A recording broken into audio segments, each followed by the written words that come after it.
Hey, everyone! If you enjoy my quantum audiobooks, you can support me by becoming a Patreon member. Your support helps me keep creating, and you'll get exclusive perks. You can also access my audiobooks directly through Google Drive. Check out the link in the description. Now, let's get started. My Dragonite is already waiting and soaring in the sky, and the main force of their family has been monitored by the elders of the family. They are just some small characters. It depends on what you want. My grandson and they are still here not qualified to bully. Professor Oak, who did not know when appeared behind Oki, said, I heard that their family's influence in the Jodo region is not bad, Oki asked. It's okay. Their backer is also Itto, one of the big families. However, this matter was originally their fault, so there is no need to worry about the Itto family. Oh, then I can have more fun, Oki wanted to go outside after speaking. Of course, Professor Oak was very happy to hear Oki's words, because this grandson was very well behaved since he was a child. But he was too well behaved and felt that he lacked the vigor of a young man. This made them very worried, and they hoped that he could do something like ordinary young people. Even if it was unreliable, the family could settle it. In fact, Oki has always known the thoughts of his family members, but after all, he is a person who has lived his whole life. So it is a bit difficult for him to get out of those unreliable things like those people. But now that this matter has developed to the point where it is now, then I don't mind doing something as a person of this age. And it's time to experience the power of the backer behind me. Standing outside the laboratory, Jenga and Bisharp took White and stood behind Oki, quietly waiting for the flying weapons to fall. After waiting for a long time, those flying machines finally fell, and a group of people came out from inside. The leader is a young man who is 4 or 5 years older than Oki. Although he is polite on the surface, Oki can see the incomparable 510 feeling in his eyes. You are the young master Oki of the Oak family, right? I am White's older brother. I am the eldest son of the Shuxia family and the eldest son of the White family. You can call me Shuxialu. Seeing Oki standing here alone, the green under the tree walked slowly and said, since the people in my family want me to be more youthful, then I should do something reckless today and make up for the mistakes of my previous life. Thinking of this, Oki showed a cruel smile, which caused a chill in his heart as he looked at the green under the tree. It's green under the tree, right? Do you know what you're here for? Oki asked directly. I know, young master, you can ask for anything. It's my sister who made a mistake. Shuxia Lu replied very straightforwardly. Then do you know that I can keep all the people you came today? I know. Green under the tree felt that Oki was looking for trouble. Then do you know that if you make any unnecessary moves, all members of your family will disappear within a day, and the Itto family will never do anything or even say a word for you? No, no. At this moment, Green under the tree really felt a little scared. Slap, Oki slapped Shuxia Lu's face with a slap. Then you saw me standing here, why didn't you fly down quickly and walked over slowly after the flying device fell? Do you feel that with the Itto family as the backer, you are not afraid of anything? I'm sorry, BBBC, Chi Yi is too small. What are you still doing standing there? Apologize. This guy under the tree is still a bit of a city man.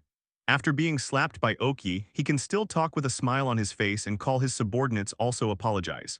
But Oki doesn't intend to let him go easily. His own Pokémon is still lying on the hospital bed. Come here. Oki called the green under the tree over again, threw a bunch of photos on the ground and motioned him to pick them up. These are my Pokémon after being attacked by your young lady's bodyguards. Come here and stand up straight. After Oki asked him to return the photo to himself, he let him stand there, then picked up the photo and stood up. Started to slap him in the face. Crack, crack. Oki didn't say a word, just fanned him with the photo and didn't stop until the photo was soft and wrinkled. Seeing his son being beaten like this, the people brought by the green under the tree looked a little furious, but there was only one person who really rushed up. Before reaching Oki, he was directly hypnotized by Jenga and fell to the ground. I hit you with the photo because I was afraid I would kill you with my hands. You are a loyal subordinate, so Jenga shadow ball. Jenga hit the man directly with a shadow ball, and the man's body was instantly torn apart, blood everywhere splash. Ching, green under the tree could bear the beating silently just now, but she couldn't bear it when she saw her subordinates being killed, and she threw herself on the ground and cried. It can be seen that this is really an important subordinate. Oak, who saw him crying so sadly, was a little soft-hearted, but when he saw the photo of Arbok's tail broken in his hand and bleeding, the anger in his heart began to rise again. After watching for a while, the guy under the tree was just crying and didn't make any movement of Pokémon rushing towards him. Oki seemed a little disappointed and directly waved his hand to ask Lee, the chopper, to bring White up. You are very lucky. I normal don't beat women. I really wanted to beat you up yesterday, but I held back when I thought of your family members coming today. How do you feel when you see everything? Oki looking at Booty who was sitting down on the ground, he said. Obviously, seeing his brother's appearance, the spoiled white was a little at a loss. Green under the tree, no matter how sad you are now, listen to me. People in your own family must teach themselves well, don't let others do it for you. I wanted you all to stay here today, but you are very good and you can hold on. Okay, for the sake of being a character, send me 2 quasi-god Pokémon cubs and a Life Orb and forget about it. Your sister can take it away first, but you have to remember I want to destroy your family. It really doesn't take too much effort. Okay, the green under the tree, who was still crying just now, stopped crying. No extra nonsense, just stood there as if waiting for Oki's instructions. Let's go. Oki took Jenga and Bisharp and walked towards the laboratory, but stopped after taking 2 steps and said, You can't afford to offend the big family, don't feel how important you are. Oki returned to the laboratory with only 1 Bisharp, and Jenga was sent out to monitor the group under the tree. Watching the people of the family under the tree withdraw and even cleaned up all the corpses and bloodstains for fear of making Oki unhappy. How is it? How do you feel? Asked Professor Oak, who came to Oki. Feeling. Feeling is strength is really everything. I am grateful that I was born in the Oak family. If I stood in his position, I might just let others slap me in the face silently. If so, then if I want to reach the peak in the future, I will. It's even more difficult. So strength really is everything, Oki sighed. That's true, but you're not cruel enough. Indeed, that under the tree green used a dead man to relieve most of my anger. I really need to exercise, but if they don't know what to do, they still have a chance. Oki can be regarded as living in an ivory tower after all. In the previous life, the flower-planting family was in good order, and in this life, he is the young master again, so the living environment is indeed too good. Haha, take your time, you are already good. In fact, at the beginning, I was worried that you would be so soft-hearted that you would not mention anything. Professor Oak lamented that his grandson's performance was actually a bit beyond his expectations. Haha, Grandpa, don't worry, I'm just not used to this kind of thing, I'm not stupid. I wanted more, but considering the strength of that family, this little thing can make them lose their strength. Isn't there another one? Elite-level Bangira. Besides, I believe the family will not make it easier for them. After all, the elders have already been dispatched, haven't they? Haha, yes. But what are you going to do, Bangiras? I plan to exchange a quasi-god cub with my family. What do you think, Grandpa? It's absolutely fine. Elite quasi-god Pokémon are very precious. After chatting with Professor Oak for a while, Oki handed the Bangira's Piquet ball to Professor Oak. I ran to the Pokémon ward to visit my Pokémon. It was not until evening that Jenga appeared in front of Oki. When the matter was settled today, Oki asked Jenga to monitor the people in the family under the tree. As a flash Pokémon, Jenga's whereabouts were strange.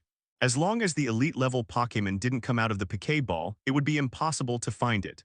Under the tree, as the eldest son of the family, it is certain that there are elite-level Pokémon, but it must not be kept outside all the time, so there is no need to worry about Jenga being exposed. Through Charizard's translation, I knew that the people of that family didn't talk about revenge on the flying device. Although Oki regretted it, he didn't say anything. Now that they have been let go, it's not good to touch them even if it's for the Itto family. Although it is certain that they will hate themselves, as long as they are strong, then there is no need to worry about revenge. The recovery ability of Pokémon is really good. Only 2 days have passed since the battle that night, and Meowth, Machoke, Ivysaur, Dratini, Wartortle, and Houndour with minor injuries have basically recovered. The Houndour, who can run down the ground, is like a wild horse that has run free and ran out of Oki's sight. The seriously injured Ninetales, Arbok, and Charizard will recover in a day or 2. Charizard and Arbok are alright. The wounds on their bodies and the broken tail are basically healed, but the newly grown tail is a bit fragile and needs more exercise. Only Ninetales, although the injury is almost healed, but because of the blood-infected hair, it was shaved off for the convenience of treatment. And now the hair on its body is a little irregular, which looks a bit strange, which makes the current little male a little uncomfortable happy. Okay, it will grow out after a while. Oki hugged Ninetales, who was a little sullen, and it still felt so good in his arms. The little princess in his family needs good care. Oki, who decided to let Pokémon rest for a day, stayed in the ward with Ninetales and them. Probably because they were afraid that Oki would trouble them again, the family under the tree sent Oki the things they wanted on the second day they went back. Grandpa, do you think I'm missing something? Oki asked Professor Oak, looking at the things in front of him. It's already very good, they are not one of the big families. I don't know how much manpower and material resources it took to send things over so quickly. But it's better than exterminating the clan, isn't it? It's true their family's life must be difficult now. But this is the price for doing something wrong. While Oki was chatting with Professor Oak, the phone rang suddenly. Master Yi, have you received everything? As soon as the call was connected, the face under the tree with the purple face of Oki appeared on the screen. Hee hee, your family is very fast. Young Master Yi's order naturally dare not neglect. The family also spent a lot of money to get it. I won't raise the price afterwards, don't worry. This matter is over, you can take care of it. Knowing that the guy under the tree green appeared with that face on purpose, but Oki didn't want to say anything more. The things have already been obtained, and the action on the family side has almost begun. It depends on whether they can survive. Still thinking about this, it's like this between families, it's more cruel than between people, so. Professor Oak patted Oki on the shoulder and left, giving Oki a space to think for himself. Beep, beep, the phone ringing suddenly interrupted Oki's thinking. The family under the tree just called. I don't know who it is this time. Brother, you are really awesome. I heard that you beat the young master of the family under the tree into a pig's head. Gary's face appeared on the screen. Why are you so excited? Brother, you don't know how happy your parents are when they know what you do. Oki could only roll his eyes at this and chose not to speak. Oh, brother, it's true. When my mother was happy, she said it was time to find you a girlfriend. Really? I was planning to give you a present, so let's forget it. Don't, brother, I was wrong. What are you going to give me? You are so well informed, you should know what I showed to the family under the tree, right? You mean? Gary looked surprised. Where are your parents? Oh, they say it's normal for you to be soft-hearted when you're doing this for the first time. But it's their responsibility as parents to help you do the rest without leaving any trouble behind. Really? Forget it, the Pokeball has passed, you take good care of it, it can become your trump card in the future, that's all. Oki hung up the phone and kept thinking about something. A family is about to be destroyed because of himself. Even if he didn't do it himself, he still feels that his hands are beginning to be stained with blood. But after thinking about it for a while, Oki figured it out. To survive in this world, sooner or later he would kill some people, and sooner or later his hands would be covered with blood. I just can't accept it. Doduo seems to be very lively today, and the call came again. Yi, are you okay? When the phone was connected, a brown-haired Stephanie appeared on the screen. Sir Lena, I'm fine, are you worried about me? Oki at this time, normal is shameless. As long as you're okay, I've heard about it here in Kalos. Okay, I'm fine, how are you? Have you finished studying there? I'm almost finished studying, what's the matter? Is there something wrong? This Stephanie is sometimes cute. Oh, that's good. Your hair seems to be very long. Oki didn't answer but asked another question. Hair, why do you ask this? It's a bit long, it's about the waist. That's all right, remember what I said. What? What did you say? Seeing that her face turned red at a speed visible to the naked eye, Oki knew that she had remembered. Bring your waist-length hair, will you marry me? Although it was a meme that was played badly in the previous life, it has never been used in this world. Besides, as a virgin for 2 lifetimes, Oki has no experience in love, so he can only find some old stalkers. Fortunately, the opposite Stephanie is very shy, and Oki's tricks are enough. Sir Lena, who are you calling? A voice woke up Sir Lena, who was down. Ah, that mom called me, I'll hang up first. Watching Sir Lena hang up the phone with a blushing face, Oki didn't stop her, the little white rabbit couldn't escape. In the following time, Oki kept answering the calls from all parties until dusk. Finally, there was no call. Oki kept sighing, sometimes too many people are an annoyance. But today I got the quasi-god Pokémon, Life Orb also got it. The key is that Lena also took the initiative to call. It really can be regarded as a lot Zillenmen. It would be great if there is good news for Bisharp's injury tonight. The purpose of Oki's Life Orb is to assist Bisharp to recover from his injuries. In a sense, Life Orb is also a kind of spiritual thing. At night, Oak and Bisharp sat in the room. Oki took out a box from behind, and after opening it, a green light illuminated the whole room. Bisharp, now that we have the Life Orb, let's try it. Bisharp nodded. His expression became a little nervous. Oki held the Life Orb in his hand, trying to wear down the outer wall of the Life Orb with the spiritual power of beast control art. After trying for a long time, Oki stopped his hands and handed the Life Orb to Bisharp, who felt that it was really effective and let him swallow it directly, and then sent spiritual power into its body. Ask for flowers. The Life Orb in Bisharp's body was slowly melted by Oki's spiritual power, and strands of life force also burst out from the orb. Oki could only try his best to let the life force integrate into Bisharp's body. After a night of fighting, most of the life energy of the Life Orb was absorbed, but Bisharp's injury was only healed to less than half. Okay, Bisharp, do you feel better? As long as we persevere, you will definitely get better. You should still have some Life Orb energy in your body now, you can absorb it in the room before going down. Oki shot pat Bisharp Road.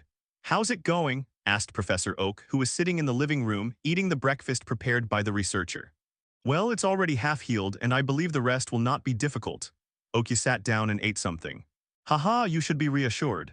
Things like Life Orb can be restored slowly. If you use them like this precious thing will be wiped out. However, if you are so good to Pokémon, they will return you more. I just thought it is already my partner, so I have to save it no matter what. Well, it's a good idea. But the Indigo Plateau conference is 2 weeks away, aren't you in a hurry? As a rookie who has acquired Earl Dervish Pokémon for nearly a year, I never thought of competing with those old people for this thing. And the Indigo Plateau conference is just a yardstick to test my strength growth. Okay, how about the Larvitar from the family under the tree? Though, I'm very satisfied. Oki looked very happy at Larvitar, who was teased by Houndour and ran around in the living room. Larvitar, gender male, attribute rock plus ground, height 0.6 m, qualification purple, strength level ordinary intermediate, tricks noise gnaw leer sandstorm, very nice Larvitar, not top notch but decent. Larvitar, come here. Hearing Oki call it, the little guy walked towards Oki with a shake. When Larvitar approached, Oki directly picked it up and walked towards the door. He was answering the phone all day yesterday, and he hadn't come to get to know this little guy well yet. Okay, Larvitar, let me see if you use all your tricks. The power of the noise is good, which means that the little guy is very energetic. The little tree was directly bitten off, and the little guy has good teeth. If Leer, it looks like Houndour. It's really hard to judge the performance. The sandstorm at the end made Oki's eyes shine, and Larvitar used sandstorm. The range of sand and dust it stirred up was not small, and its power was not bad. As a Pokémon known as a desert tyrant, this is the most important thing, so the qualifications of this Larvitar are really good. A few days passed, and Arbok, Charizard, and Ninetales have all fully recovered, and it is time to set off for Indigo Plateau. Although I told Professor Oak that I don't care much about this competition, only Oki knows what he really thinks scholar. There is only a little more than a week before the Indigo Alliance competition, and Oki didn't intend to walk over slowly and let Charizard directly fly over to Indigo Plateau with him. After a day of tossing and turning, I finally arrived at the Indigo Plateau competition venue. There is still more than a week before the start of the competition, but there are already quite a few people here. First go to register for the game, and then go to the hotel where my family is here. How could the Oak family, one of the big Kanto families, give up the place where the Alliance competition was held? Although Nurse Joy said that the accommodation arranged by the Alliance is sufficient, but how could Oki not stay in the hotel and live in that kind of simple accommodation for the contestants? I believe that as long as they are the children of the family, they will choose to book a room in the hotel by themselves. After all, it is about the face of the family. Usually traveling and living in the Pokémon Center can be said to be for the purpose of exercising yourself, but if you live in free accommodation at this time, it will make others look down on you. Just like people who talk about business on Earth, as long as you are not really good at it, you must pay attention to how you dress. Even if your monthly salary is very low, you still have to buy a high-end suit. Sometimes, clothing and accommodation are the main factors that can determine the first impression of you in 393. Although Oki simply wants to live comfortably. On the third day when he came to Indigo Plateau, Gary arrived, took his 6 girlfriends and walked through the city. Oki saw him from a long distance. Hey brother, you are eating here. With the sound of tires rubbing, Gary's convertible stopped in front of Oki. Mew Mui expressed his concern for this convertible that would carry 7 people. Don't talk to me, go and settle down first. Oki waved his hand directly. Gary is too ostentatious, making everyone stare at him. Oki felt very uncomfortable. However, after a while someone came to tell Oki that his younger brother was not the most ostentatious one. A group of people on motorcycles came speeding in the distance, but fortunately they knew how to slow down when they approached the crowd. Otherwise, Oki must have let them know that there are some things that cannot be done. Yo, isn't this Oki? Why are you eating this kind of thing? A voice of Power Trip directly interrupted Oki's action of eating cold noodles. Hee, isn't this the slug from Yulong's family? Is your nose clear? Hearing that voice, Oki knew who it was and lost his interest in eating. You are still so annoying. Yulongjian, who was going to argue, thought about it but stopped. The one who loses face when arguing about this kind of thing is himself. You can't be liked. Oki didn't like Yulongjian at all. In fact, Oki and Yulongjian have only met twice, once at the 10th birthday party of himself and Gary, and once at the 10th birthday party of Yulongjian. Originally, I thought that Daisy in the family was an annoying kid. But when I saw this guy, Oki's definition of the word annoying kid, it has been completely refreshed. The first time we met was at Oki and Gary's birthday party. As the protagonists, Oki and Gary inevitably greeted the guests, but as soon as they met this guy, Gary almost got into a fight with him. No matter what Gary does, this guy will grab it, eat a piece of cake, grab a drink, grab everything, and the most annoying thing is that if he doesn't give it, this guy will make a small report. From an adult's point of view, look up to these, it can only be said that children are fighting and they will not intervene. It's just that Oki couldn't stand it anymore, so he handed a piece of cake to Gary, but the guy snatched it for various reasons. Oki patted Gary, whose face was flushed from anger, and asked him to take a good look at it. Up. As a result, the Yulongian guy was directly made miserable by the added cake, and the confrontation between him and Gary began from then on, and it continued for a long time. As for why he didn't trouble Oki, it was because Oki took this into consideration and rushed to attack him, using various means to make him suffer so much that he couldn't tell. So he put all his energy on Gary. Where's that guy, Gary? You don't even have all the badges right. Although he didn't dare to attack Oak, he never admitted defeat and just brought the topic to Gary. Which guy did I think was so noisy? It turned out to be you, ***ch. Gary, who was trained by Oki, was not weak in his verbal skills. You guys still have such a silly hairstyle now. You guys with pomegranates are not qualified to speak of me. With Gary's attraction, Oki pushed away the crowd and walked towards other delicacies. This kind of big competition has the alliance to pay for it, and it is also a great opportunity for publicity. Foods from all over the world will gather together during this time. It would be a pity not to try more. Besides, because I was allergic to seafood in my previous life, I missed a lot of delicacies. In this life, I am in good health and can eat anything. I am sorry for the foodies of my Big Flower family if I don't seize this opportunity. During the alliance competition, various food stalls and gourmet shops emerged one after another, directly turning the surrounding streets into food streets. The day before the alliance conference started, Okileng ate all these streets. I also roughly selected a few restaurants that I like and decided to eat at these restaurants during the competition. Although I know that when the competition starts, the trio of the Rockets will do some tricks, but Oki is really not interested in playing with them. Anyway, Ash can handle it by himself. After lighting the torch, opening speech, and all preparations, the opening ceremony is over, and the rest is the duel that will start tomorrow. The next day, the Indigo Alliance competition officially started. In the preliminary round, there was only one Pokémon that could be used. In order not to overturn, Oki decided to let Arbok play. If he would be eliminated, then he would not be struggle. Oki from Pallet Town, please go to the 4th court in Area A to prepare. 3. Oki, who heard the broadcast, walked directly towards the battle zone. Because it was notified in advance, Oki still waited for a battle when he arrived. After the referee signaled both sides to enter the field, Oki stepped onto the stage and started his first alliance match. The red team is Oki from Pallet Town, and the green team is Kikishida's second assistant player from Saffron City. Please prepare to start. Following the referee's order, both sides sent out Pokémon. Come out, Nidoking. Kikishida's second assistant released an elite high-level Nidoking, which should look like a trump card. Come on, Arbok. Oki dispatched the Arbok who had decided earlier. Nidoking take down. Nidoking rushed over directly, not too slow. Arbok Acid. Acid hit Nidoking directly. Nidoking was hit by Acid, although screaming in pain, he still rammed towards Arbok with all his strength. Arbok Orberg Tail, bound attack. Arbok dodged Nidoking's takedown attack, and then Orberg Tail hit Nidoking on the back and tied Nidoking directly after it got up. Nidoking fall back. It should be said that most players who can play Alliance have a brush, and Nidoking lay down directly, and Arbok could only let it go. Interesting. Arbok Poison Barb. Arbok, who was some distance away from Nidoking, used Poison Barb to hit Nidoking. Nidoking the Freezing Light. The Freezing Light directly froze all the Poison Barbs and fell to the ground, and Nidoking kept launching the Freezing Light to hit Arbok. Arbok rush over. Glare, make noise, and get ready. Arbok's speed missed all of Nidoking's Freezing Light, and he rushed directly in front of Nidoking to use Glare, leaving Nidoking frozen in place, and the noise made him miserable. Nidoking hold back the Megaton Punch.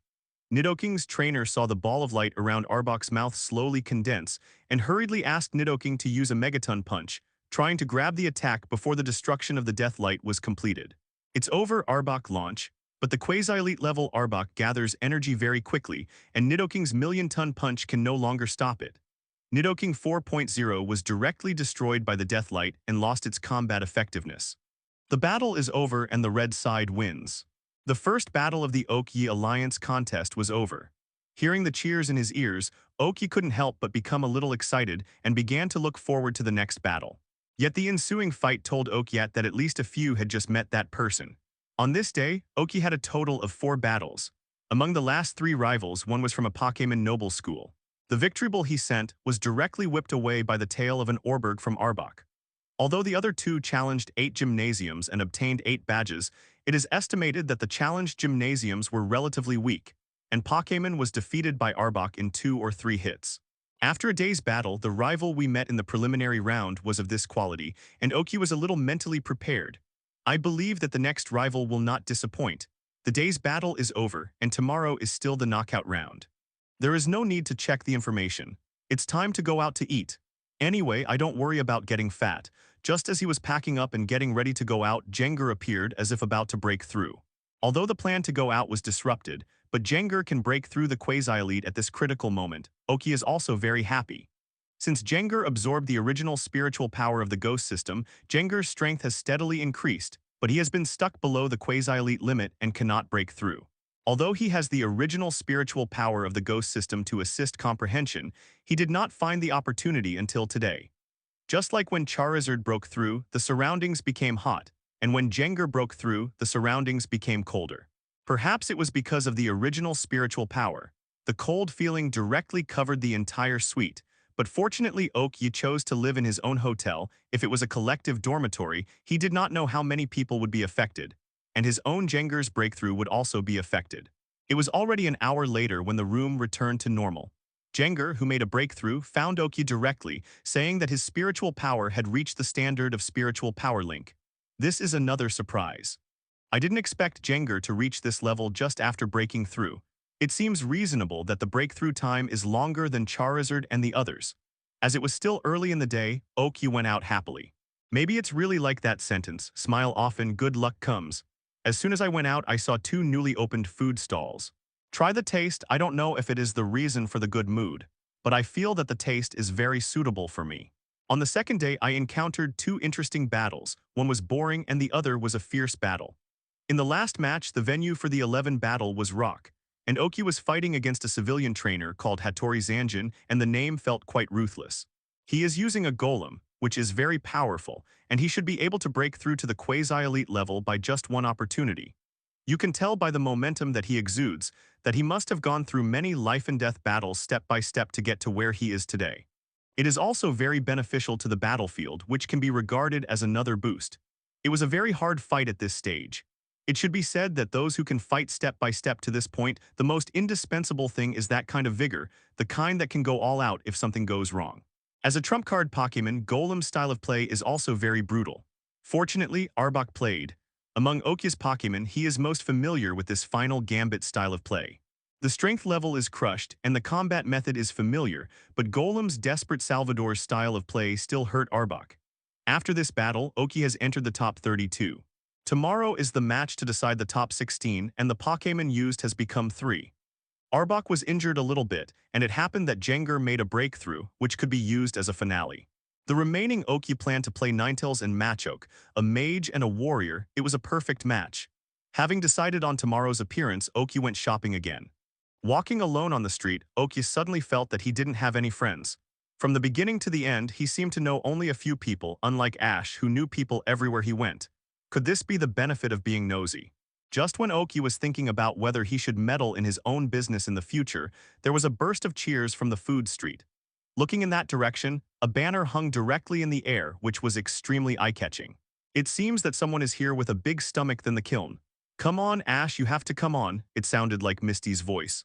Well, Gary, you're not good. Don't think too much about that guy Yulongjian. Be ***ch, if you can't do it, just give up. Awa, why is Gary in there? Oki squeezed into the crowd full of curiosity and saw 3 people eating wildly there, namely Ash, Gary, and Yulongjian.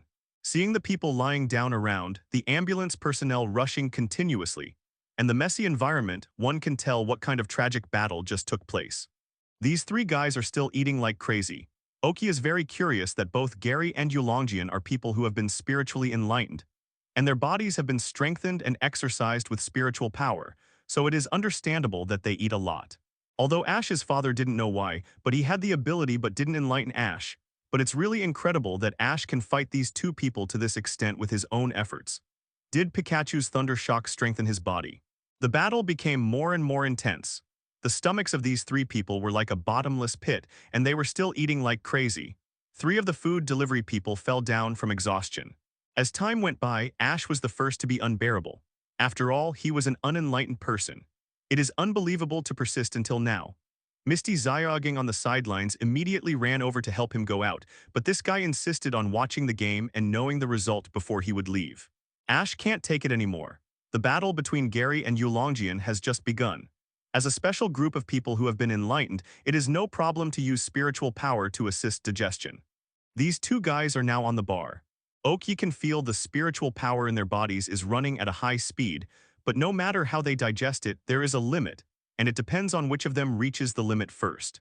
These two people used cheating methods to quickly destroy the food, and the movements of their hands were also so fast that the organizer had no choice but to add 2 more people to deliver food to them. As a person who is not yet at the elite level, the spiritual power in the body is limited. Although these 2 guys have not reached the limit, the spiritual power in the body has been exhausted first. They can only really win by their own food intake. Slowly, the 2 of them eat slowly and their stomachs gradually swell, which makes the people watching the battle a sigh of relief. Still a human being. The 2 guys are almost at their limit, and they have been eating for half a day, and the people around them are not in a hurry. They all want to see which of these 2 can persevere to the end. Bang, bang, bang. Finally, under the exclamation of the people around, the 2 looked at each other and fell to the ground together after eating the last bite of food in their hands. As for why there were 3 voices, it was because Ash, who saw the result, also fell down. The medical staff hurried forward to check, and then sent to the hospital with the help of relatives and friends on both sides. Of course, Ash's relatives and friends are Misty Zyogging, and Yulongjian's relatives and friends are his younger brother and girlfriend. Gary's relatives and friends are his 6 girlfriends. Oki said that he doesn't know this person who wastes food. Oki, who is a big foodie, looks down on people who gobble up everything. It doesn't matter what the taste is, it depends on who eats a lot. They don't have any technical content at all. Oki said, why don't you compare with Snorlax who eats more? These people can't be called foodies, at most they are idiots. After being interrupted like this, Oki had no desire to taste delicious food at all, so he went back to his room to prepare for tomorrow's game after eating a little. On a new day, Oki got up early. Today's battle is very important. I remember that in the animation, Gary met a powerful rival in the top 32 but missed the top 16. I don't know what will happen after my butterfly flaps its wings. Oki's game was relatively early, and it didn't take long to prepare for the venue, and the radio notified Oki to prepare for the game. The red team is Oki from Pallet Town and the green team is Duel from Jiangle. They are all players who won with strong combat power. They only use 3 Pokémon. The first game of the round of 32 begins now. The referee introduced and announced the rules as usual. Come out Tentacruel. Dole was the first to send out the Pokémon. Come on Ninetales. For the water-type Pokémon, it is Ninetales that is dispatched due to poverty. Flash Ninetales, Tentacruel, Poison Barb attack. Not everyone recognizes the Alola region Pokémon. According to the rules, the player who dispatches Pokémon first can attack first. Ninetales Fubuki. Fayuki directly froze Poison Barb, and Poison Barb's attack was disintegrated. After Fubuki's attack froze Poison Barb, he continued to blow towards Tentacruel. Tentacruel, Surf, and Water Pulse. After all, they are the ones who can make it to the top 32, and parallel importers have basically been eliminated.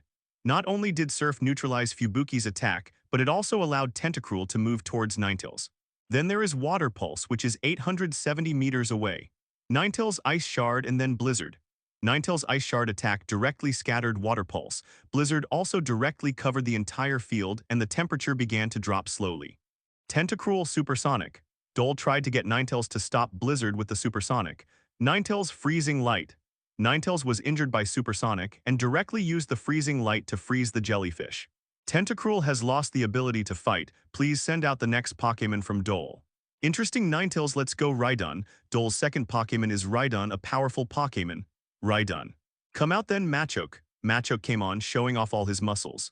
Rhydon take down and Horn Drill. Rhydon bumped towards Machoke and the horns on his head began to spin. If he was hit, the damage would be great. Machoke fall over the shoulder.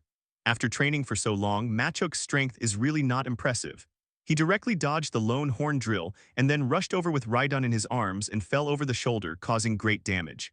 What? Rhydon stood up, Megaton Punch. Rhydon stood up directly and Megaton Punch swung over. Machoke is fighting, still afraid of it. Dynamic Punch attack. Machoke Dynamic Punch directly hit with Rhydon's Megaton Punch. Both Pokémon take 2 steps back, then continue to attack each other.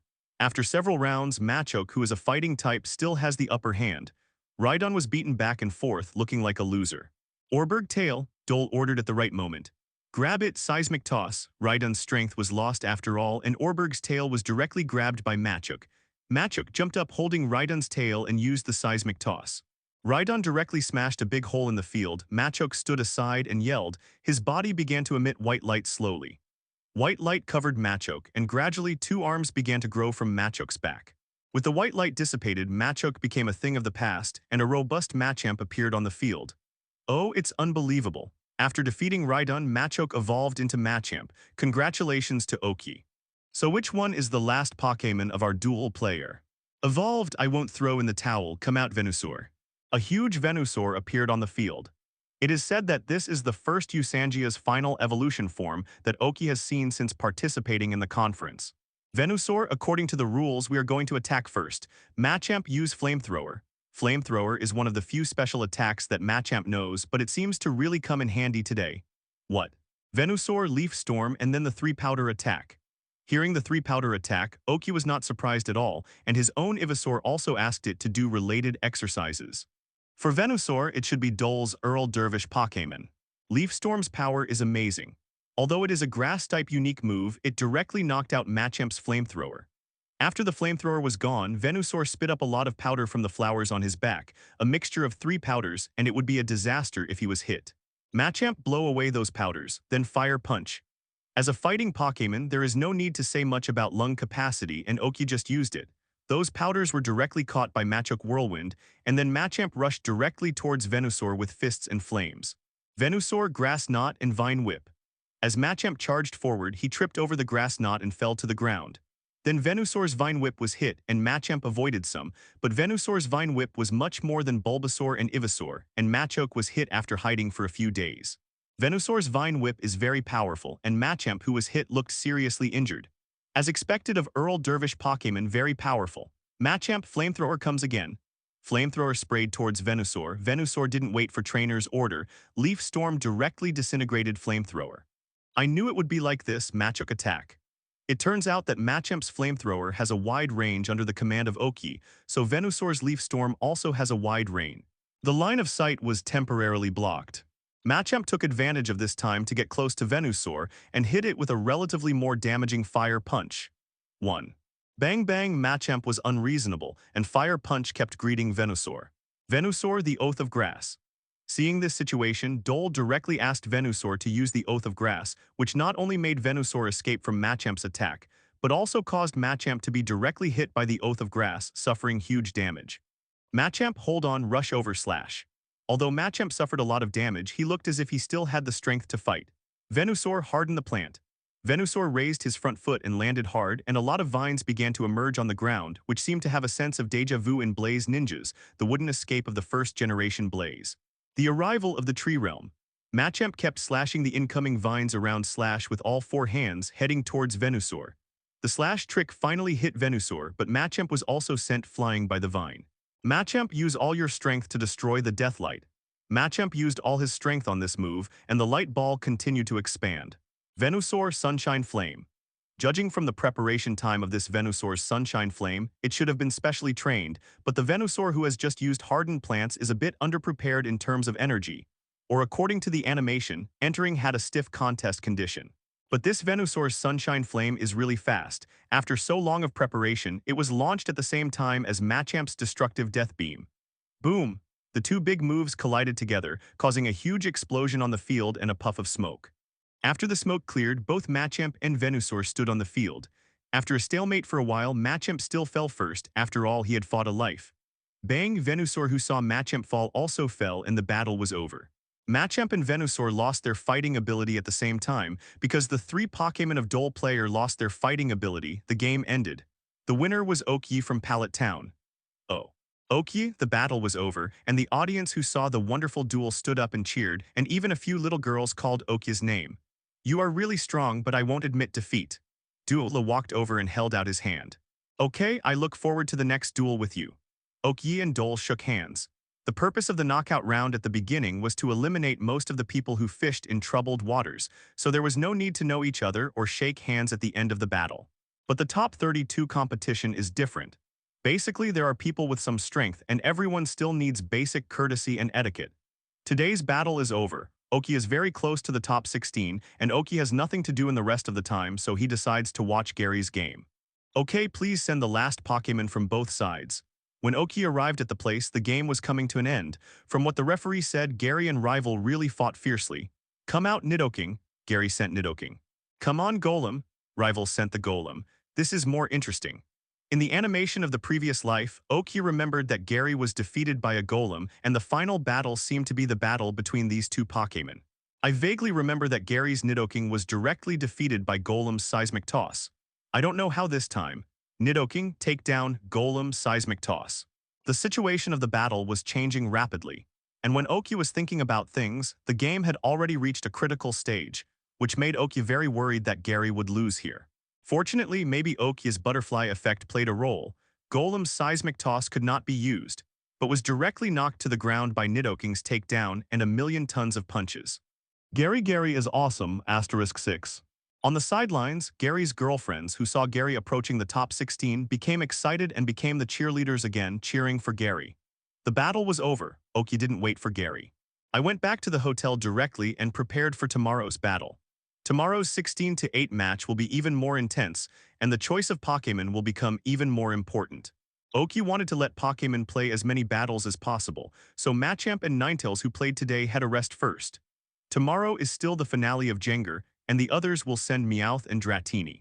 Meowth's Machamp will definitely give Rival a surprise, and Dratini will have many tricks and can deal with most situations. And looking at Dratini's contest condition these days, maybe it will evolve tomorrow.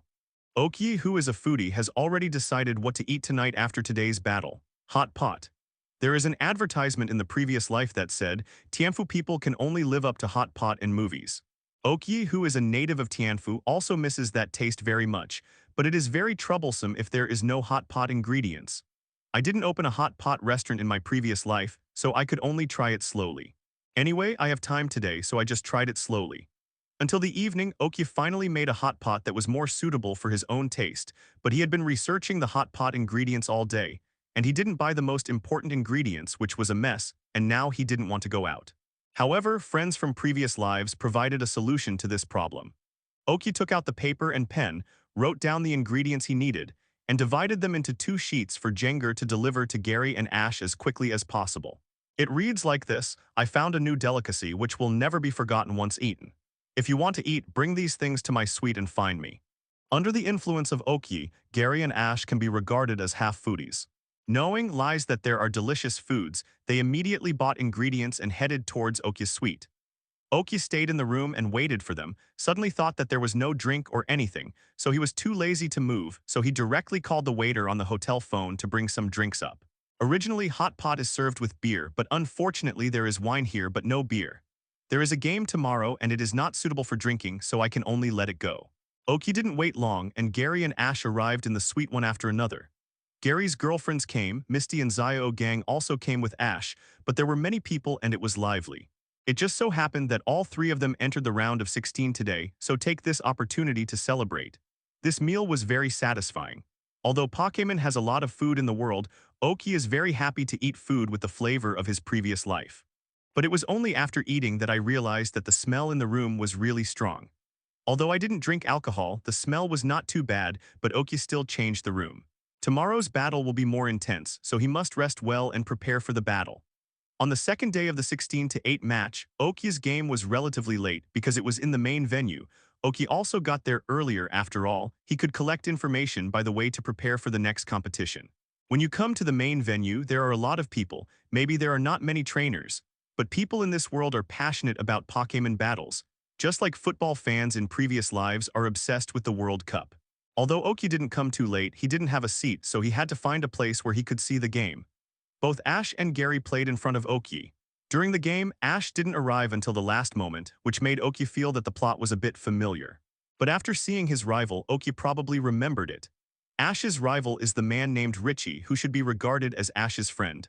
When he could directly win, he pleaded with the referee and them, which allowed Ash to arrive at the last moment. Richie's Pokémon are the 3 in the animation, namely Butterfree, Charmander, and Pikachu, and they are also named Bobby, Ben, and Ren. I don't know if there are other Pokémon. Anyway, these 3 seem to be quite weak. It is very lucky to be able to reach the top 16 with these three.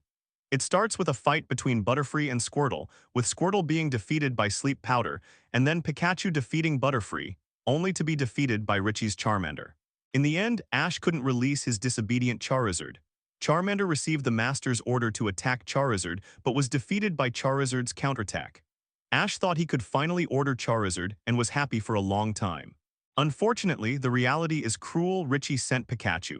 Charizard did directly rest, which led to the end of Ash's alliance widowhood. Gary's battle made Oki feel the deep deception of the world. Gary's Blastoise and Arcanine directly fought each other with the opponent's Venusaur and duck-billed Charmander. The last Nidoking met rivals Golem very dramatically and was finally dealt with by Golem's seismic toss. Oki felt that his butterfly wings were not strong enough, but no matter what, both Kai and Gary lost, and the rest was his own game. Seeing that the time was almost up, Oki went to the battle preparation area 723 to prepare. Next is the match between Oki from Pallet Town and Xiang from Girl Town. Please prepare. Oki, who heard the broadcast, walked towards the venue. Ah, you are Oki, right? I won this battle. The guy opposite Xiang is a power trip, but Oki doesn't want to believe that people who can get to this point will be so superficial, so they just want to play psychologically. Tactical. Yo, a boy from Girl's Town or a girl, when it comes to talk, it's obvious that he won't admit defeat. You. The trainer named Xianger obviously didn't expect Oki's mouth to be so poisonous, and his face turned red from anger. Please prepare for the battle. The referee's words directly interrupted the two teenagers who wanted to say more. Go Spearow. The trainer called Xianger sent Spearow as the starting Pokémon. Let's go Meowth. He also released Meowth, which can make rival relax his vigilance the most. Wow. The audience on the sidelines were very surprised. After all, the two Pokémon didn't look too strong. Hee, my Spearow is not that simple. Let's start Spearow. Following Xiang order, Spearow's body began to glow. Spearow's figure slowly changed in the white light, his neck gradually became longer, and his mouth became longer and sharper. The white light dissipated, and a slender Fearow appeared on the field. Own Pokémon evolves in the battle. Oki has experienced quite a few times. Watching other people's Pokémon evolve on the field is the first time. It feels quite interesting. Xianger's Spearow began to evolve as soon as he appeared on the stage, and now he is Fearow.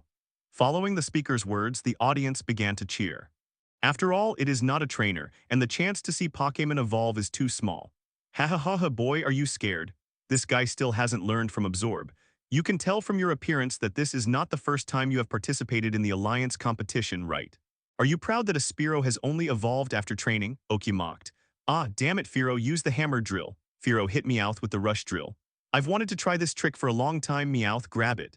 The moment Fearow's mouth approached Meowth, Meowth directly grabbed Fearow's mouth with his hand, and the huge force directly made Fearow stop. The beak was in Meowth's hand, unable to break free. Meowth, dynamic punch with all your strength. When Xiang was still immersed in the shock brought by Meowth's huge power, Yin Shuyi directly let Meowth shoot. Meowth used his full dynamic punch and hit Fearow directly on the wall next to the field, and the wall was directly knocked out of a Fearow-shaped pothole. Fearow passed out. Fearow lost the ability to fight. Please send out the next Pokémon. The referee was the first to react, and then the audience, who was awakened by the referee's voice, gave a wave of applause. Everyone was stunned by this Meowth, completely shocked. It's unbelievable that a Meowth can be so powerful. Contestant Xiang please send out the next Pokémon as soon as possible. Seeing Xiang stunned, the referee reminded. Damn it, how is this possible? Come out, duck-billed fire dragon. Xiang couldn't believe what he saw at all. Fearow, who had just evolved, was the protagonist. How did it become like this? But no matter what, the battle still had to go on. Meowth hit it with stones. Meowth directly kicked the small stones around the Charmander with his feet, and the small stones flew towards the Charmander quickly. If they were hit, I believe the damage will not be small. Duck-billed fire dragon, big character fire. The big character fire of the duck-billed fire dragon directly burned the small flying stones, which shows the horror of this duck-billed fire dragon. Meowth, throw a big stone. Come back, Meowth. Oki directed Meowth to throw a big stone at the Charmander and then took Meowth back. It was too late for the Charmander to react. Come on, Dratini. Oak chose Dratini to deal with the Charmander. They're still Dratini, but it's all the same. Dazahu. Dazahu flew towards Dratini. Dratini, water gun, and Chi-Yu BBCD. After Dratini extinguished the fire with the water gun, he used Chi-Yu. The audience on the sidelines were very prescient and held up their umbrellas. The raindrops hit the duck-billed fire dragon, making it very uncomfortable. Duck-billed fire dragon, clear up the sun. I didn't expect this duck-billed fire dragon to use weather skills. It's now the water is fluctuating. The moment the duck-billed Charmander used Sunny, Dratini used Water Pulse to hit it. Because the Water Pulse is too fast, the duck-billed Charmander has only two choices, either give up the unique trick of clearing the sun or take the blow hard. Duck-billed Charmander continued to let the sun shine. Its trainer helped it make a choice. Rather than bear the adverse environmental impact on itself, it is better to bear this blow. Anyway, with the strength of the duck-billed Charmander, it will not lose its fighting ability. The weather returned to clear, but Charmander suffered a full blow from Water Pulse. After all, it is a Fire-type Pokémon, so the damage was still very large. Duck-billed Charmander Fire Spin. The duck-billed Charmander used Fire Spin to try to directly surround Dratini, but Dratini's strength is more than that. Twister. Dratini's Twister directly made the flames burn more vigorously, but it didn't affect Dratini anymore. Go ahead, Tackle, Fire Punch. Taking advantage of the opportunity of Fire Spin and Twister blocking the line of sight, the duck-billed Fire Dragon rushed over directly. The duck-billed Fire Dragon with a high body temperature directly ignored the flames in the middle and rushed towards Dratini. Dratini, Dragon Rage Launch. When Xiang commanded the duck-billed Fire Dragon to rush over, Oki asked Dratini to prepare for Dragon Rage. The moment he saw the duck-billed Fire Dragon, the long-prepared Dragon Rage hit it directly. The duck-billed Fire Dragon was directly sent flying, and after struggling for a long time, he couldn't continue to get up. Duck-billed Charmander lost the ability to fight and Dratini won. Please send the next Pokémon. The referee announced after confirming. Damn it, if that's the case, let's go Victory Ball. I don't know if it's the Victory Ball series of Pokémon that is popular in Girls Town. The Stephanie who fought Ash before also has a very 6 Bellsprout, not too small. Dratini, it's better for you, Flamethrower. According to Okia's thinking, since Dratini can learn many tricks, don't waste it, you can be proficient in a few. But you don't need to overwhelm yourself with too many skills, you can learn more. Leaf Storm. Victory Ball used Leaf Storm to completely block Flamethrower in front of him, and when Flamethrower ended, he flew towards Dratini. Dratini, Fire Spin, burn them. Dratini's Fire Spin is not very powerful, but it is enough to burn the Leaf Storm flying over. Victory Ball, Sweet Breath, and Vine Whip. Victory Ball unleashes a Sweet Breath trying to charm Dratini while Vine Whip prepares. Dratini, Step Back, Chi-Yu. Dratini used Chi-Yu, letting the rain wash away the sweet scent. Seeing the failure of the Sweet Breath, Victory Ball threw Vine Whip directly and hit Dratini. Dratini leaned on his snake-like body and flexibly avoided Vine Whip's attack. It's almost there. Dratini used the Freezing Light. Seeing that it had been raining for a while, Oki asked Dratini to use the Freezing Light. Victory Ball used Vine Whip help to dodge. The Freezing Light assisted by the rain is more powerful. After Victory Ball used Vine Whip to assist moving and dodging a few times, because the ground was also frozen, Victory Ball's Vine Whip slipped. When his figure was unstable, he was directly frozen into a popsicle by Dratini. Since the Vine Whip sticks out and is frozen, Victory Ball is literally lying on the ground like a popsicle, which makes people laugh. Oki, who is a foodie, also saw the shadow of pineapple-flavored popsicles. Victory Ball lost the ability to fight, and the second player lost 3 Pokémon, so Oki from Pallet Town won the final victory. Following the referee's announcement, Oki successfully advanced to the top 8. Congratulations, you have entered the top 8. Although he lost, Xiang also said to Oki after the game, it's a fluke to win this time. In fact, your strength is also very good. If it's 6v6, I don't know the result yet. Oki's impression of him is not bad. Hee, don't comfort me. If there is a chance to fight again, I will definitely win it back. But the most important thing now is that you must continue to win. Xiang who was originally a little arrogant, suddenly changed his style. It really made Oak quite uncomfortable. Hee, with your good words, I will work hard. If I have something to do, I will leave first. I will see you again when I have a chance. Bye. Bye. Okay, bye. In fact, Oki is not looking for an excuse to leave, but something really happened. Just at the end of the battle, Oki seemed to be for Professor Oak. Thinking that finding Gary would lead to Professor Oak, Oak went directly to the place where Gary had just watched the game. Sure enough, after searching in that direction for a short time, I saw Professor Oak comforting 2 defeated people. Grandpa, Aunt Delia, are you here? Oki walked over and said hello. Little Yi, congratulations on entering the quarterfinals. Delia said, seeing Oki. Zio Yi, we've actually been here for 2 days, but we haven't been looking for you. Professor Oak said to his grandson. Brother Yi, you are here. Gary and Ash were a little frustrated after losing the game. Oh yes, thank you Aunt Delia, you two don't be so frustrated, it's just a game. Hello? Ignoring the 2 disabled people, Oki started talking with Professor Oak and Aunt Delia. Suddenly, Delia stood up as if thinking of something which surprised everyone. "I'll cook tonight, let's have a meal together," Delia suggested. "Okay, okay," Oki eagerly agreed. After all, Delia is not a simple person. Oki doesn't know what he has experienced before. He only knows that although he has never seen Delia's Pokémon, the strength of her Pokémon breeder family is terrifying, at least at the elite level. At the same time, the most important thing is that as a housewife, she is very good at cooking. Because of her leisure, she has always wanted to find a chance to go to Ash's house for a meal. Okay, then it's decided. This meal will help Xiaoi celebrate to enter the top 8 and comfort the two children who lost the battle. Let's have a simple meal first, and then go back to Pallet Town and have a good meal. Let's hold a celebrate banquet. Delia felt a bit of a natural attribute and unknowingly made up for Ash and Gary, and Oki could clearly feel that the magnetic field around those two became more chaotic. Go straight back to the hotel of the Oak family, where there are all kinds of ingredients and tools, so Delia can give full play to her cooking skills. When the food came to the table, Gary and Ash were no longer depressed. They concentrated on preparing with chopsticks and waited for the meal to be served. "Hey, you two are alive, let's eat."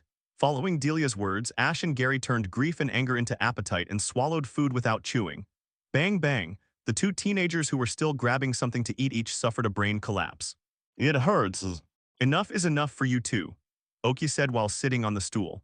In fact, if the two of them change to other ways of venting, Oki will not stop it, but there are only so many delicious things, how can you allow you to waste them? Food is for savoring slowly. "Brother, we actually," Gary was scared off by Oki's eyes and obediently began to eat slowly. "Brother Yi we Ash also lost." Professor Oak and his group on the side looked at this scene with a smile. Professor Oak and Delia, who are well aware of Oak's nature, probably guessed what Oak was thinking. "I don't know Oki's Misty Zyoging and Gary's 6 girlfriends, but I think Oki is very majestic as an older brother, and I still cast admiring glances at Oki from time to time." Oki didn't think much about it. After teaching Gary and Gary, he just sat there and ate without haste. He looked quite elegant, at least not like Gary and the others, but he was faster than Gary and the others, even faster. This skill is slowly honed by Oki, combining the experience of 2 lifetimes. "After all, I live in a big family in this life, and there are some things that I still can't do according to my temper." So when Oki was a child, he was taught that eating should at least be a little bit of etiquette. But as a foodie, Oki can't bear the food in front of him but can only silently watch being snatched away by others, so he combined a series of eating skills in his previous life, such as grabbing food after school in high school and eating first when he was in college. Created the current way of eating. At the beginning, Oki's parents were shocked and speechless. Let's say this habit is not good, he looks so elegant when he eats it. If we say this habit is good, seeing more and more food residues in front of him, the couple feel quite pain in their livers. After careful negotiation, Oki agreed to eat well. Fortunately, Oki gradually ate more and more delicacies and slowly began to restrain himself. Only today, after being provoked by Gary and the others, Oki used this way of eating again, leaving everyone dumbfounded. After the meal, everyone had a good chat together. Oki basically talked about this matter because there is a game tomorrow. From the chat, Oki also got a windfall and learned a lot about this year's alliance competition. The most important point is that this year's new regulation, a region's alliance competition, each person can challenge up to 3 times. This is why this year's players are weaker than last year's. When there was no such regulation before, many trainers who challenged again and again participated in the competition. At that time, there were really strong ones, and few rookies could stand out. This year's trainer has caught up with the good times. Basically, there are not many old trainers this time, and they are all rookie. However, there are still a few people who just got stuck in the competition, and those people are challenging the alliance competition for the 3rd time. And basically all entered the top 8. In other words, Oki is very likely to meet them, and the rest of the games should be more difficult to play. Ask for flowers. But Oki is not so worried about this problem. As far as he knows, there are at least 2 rookies in the top 8, the 2 guys who defeated Gary and Ash. The man who beat Gary. Oki doesn't understand, but he won't be too strong. But the one who beat Ash is interesting. It feels like luck is better than Ash, but the strength is second. Even in today's game, if Ash sends other Pokémon, he may win against him. If you are lucky, you might be able to directly enter the top 4 if you meet him. After chatting with Professor Oak and the others for a while, Oki went back to the room first. Tomorrow is the top 8 match. There are only 6 Pokémon that can be used, so we must think carefully about it. First of all, Bisharp is injured, and Oak is not going to play him in the Alliance game. Chansey is the team doctor, and Oki is not going to let him play. The newly acquired Larvitar is pitifully weak in combat power. Oki directly put it in the laboratory and didn't bring it with him. Then Ivysaur, Wartortle and Houndour who are able to play but have not played before should play. Next is Dratini, which is basically about to evolve. Fighting may shorten the time for it to evolve and its strength is not weak.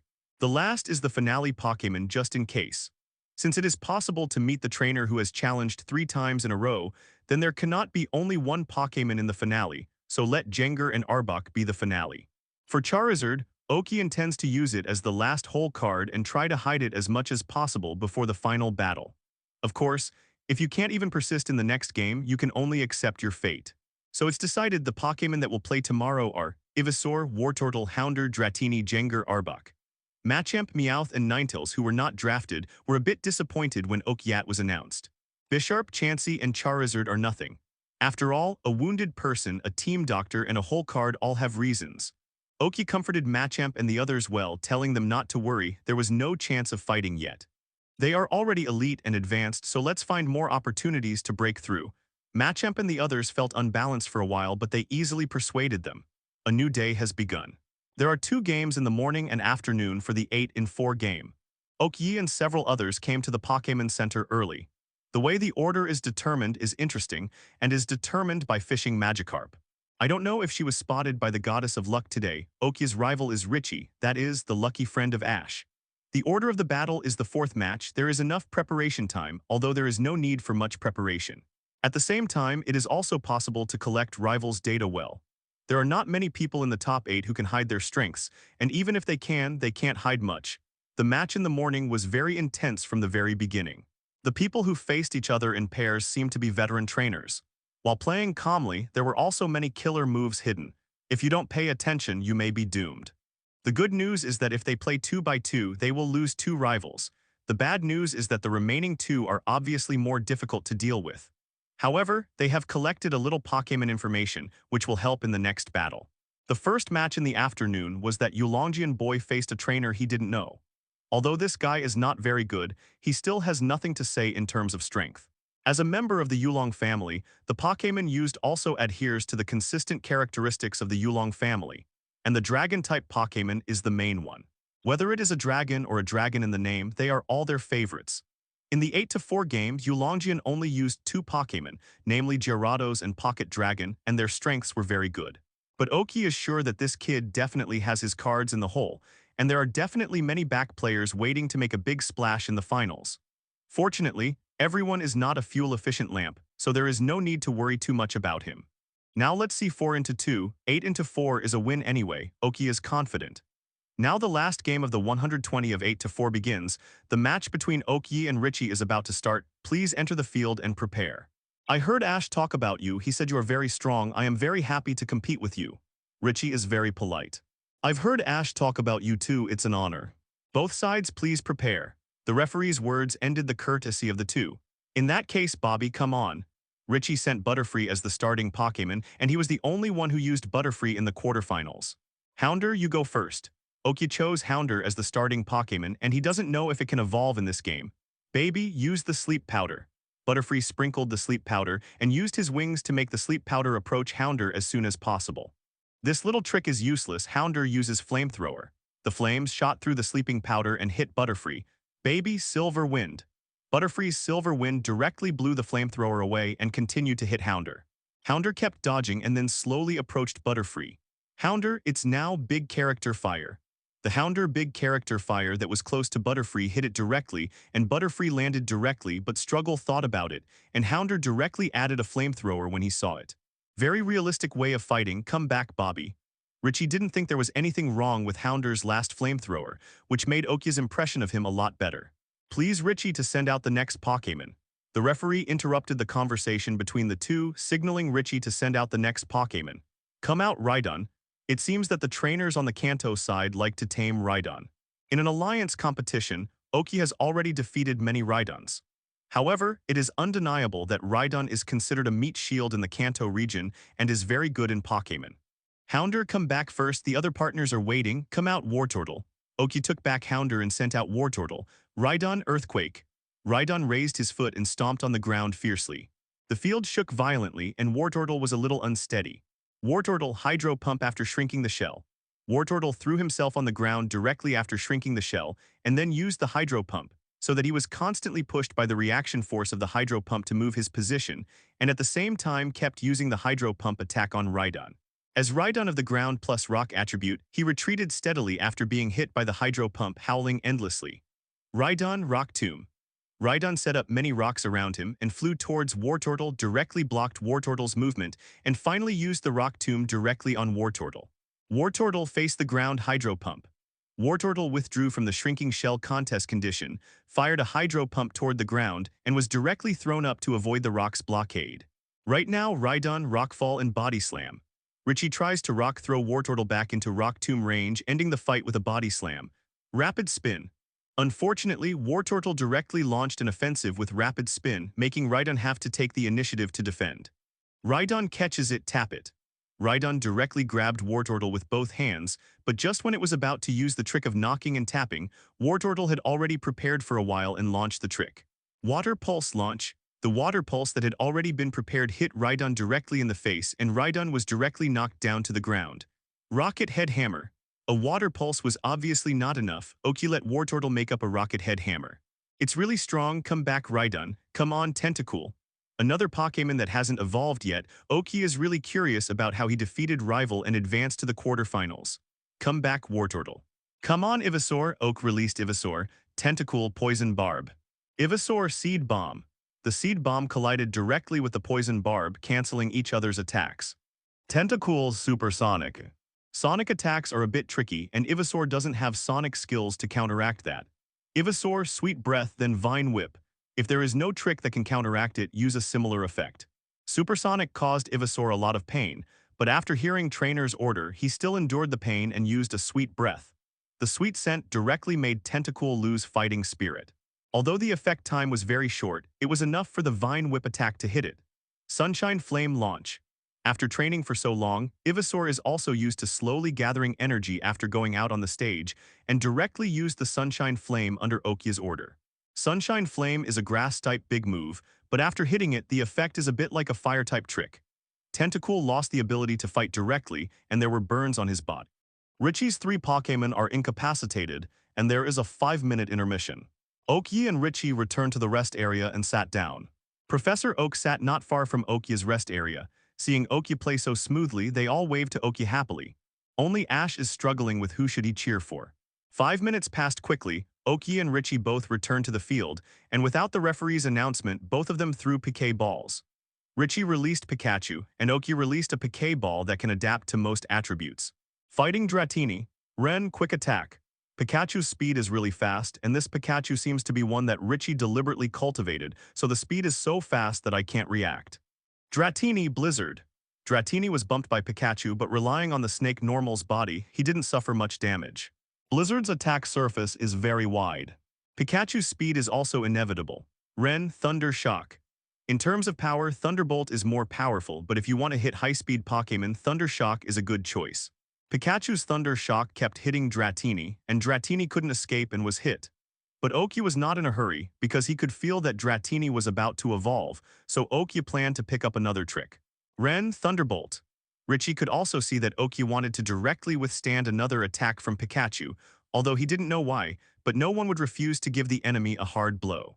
Thunderbolt hit Dratini directly, but before Richie was happy, Dratini started to evolve directly. Oh, Oki's Dratini has begun to evolve. As the quasi-god of the Kanto region, if Dratini evolves, his strength will be even more unfathomable. It was directly ignited, and I have to say that the speakers of the Alliance competition are different from those of ordinary competitions. Under the white light, Dratini's body gradually elongated and then directly soared into the air. The white light burst, and a graceful Dragonair appeared in the light spot, making the audience cheer again. Dratini no Dragonair Dragon Star Group, let them see your power after evolution. Oki ordered after the audience cheered. Ren agility dodges and then hit 5.0 Thunder. The Dragon Star Group directly exploded on the field, leaving the field full of holes. However, Pikachu dodges all attacks with its petite size and agility. Dragonair Thunderbolt.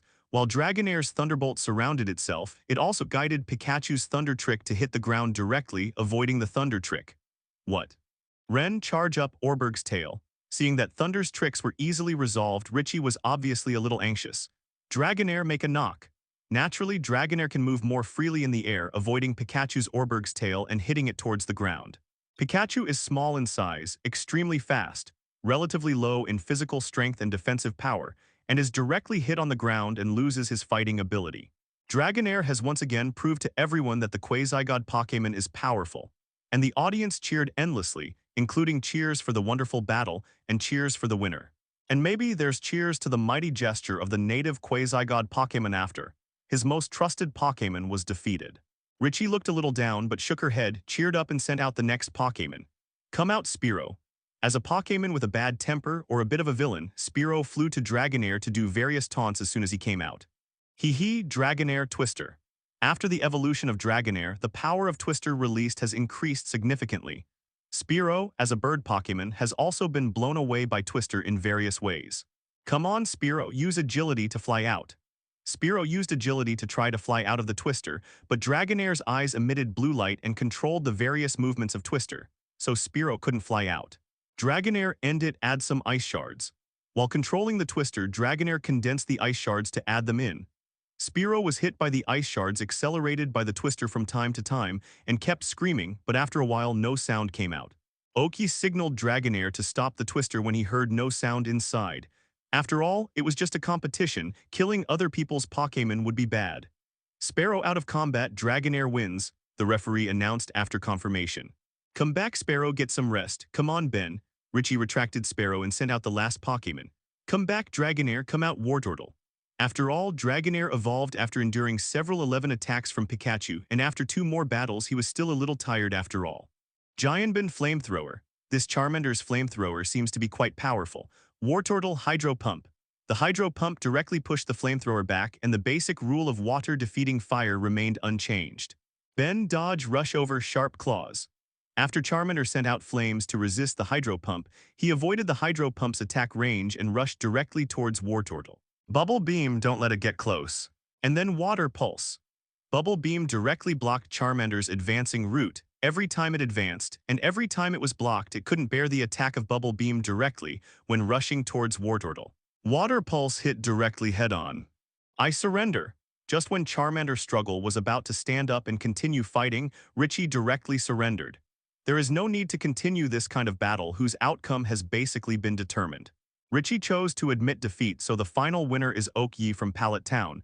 Congratulations to him for successfully entering the Final 4. The audience cheered endlessly. Congratulations, you have entered the top 4, you must work hard. Just as Oak Yi was thinking about how he had beaten Richie so badly, how should he tell him Richie came over first? Of course, that's what I said in the last rival. He also said that the higher my ranking, the better he will feel. Ha ha ha ha, that's right, you have to work hard. I'll go first and I will defeat you in the future. Okay, I'm also looking forward to the next match with you. Seeing Richie walking away, Oki actually feels that he still has great potential. After all, he is also a trainer who has just been traveling for a year. Very good. Waving his hand to bid farewell to the audience, Oki moved to the sidelines directly to the Pokémon Center where Gary and the others were already waiting. As the contestants gradually left, the Pokémon Center was not as busy as it was at the beginning, and Oki quickly recovered his Pokémon. Zioye, your Aunt Delia and I are leaving first. We are waiting for the news of your victory at home. Professor Oak has been out for so many days, and there are many things waiting for him to decide in the laboratory. Delia is here alone, not good, so we decided to go back together. Well, Ash and the others will cheer for you anyway, Delia also said. Okay, but it's so late, why don't you leave tomorrow? The sky had already darkened, so Oki persuaded him to stay. There is a project in the laboratory that requires me to go back. Anyway, there is a flying device, so you don't have to worry about it. Let's have a good game. After sending Professor Oak and Delia away, Oak Yi and Gary went to a restaurant. Although the competition is coming to an end, the food court has not decreased much. After all, the more exciting the competition is, the more enthusiastic the audience will be. Go up a little. Brother, you must teach the child to teach that be ***ch Yulongjian a lesson. Gary said at the dinner table. Yulongjian, does that person have any grudges against you? Ash asked in confusion, and Misty Xiaogang also looked at Gary suspiciously. There is a grudge, that nasty guy has a deep grudge against me, Gary said bitterly. Okay, tomorrow we have to draw a battle sequence. Whether we can face him is still a question. Oki interrupted Gary helplessly. The entanglement between these two people is really complicated. The game actually fell together, which made both of them brood. But after Gary was eliminated, the guy Yulongjian was proud, and he would sneer in front of Gary from time to time. Gary was so angry that he was going crazy, and he had to stay in the hotel under normal circumstances. Yo, isn't this Gary? Said Cow Cow Cow Cow arrived. The guy from Yulongjian found them somehow. Damn it, hey, why don't you keep your killer hairstyle? Originally, Gary was quite rage, but he was distracted by seeing Yulongjian's hairstyle. This guy Yulongjian is the type whose head can be broken and bled, and whose hairstyle can't be messed up. He was beaten up several times by his father because of his hairstyle, but he still did his own thing, which made the members of Yulong's family very helpless. I heard that Yulongdu came here 2 days ago. As an older brother, he would always support his younger brother at critical moments. Oak escaped. Ha ha ha, Gary didn't say anything else but just laughed, but Yulongjian's face turned greener and greener. Go, Oki, wait for me, I want you to look good tomorrow. Yulongjian finally couldn't bear to leave, but before leaving he also expressed his declaration of challenge. Okay, let's talk about it when we meet tomorrow, Oki said indifferently. Gary, what are you laughing at? Let's hear it. Ash's curiosity was aroused by Gary's series of actions and he pestered Gary to ask. Misty and the others also nodded tacitly. Okay, I'm going back first, you guys eat slowly. Oki left after eating and let them play here slowly anyway, they have nothing to do tomorrow. In today's battle, the Pokémon didn't show their strengths well, so Oki intends to send them in tomorrow's battle, but replaces Dragonair with Charizard. After all, the final four is very important. Although, as the old saying goes, people only remember the number 1. But what can be said is only the champion, runner-up, and third runner-up. The fourth place is the worst, no different from the latter ones, so Oki plans to fight. After all, they have already reached this stage. For the sake of fairness, the semi-finals were also conducted by drawing lots, and the 4 came to the Pokémon Center very early. The result was very dramatic. Both Gary and Yulongjian's wishes came true. Oki fought against Yulongjian, and it was in the morning. Yulongjian was very happy to see the result of the lottery, as if he had already won, which made Oak 323 decide to teach him a good lesson, and his 3 quasi-elite level Pokémon all appeared on the stage. I believe Yulongjian did not so strong. After all, this guy is also a trainer starting this year. But the trouble is that those 2 guys are really like raising goo. If he wins, he will have to fight against the guy who stands out from a bunch of actual combat trainers. Oki's body began to tremble slowly, not from fear, but from excitement, because he seemed to have never experienced this kind of battle. So the goal is determined, and the one who can enter the final must be himself. There was still an hour before the start of the game, and Oki didn't plan to go directly to the preparation area to wait. With that time, he might as well go out for a stroll to calm his mood. Oki walked directly towards the food street. The food street in the morning is also very lively. Various breakfasts are placed on the stalls for customers to choose. Oki eats from each one. By the time they finish eating a street, they are almost full. It was almost the same time, so I walked towards the playing field. The first round of the semi-finals is about to start. Please get ready for Oki and Yulongjian. When they walked to the arena, the broadcast just sounded.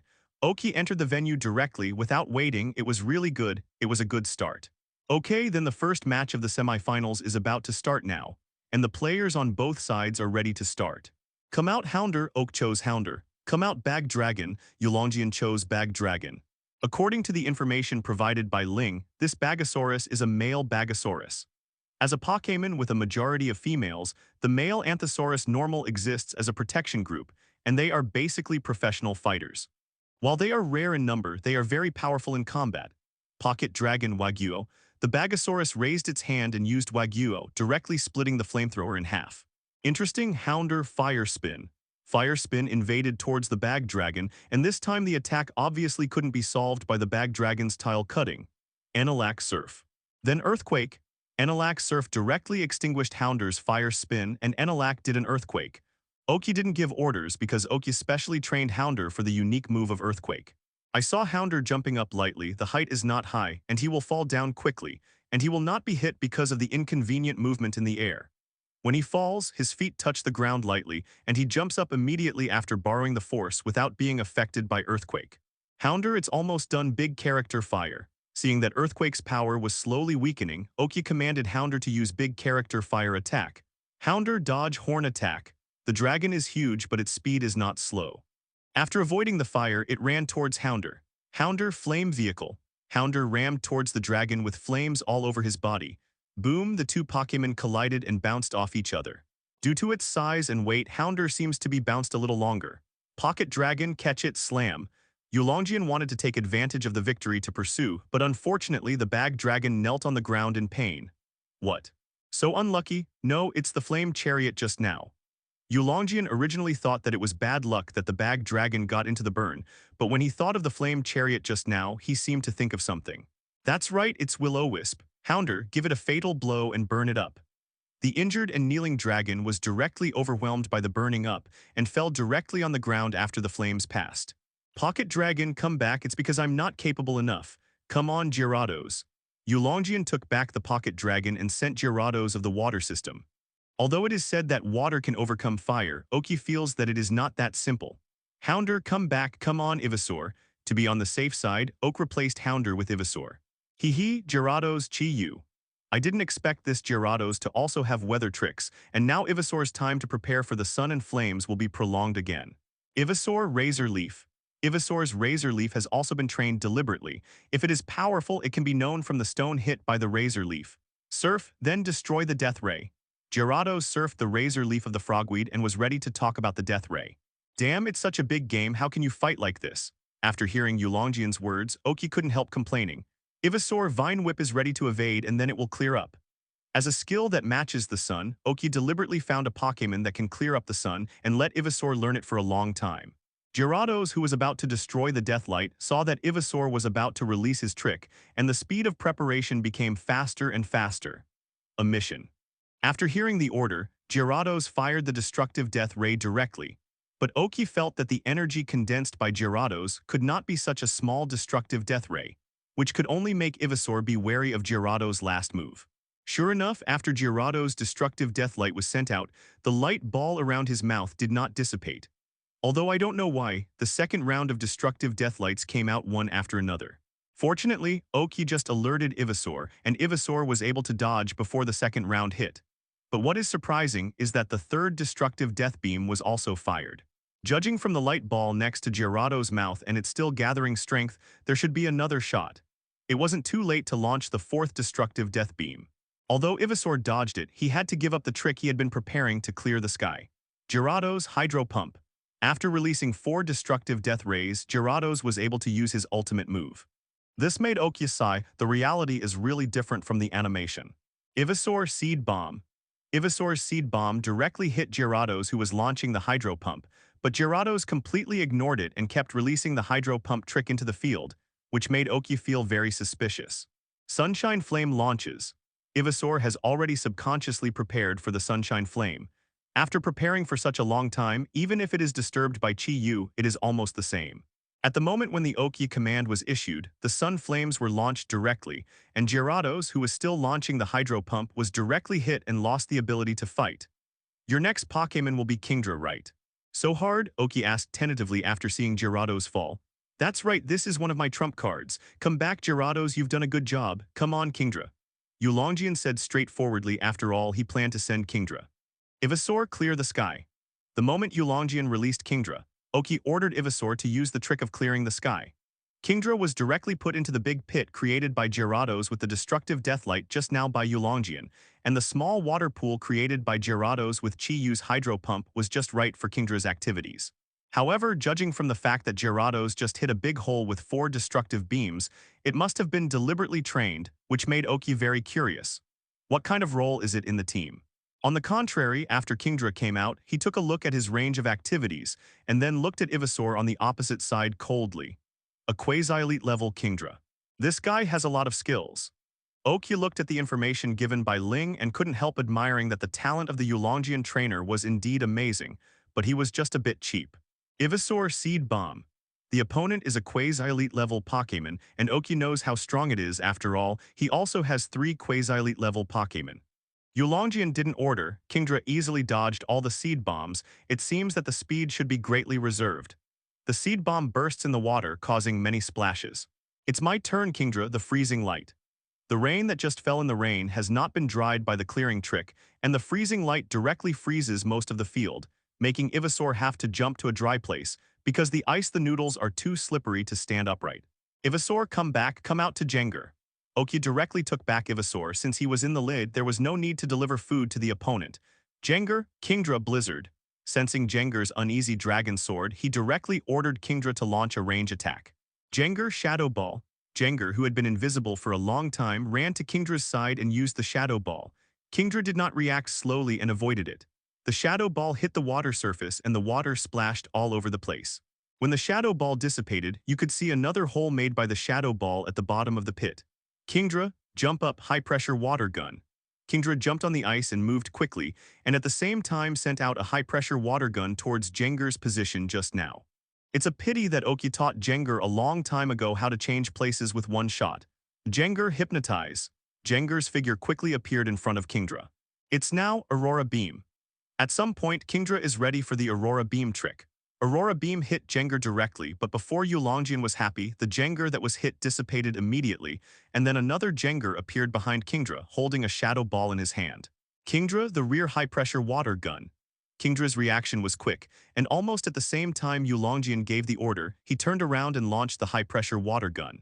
The high-pressure water gun hits Jenga directly, pushing it towards the rock behind. But looking at the smile on the corner of Okia's mouth, Yulongjian instinctively felt that there was something wrong with it, but it was a pity that he didn't wait for him to react. Jenga hypnotize and then Dream Eater. Another Jenga appeared in front of Kingdra and directly hypnotized it into a deep sleep. Then the Dream Eater absorbed what was left of its stamina. 3 Pokémon players of Yulongjian have lost their ability to fight. There will be a 5-minute intermission. Yulongjian walked towards the rest area with a gloomy face. He never expected that he would lose so badly. The 5-minute rest time passed quickly, and Oki returned to the field and released Jenga. He just spent a lot of spiritual power to create substitute to defeat the Kingdra of Yulongjian. Although he recovered a little spiritual power with Dream Eater later, Jenga is now there is not much strength left, Zhao Nuajo. And I only hope to defeat the 2 Pokémon of Yulongjian, because the last Oki has reason to believe that it is a stronger Pokémon than Kingdra. Seeing that he is not in a hurry or panic now, you can tell by the look on your face that the whole card is still in the back. Come on, Druddigan. As expected, he came from the Yulong family and his style was basically the same. Jenga Shadow Ball. Thanks to his usual training, Jenga's whereabouts were erratic, and it was a shadow ball that appeared directly in front of Druddigan. Druddigan Dragon Claw. Druddigan's Dragon Claw grabbed the shadow ball directly, but before it touched the shadow ball exploded, and a gust of black wind blew towards Druddigan's eyes. Druddigan couldn't help but close his eyes. Eyes now lick Shadow Claw. At the moment when Druddigan closed his eyes, Jenga seized the opportunity to be a lick. When Druddigan was numb all over, Jenga hit several Shadow Claws one after another, directly knocking Druddigan to the ground. Sure enough, Oki, you are really not simple. Come back, Druddigan, next is this guy. Yulongjian took back the Druddigan and then released a Flygon. Look at Jenga again, he is out of breath now, obviously the battle will not last long. Oki originally wanted to hide Charizard, now it depends on whether his other Pokémon can kill his remaining 2 Pokémon. Flygon, Sonic Boom. Flygon directly resorted to Sonic Boom and then strafed the field. Jenga couldn't dodge and was hit and covered his ears in pain. Jenga Hypnosis. Hearing Oak's voice, Jenga covered his ears with his hands and at the same time hypnotized the following. Since Jenga was under the command of Oki just now, Flygon was below Flygon, and at this time Flygon was facing Jenga's direction, releasing the Sonic Boom attack just looking down. The battle just now directly broke the ice surface into small pieces, which strengthened the power of Jenga's hypnosis. The Sonic Boom trick slowly stopped, and the Flygon slowly landed on the ground. Flygon, wake up! Yulongjian shouted unwillingly, seeing his Flygon being controlled by Jenga. It's useless, Jenga Destiny Bond after Dream Eater. The current situation is that Jenga has not much physical strength and he can't recover much after Dream Eater. After using Dream Eater, Flygon gradually had a tendency to break free from hypnosis. Jenga could only speed up Dream Eater, trying to absorb Flygon's physical and spiritual power as much as possible. When Flygon was about to break free, Jenga used Destiny Bond in a timely manner. At the moment Jenga lost the ability to fight, Flygon also let out a scream. Jenga, come back, you have done a good job. Although Jenga lost too much physical and spiritual energy, although Flygon suffered a lot of damage, he did not lose his fighting ability. Let's go, Hounder. Although Flygon has not lost its fighting ability, it is almost at the end of its battle. Oki intends to use his first few Pokémon to defeat Flygon first, and then try his best to defeat the remaining Pokémon.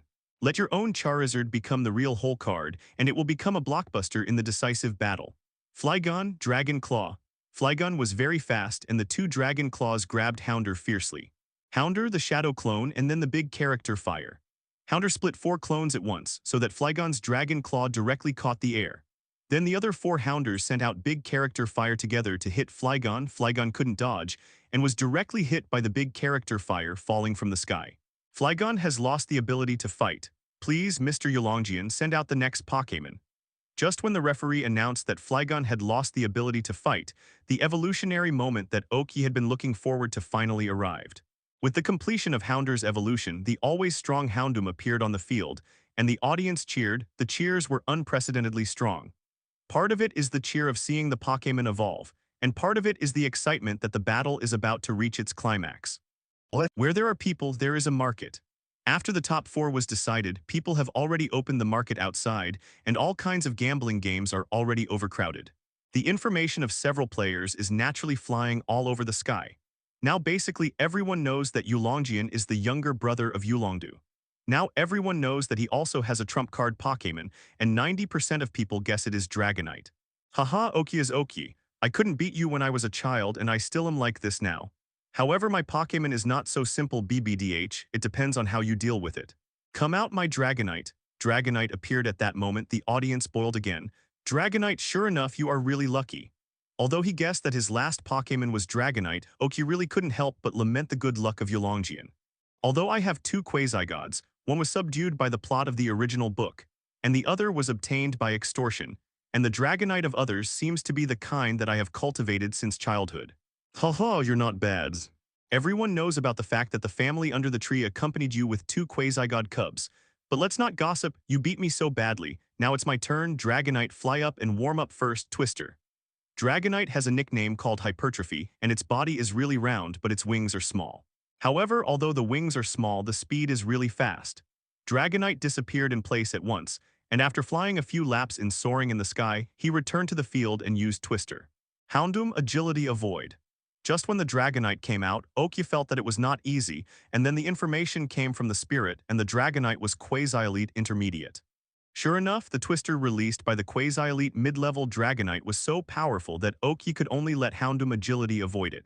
It's useless. Dragonite, Dragon Claw. Ever since Yulongjian dispatched Dragonite, his aura has changed. Just like Dragonair can manipulate Twister, Dragonite can manipulate Twister more freely, and Houndoom is directly involved in Dragonite's Twister. Then Dragonite flew directly into Twister, and when Twister stopped, Houndoom was hit to the ground by Dragonite's Dragon Claw. Houndoom lost the ability to fight. Please Oki to send the next Pokémon.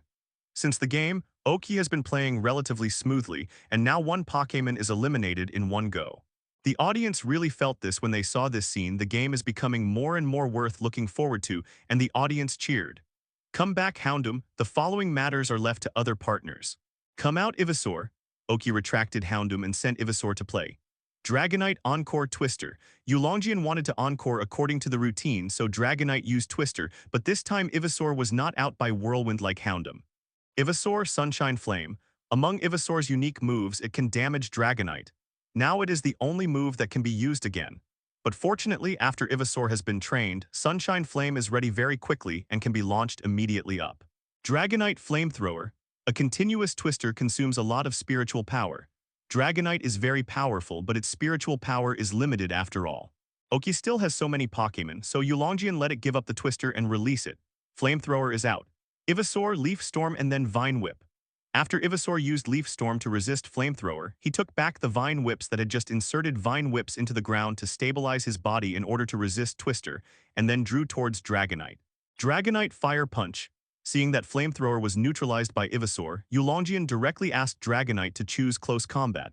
Dragonite fluttered its wings and quickly came to Ivysaur's back. It clenched its fists and beat Ivysaur with flames. Ivysaur back. Ivysaur has more than 2 Vine Whips. When the front 2 Vine Whips are not retracted and it is too late to turn around, it stretches out the other 2 Vine Whips to hit the back. Ivysaur seized the opportunity to turn around and use 4 Vine Whips to hit Dragonite. Dragonite blocked the Vine Whips with its hands shining and approached Ivysaur. Ivysaur 3 Powders. Just as Dragonite approached Ivysaur Fire Punch and was about to hit it, a burst of powder spit up from the flower bud behind Ivysaur. I guess you have this trick. Dragonite Water Gun. Dragonite uses Fire Punch at the same time, spit up Water Gun in his mouth, washing off the powder of Ivysaur directly. Ivysaur was hit by the Water Gun first, and then was directly sent flying by the Fire Punch, directly losing the ability to fight. However, both Ivysaur and Oki had a smile on their lips and they did not feel defeated at all. Come back, Ivysaur, you're done. Come out, Wartortle. Oak retracted Ivysaur and released Wartortle. Dragonite Thunder Shock. As soon as Wartortle came out, Dragonite preempted the Thunder Shock trick. Wartortle Water Sport. At the place where Wartortle was conquered when he saw Blastoise using Water Sport trick, Oki decided to let Wartortle train well, and now Water Sport trick came in handy. Dragonite's Thunder Shock quickly approached Wartortle, but just as he was approaching Wartortle, Wartortle used the Water Sport trick to directly block Thunder Shock in front of him. There is a set, Dragonite. Thunder Punch. Just like when I was fighting Ivysaur last time, seeing that Thunder Shock was useless, Yulongian directly asked Dragonite to use the close-up Thunder Punch. Wartortle Rapid Spin.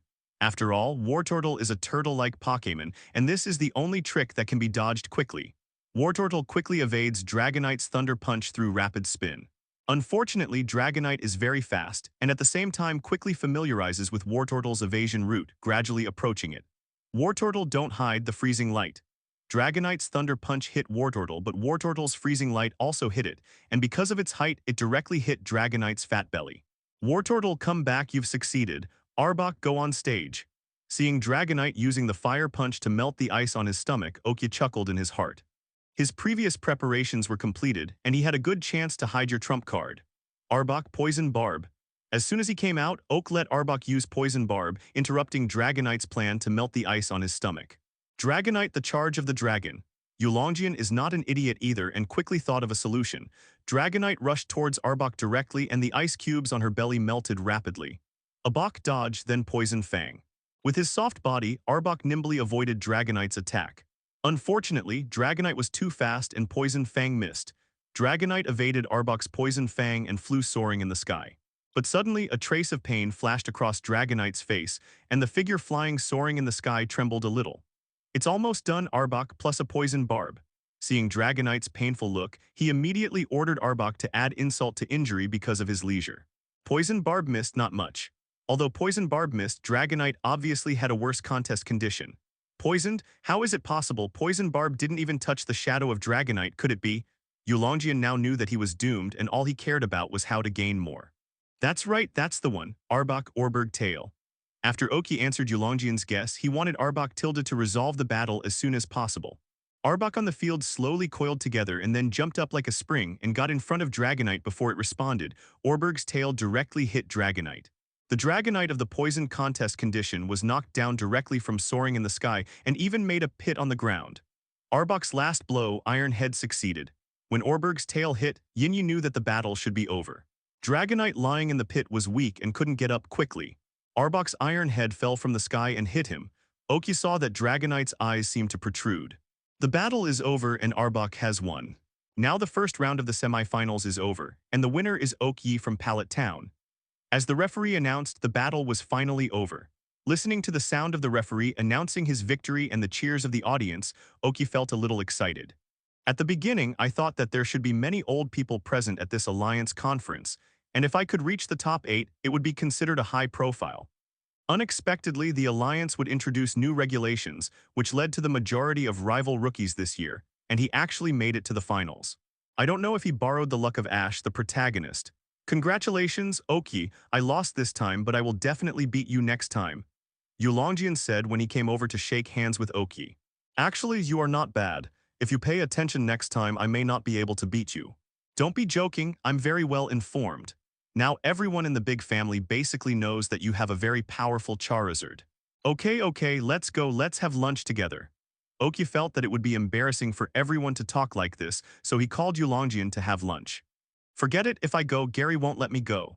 Yulongian refused and Oki didn't force it. He greeted him and walked to the outside.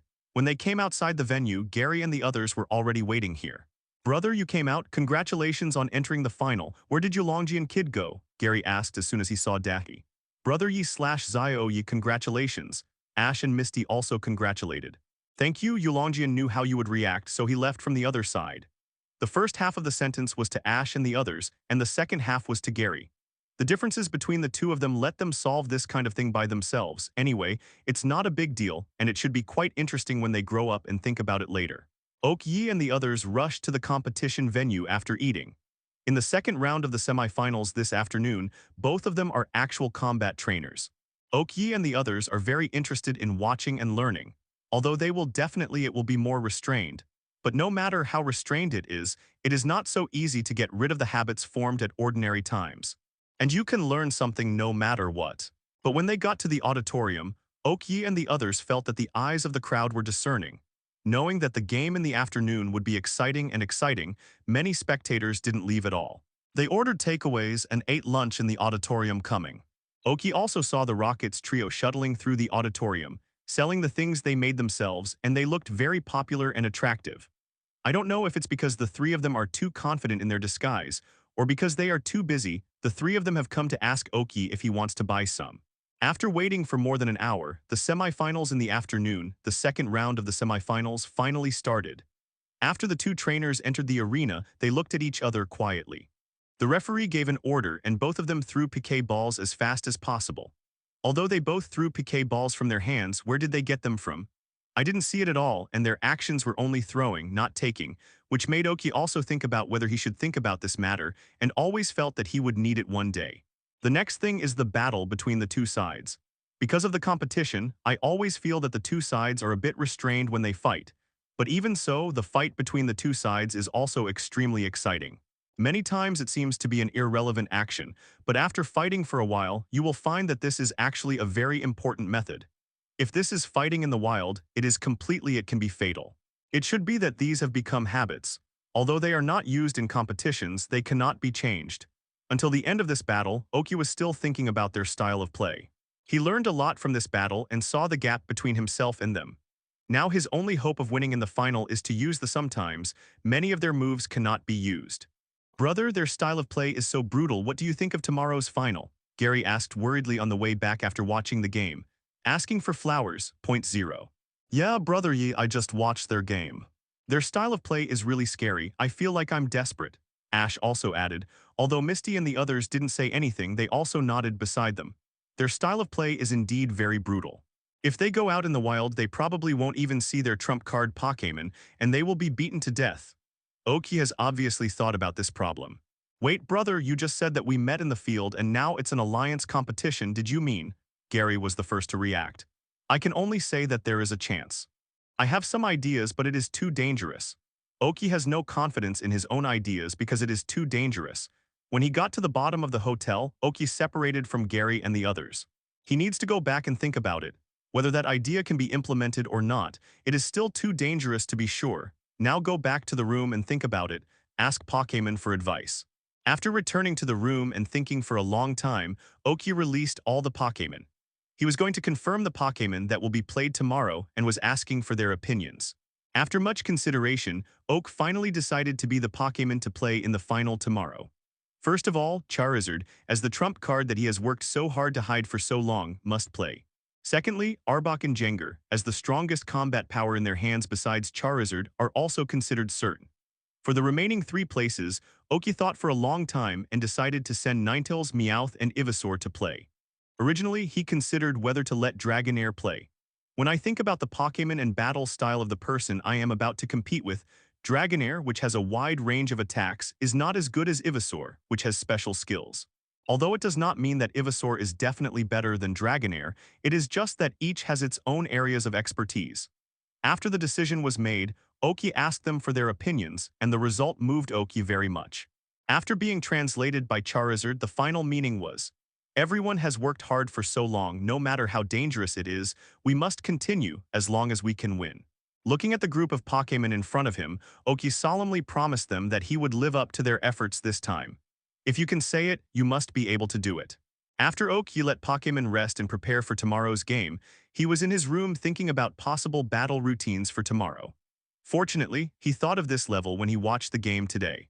Let Ling record his Pokémon's habits in battle, as well as rivals' favorite way of fighting. What needs to be done now is to prepare for possible situations. Of course, it is impossible to do it on your own. Fortunately, there are spirits that can help you. Even so, Oki was busy until midnight before making a rough prediction. Whether it works or not depends on tomorrow's game. Although he stayed up late until the wee hours of the morning, Oki got up very early and couldn't fall asleep, probably because he was a little excited. Today's final will be held in the afternoon, and in the morning there will be Eulongian and another competition to determine the third place. Oki did not intend to watch the Yulongjian competition. He had to prepare for the competition with all his strength. He was a fledgling, and it was amazing to be able to reach this level. Even if he was second, Oki would be satisfied. However, ambition is necessary. If you can be the first, who wants to be the second? Just like rival in the afternoon competition, he seems to be called Ghost Bear Heart. This is his third time participating in the Alliance competition. The last time he participated, he was already in second place. At that time, it seemed that many families offered him olive branches. But he refused all of them. But luckily, he wasn't the kind of guy with zero EQ. He at least gave a reason for wanting to participate in the Alliance conference again. When Oki came to Indigo Plateau, Oki's father handed him a file bag, which contained the information of this Ghost Bear Heart. Gixingson, male, 23 years old, civilian trainer. This is the third time I participated in the Alliance conference. I won the top 64 and the runner-up in the two previous Alliance conferences.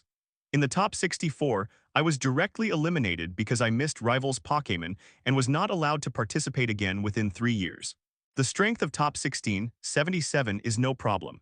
The time when he became the runner-up was at the last moment, losing to Elite 4 Bruno's younger brother Hit, who, like his brother, is a trainer who specializes in fighting-type Pokémon. Hit should have gotten his brother's true biography. The battle was not only fierce but also very measured. He defeated all 6 Pokémon of Gixingson and finally couldn't even see Hit's 6th Pokémon. After that incident, Ghost Bear Heart disappeared for 3 years and only reappeared this year. It is said that he went to the deep mountains and old forests to train for 3 years, and no one knows his current strength. If you have the opportunity to subdue him, you also need a subordinate. The leader of the Dark Guard of each generation of patriarchs is subdued by himself. P.S. The premise is that you can defeat him. Thinking about the information given by his father, while Oki felt that it was tricky, he really wanted to challenge himself, which also gave him one more reason not to lose. For the glimmer of hope for himself to win, Oki thought through his plan from beginning to end again in the morning, and after confirming that it was correct, he slowly practiced Beast Mastery in the room. Can't break through and don't know why. After eating at noon, Oki took his Pokémon to the rest area of the arena, waiting for the start of the finals. Now, the most exciting match of the entire conference is about to begin. Please invite players Oki and Ghost Bear Heart to play. After waiting for a long time, finally this moment came. Oki took his Pokéball and walked towards the arena. The first player to enter the field is Oki from Pallet Town. He just received Earl Dervish Pokémon this year. Trainer, who has just started for a year, has entered the finals directly as a dark horse. Can he continue to be black? Let's wait and see. Oki's eyes twitched. What does it mean to continue to be black? Then there is another contestant in our finals, Gixingson. As a 23-year-old contestant, he has also won the runner-up. Can he go further this time? Let's wait and see. Hearing the commentator's words, Oki felt a little more balanced in his heart. After all, he was being cheap, not targeting himself. Okay, the final of the 109th Indigo Plateau Conference is about to start now. Please prepare for the contestants on both sides. Then the competition begins. Come on, Pinsir, come on, Meowth. Seeing the Pokémon sent by both sides, Oki felt that he was very lucky. At least Meowth had an advantage against Pinsir. Moreover, the Pokémon of Gixingson are not all quasi-elite level existences, which makes Oki heave a sigh of relief. I've studied your information, Oki, right? I'm very interested in your amazingly powerful Meowth. Gixingson spoke first, which surprised Oki. Really? I have also studied your information, and this time you may not be able to win the championship again. Hee, interesting. Pinsir Dynamic Punch. Pinsir swung his fist at Meowth, but Meowth's main force did hit the 2 pincers on Pinsir's head, because that thing gave Meowth the most dangerous feeling strong. Meowth, don't be dazed, dodge Dynamic Punch. Hearing Oki's words, Meowth withdrew his attention, dodged Pinsir's Dynamic Punch, and directly sent a Dynamic Punch back. But at the moment when he was about to hit, Meowth stopped, and then jumped back a few times, leaving Pinsir next to him. Haha, Pinsir Sword Dance. Seeing Meowth retreating, Gixingson smiled and asked Pinsir to perform Sword Dance, trying to strengthen his attack. Meowth was very annoyed when he saw his retreat being ridiculed by the enemy, secretly gritted his teeth, and hated himself for not being able to live up to expectations. Meowth, don't worry, Fisher. Oki taught Meowth a lot of tricks that can bring out its power, and Fisher is one of them. Meowth punches ground. Then a crack quickly developed towards the big use. Fisher's trick also failed to stop Pinsir's Sword Dance, but Pinsir just moved the Sword Dance and finally even jumped directly onto a big rock and continued to use the Sword Dance. Meowth, rush up. Mog Punch. Now Pinsir Dynamic Punch. Pinsir stopped the sword dance and hit the rushing Meowth, but the target of Meowth Mach Punch was not Pinsir from the beginning. When Meowth rushed towards everyone, Pinsir's dynamic punch also rushed towards it. But Meowth's Mach Punch turned a corner and hit its arm, and then used its strength to pass through the two large pincers on Pinsir's head. Pinsir cut, vice grip it. Guixingxin should have asked Pinsir to use the scissors guillotine just now. After all, the opportunity was so good just now. It's a pity that Pinsir's scissors guillotine can be said to be its ultimate move. When the game just started, Meowth felt the bloody smell on the pair of pliers, which can't be washed off simply. From the beginning of the conference, Oki asked someone to shoot the fighting video of Guixingxin. After a night of research last night, he could also roughly understand the habits of this Pinsir. From the beginning of the competition to now, Pinsir has done it many times. He was able to use this move to directly resolve the battle. But it was a pity that he was stopped by Guixingxin, which made Oki have a very bold guess. The power of this Pinsir's unique move is not trivial. Oki won the bet. Although Guixingxin quickly ordered Pinsir vice grip Meowth, it was too late. Meowth's dynamic punch directly hit the top of Pinsir's head and then left Pinsir's attack range with his strength. Meowth Thunderbolt. In this situation, Oak didn't want Meowth to check Pinsir up close. The power of Thunderbolt is also extraordinary. Although Meowth's power is very strong, Oki still did not give up the training of its other unique moves. Pinsir was directly greeted by 100,000 points, and then with the dynamic punch that just hit the top of the head, Pinsir still fell down. Huh, come back Pinsir. Come on Scyther. Guixingxin seemed not surprised by this result at all and directly released another Scyther. The strength level of this Scyther is the same as that of the Pinsir just now, only elite and advanced, which does not match the time that Ghost Bear Heart has traveled for so long. Oki let Ling pass the information to himself in detail. After comparing it with the Pinsir information just now, Oki found out that their qualifications are very low, and they are 3 levels behind Oki's minimum requirements for subduing Pokémon. Orange qualification. It's no wonder that although Pokémon with low aptitude have the chance to reach the peak and become a mythical beast, the difficulty is really not as high as normal. Oki's own Pokémon are all above green aptitude, and the only green aptitude Machoke in the fighting Pokémon is after the evolution. It also became a cyan aptitude, so Oki has never thought about similar things. It seems that these two Pokémon are the kind that are difficult to break through when encountering a bottleneck, which also strengthens Oki's determination to subdue a high-quality Pokémon. He doesn't want to see his Pokémon stuck in the quasi-elite bottleneck and cannot break through. No wonder the bloody smell on the two Pokémon is a bit stronger, probably because they can't break through the quasi-elite, so they strengthen the lethality of their unique moves. This is fine in the wild, but unfortunately this is the arena. Meowth, Agility Mach Punch. Meowth's Agility and Mach Punch were directly blocked by Scyther with 2 sides when they hit Scyther. Although they were pushed back by a powerful force, they seem to be basically fine. It's my turn, Scyther, chop and slash. The moment Scyther heard the order, she waved her sickle and slashed at Meowth. Fortunately, Meowth avoided them one by one with her powerful reaction speed. Come again, Swift. Scyther's Swift is very special. She wields a series of green wind blades directly with her 2 scythes, and the chopping makes Meowth's evasion even more difficult. Meowth Dynamic Punch. Instead of hitting Scyther, Meowth's dynamic punch seized the opportunity to hit the ground directly, and then kicked up a large rock, creating an opportunity for Meowth to avoid Scyther. 0.4. Scyther double team, Agility approached and then hit with the back of the sword. Scyther split into 4 at once, and then turned into a green light and approached Meowth from different directions. No way, let's do it like this. Meowth, get ready. Before the game, Oki roughly explained various tactics to the Pokémon he was about to leave, and now it just came in handy. Meowth closed his eyes and stayed where he was, waiting for Scyther's attack. Scyther's field fighting experience didn't tell it what it means to let go. Regardless of whether Meowth closed his eyes or not, he directly attacked Meowth. After all, Double Team is a shadow, not the physical clone in Blaze. Meowth closed his eyes at the moment when he was hit by Scyther and directly grabbed it with 2 paws. Although he was injured, it was indeed a good moment to counterattack. Meowth Orberg Tail. Meowth grabbed Scyther's saber arm with both hands, turned around, and struck Scyther with his tail. Unfortunately, I won't let you succeed, Scyther Kametachi. Meowth was knocked out directly, and Scyther caught up to catch up with a back blow. Sure enough, it still doesn't work. Come back, Meowth, come on, Ivysaur. Although many countermeasures have been made, it still doesn't work after the test of actual combat. Ivysaur Razor Leaf. A large pile of Razor Leaf flew towards Scyther. Scyther Sword Dance. While strengthening Scyther's attack, Sword Dance also ejected the Razor Leaf directly. There is a set Ivysaur 3-powder combination attack. Oki didn't think to stop Scyther's sword dance, which strengthened the attack, but let Ivysaur use 3-powder combination attack. Scyther swift. It's now the flames of the sun. Seeing the moment Scyther stopped, Oki immediately ordered. Ivysaur's Sunshine Flame collided directly with the Weasel and dissipated, but before Scyther made the next trick, another Sunshine Flame directly hit it. Ever since I saw the burst of destructive deathlight that time, Oki has trained Ivysaur to fire the sun flames in bursts.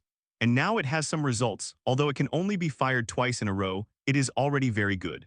Body Slam. Scyther was hit head-on by the sun's flames and didn't fall directly. When Struggle thought about it, she was hit by the Body Slam again and lost her fighting ability. The Pokémon in the back is another level, come out Hitmonchan. After taking back Scyther, Gixingsin said, looking at the information given by Ling, this Hitmonchan is quasi-elite low level, and indeed it is not of the same level. Ghost Bear Heart, isn't it? It's really strong. In fact, you can be stronger. Oki stopped after saying this ambiguous sentence, not for anything else, just to delay time. Maybe Hitmonchan Mach Punch. Hitmonchan punched Ivysaur with his gloved fist. Vine Whip. Ivysaur directly stretched out the Vine Whip to hit Hitmonchan, but was constantly opened by Hitmonchan, so he had to withdraw the Vine Whip to directly assist him to avoid the attack. For Hitmonchan's attack, Oki is not in a hurry. Now Ivysaur's 3 powders have been scattered in the field. Although it is very thin, it will definitely have an effect after a long time, and now the buds on Ivysaur's back are still incessant. It released a mixture of 3 powders, but at least it was released while moving, so there was no big movement and it was not discovered. Hitmonchan Fire Punch. Guixingsin seemed to have noticed, and asked Hitmonchan to use Fire Punch while also making him fast. Ivysaur Sunshine Flame. After so long, Ivysaur's Sunshine Flame was already ready, and hit Hitmonchan in an instant. The flame of the sun was directly blocked by Hitmonchan's Fire Punch, and it was gradually advancing in the direction of Ivysaur, and finally changed the direction of the flame of the sun directly hitting soaring in the sky. Then Hitmonchan didn't stop, and directly Fire Punch hit Ivysaur, who was still in a daze. Come back, Ivysaur, it's your turn, Ninetales. When Ninetales came out, Hitmonchan, who was still in good spirits just now, turned a little ugly. It's almost there, Ninetales Freezing Light. Ninetales Freezing Light kept hitting Hitmonchan, and Hitmonchan was able to dodge it at the beginning, but with the poisoning, paralysis, and sleep, the effects of the 3 powders intensified, the movement became slower and slower, and in the end, he still did not escape the fate of being frozen into ice cubes. Yes, Ninetales did a good job. Now, even if the remaining 3 Pokémon in Gixingsin are quasi-elite Pokémon, he has a good chance. Come back, Hitmonchan, how's it going? Intermission or continue fighting? Gixingsin asked after retracting the Pokémon. If you don't rest, I can continue. In fact, Oki also knows that the reason why he can win a little bit now is that he can't kill himself in the game. Otherwise, there are many opportunities that Gixingsin can directly kill his own Pokémon. So he doesn't want to rest even better. Yushui was still worried that he would come up with some strange tricks while he was resting. After both players agreed, the conference directly announced the continuation of the game. The audience cheered. Who wouldn't want to continue watching when they were seeing the exciting? Even a spectator who had just got up and was about to go to the toilet sat back directly, intending to continue watching the game without changing his face, which made the surrounding people feel uneasy. Cast a respectful look. Come out by Dio. Sure enough, this kind of Pokémon, the Guangdong family bird, is actually the first choice to conquer. There is really one hidden in Ghost Bear Heart. In fact, Oki also wanted to find a chance to conquer one, but he didn't find a suitable one. That's all. By Dio Lai Hurricane. The purpose of taking out by Dio is very obvious. After all, there are still all kinds of powders spreading on the field, and Ninetales still uses the low-power Powerer Snow from time to time since they come out. Ninetales adds something to it, Blizzard. By Dio's Lai Hurricane and Ninetales Blizzard were raging on the field like this, and the temperature gradually began to drop. Fortunately, Ninetales is an Ice-type Pokémon after all, but By Dio is not very friendly up. By Dio Wings of Steel. Guixingsin still planned to prevent Ninetales from continuing to blow. After all, the temperature is too low to affect flying. Ninetales Orberg Tail. Although in terms of strength, Ninetales is at a disadvantage, but after all, there are 9 tails. And with the inspiration from Blaine, now Ninetales has a new breakthrough in the use of tails. By Dio Dual Wingbeat exuded the color of Orberg and flew towards Ninetales. Ninetales' 9 tails also began to swing in the color of Orberg, intending to give By Dio a fatal blow at any time. By Dio's speed was very fast, and he flew beside Ninetales in one fell swoop, and Ninetales couldn't even react.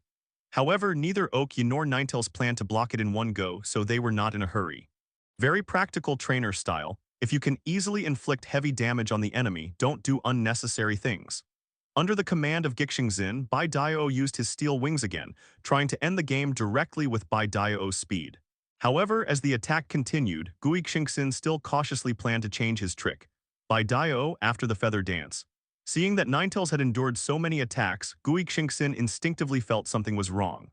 I can't help it, Ninetales, it's just this time. Although they are still not sure, Oki and the others can only fight, Ninetales stood up.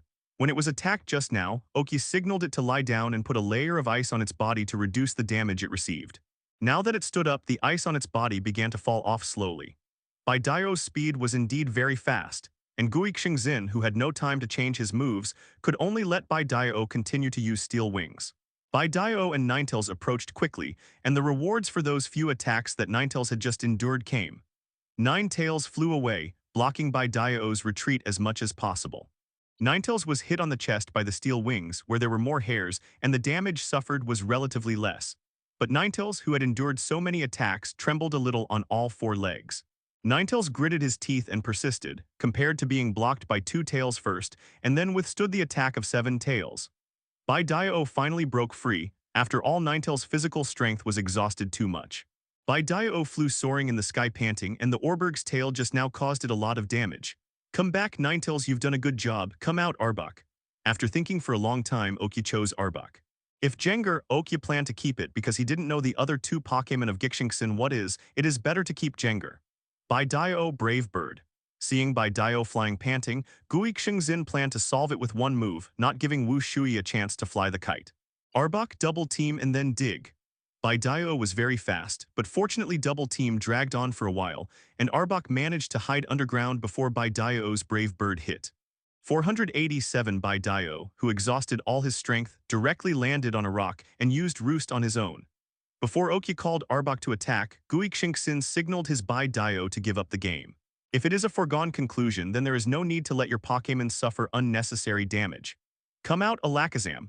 Alakazam of the Superpower Department. This is a bit difficult. Fortunately, he has Jenga, but Gui Xingxin still looks very confident. He knows he has Jenga, so confidence is the last one only Pokémon left. Arbok Glare. When Arbok first came out, Alakazam directly controlled him with confusion, but fortunately Glare activated, allowing Oak to take Arbok back in this instant. Arbok, you rest first. Let Jenga deal with it. Jenga came out and met Alakazam's eyes directly. Alakazam, Spiritual Ray. The moment Alakazam cast the Psychic Light, Jenga became invisible directly. Jenga, Evil Wave. Jenga reappeared already behind Alakazam's back. Teleport, Confusion found it, cut it with Spirit. Alakazam's reaction was quick, and a teleport left the attack range of the Evil Wave. Alakazam. When confusion spread all over the field, a transparent object in the shape of Jenga appeared on the field exuding light blue light, and Alakazam's mental cut was immediately sent out. Jenga, the Shadow Ball. Jenga was restrained by confusion and couldn't move. Yin Mui asked Jenga to use the Shadow Ball. Alakazam teleport dodged, but the target of the Shadow Ball was not it in the first place, and it exploded the next moment when it deflected the mental cut. Black's wind was blowing in the field, and Alakazam, who had just appeared in shape, was blown so hard that he couldn't open his eyes. He teleported again for safety. Jenga took this opportunity to escape confusion's control. Jenga, a small Shadow Ball. Oki gave a strange command, but Jenga easily understood what it meant, and after he disappeared, he sent out several small shadow balls in several places in the field, letting them the two collided, and a black wind blew again in the arena. Alakazam, Confusion Shield. Gui Xingxin asked Alakazam to release a Confusion Shield this time, as if waiting for something. Jenga, Shadow Claw. Jenga did not appear behind Alakazam this time, but grabbed the Shadow Claw directly on top of it. Teleportation. The trick of teleportation is really a bit disgusting, but there is always a way. Jenga is ready to enter the stealth contest condition after Shadow Claw is empty, planning to wait for the opportunity to move. But at this moment, a Psycho Cut appeared from soaring in the sky, hitting Jenga directly. Jenga fell to the ground directly, but Gui Xingxin didn't relax his vigilance. He was still on guard against Jenga's Sucker Punch, because he knew it was substitute from the moment Future Sight hit it. It's now Jenga, the Evil Wave. A Jenga appeared directly and rushed towards Alakazam, and after Alakazam teleported away, several loyal Jengas appeared in the air. The only explanation for so many Jengas in soaring in the sky is the double team, but it is not so simple to find out the real body. As long as Alakazam stops, the Jengas will fly towards it. Psycho Cut scattered flowers. Xingzin's voice made Alakazam respond instantly. A lot of Psycho Cuts appeared in front of him and then scattered away, hitting Jenga in soaring in the sky. But in the end, all Jengers are clones, not an entity. It's now the evil wave. Just as Alakazam Psycho Cut was issued, Jenga emerged from the ground and the evil wave hit Alakazam. Behind, Alakazam turned around immediately and the Psycho Cut was still in its hand.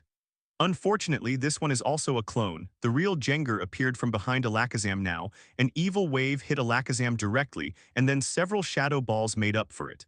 Alakazam was knocked out without even having time to teleport, but to the surprise of the audience, Jenga also fell down. Oki and Ghost Bear Heart didn't say anything, and each took back their Pokémon. I didn't expect that you, the son of a big family, would be like this. Although Xingxin didn't finish speaking, Oki had already reached the point where he had to say something. Do I have to tell you that I still have a previous life? Should I tell you that I had a roommate named LYB in the previous life? Oki thought to himself. It's just a trivial matter, just read the novel more. After Oki finished speaking, he released Arbok. Really? Come out Salamence. Ghost Bear's last Pokémon is Salamence, which is the Storm Salamander. Quasi-God Pokémon, the final evolutionary form, ultimately requires a level of strength.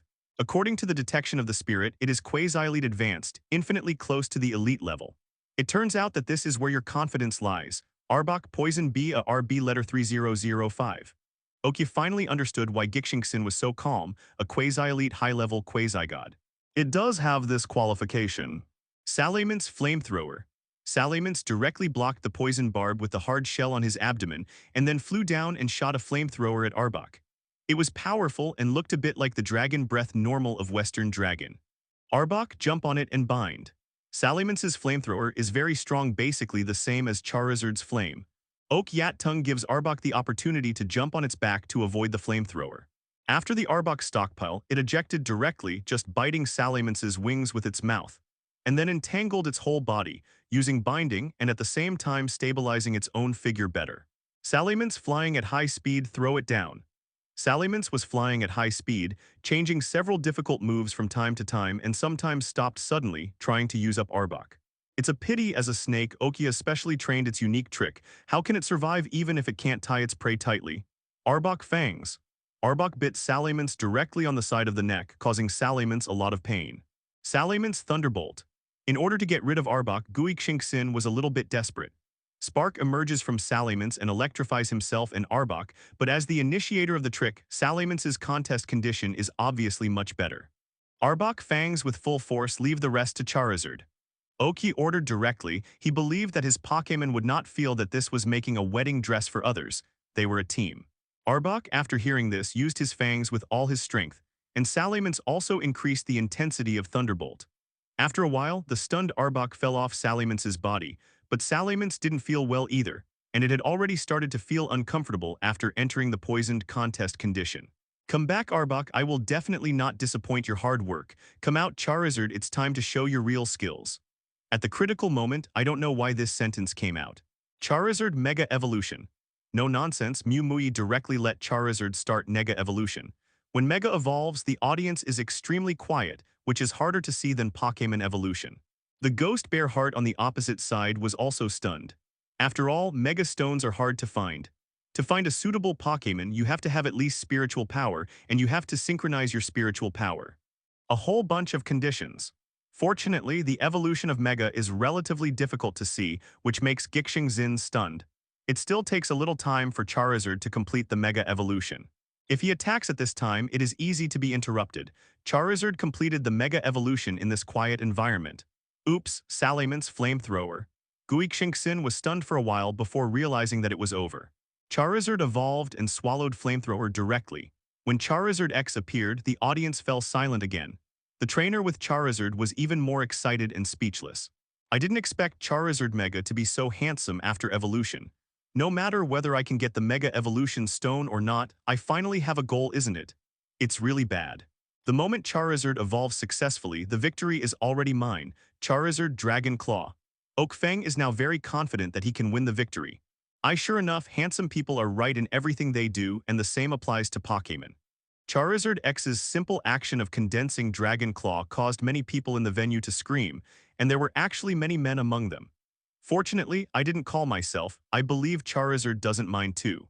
Oki was very unconfident when he thought of this, because he seemed to be too excited just now, and all his thoughts were passed to Charizard.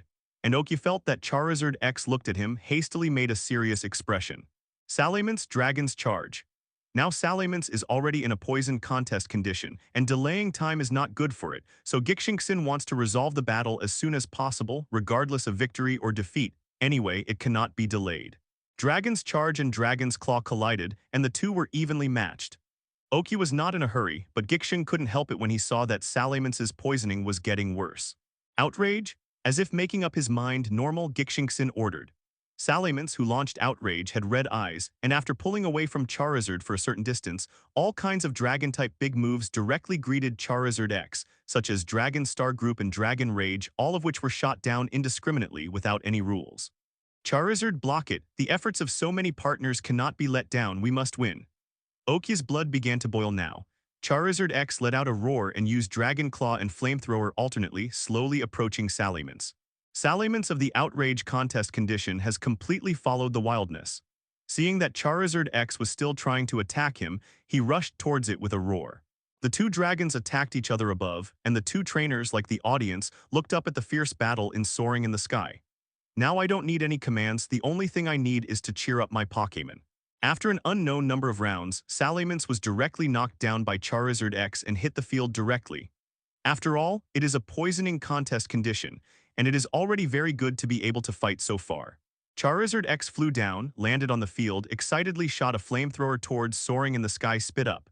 The flames of it spit up in the mega contest condition were all blue, which made the scene even more shocking. Both Charizard and Okyat were thrilled because they both knew what Salamence's fall proved. Oh, Salamence fell. Mega Charizard also spit up the flame of victory, which means that our champion has been born. That is our Oki player. Hearing the voices of the referee and the audience, Oki became even more excited. Of course, being excited, Oki still took out the special antidote of Arbok Venom and handed it to Gixingsin. Charizard also followed after seeing this. After all, it was just a competition, and he didn't want any unhappy things to happen. I announced that the champion of the 109th Quartz Conference is Oak Yi from Pallet Town. Now I invite Oki to come to the stage to accept the award as. Until about 9 o'clock in the evening, the entire closing ceremony was completely over, and everyone went back to their respective homes, looking for their mothers. Oki stood at the highest place in the venue, overlooking the audience until everyone left. Master Yi, the ghost you want us to monitor. A sweaty man in a black suit ran up to Oki and bowed at 90 degrees. Run away, Oak asked blankly. Yes, I'm sorry, but the subordinate is incompetent. The big man said while maintaining his bow, go back and receive the punishment yourself and work harder in the future. Oki waved his hand. The big man left with a sigh of relief, and after he left, Gary and the others came in front of Oki. Brother, that's great. You won the Indigo Plateau Conference champion in your first year. Let's find a place to celebrate. Gary ran over and asked directly, Brother Yi, congratulations.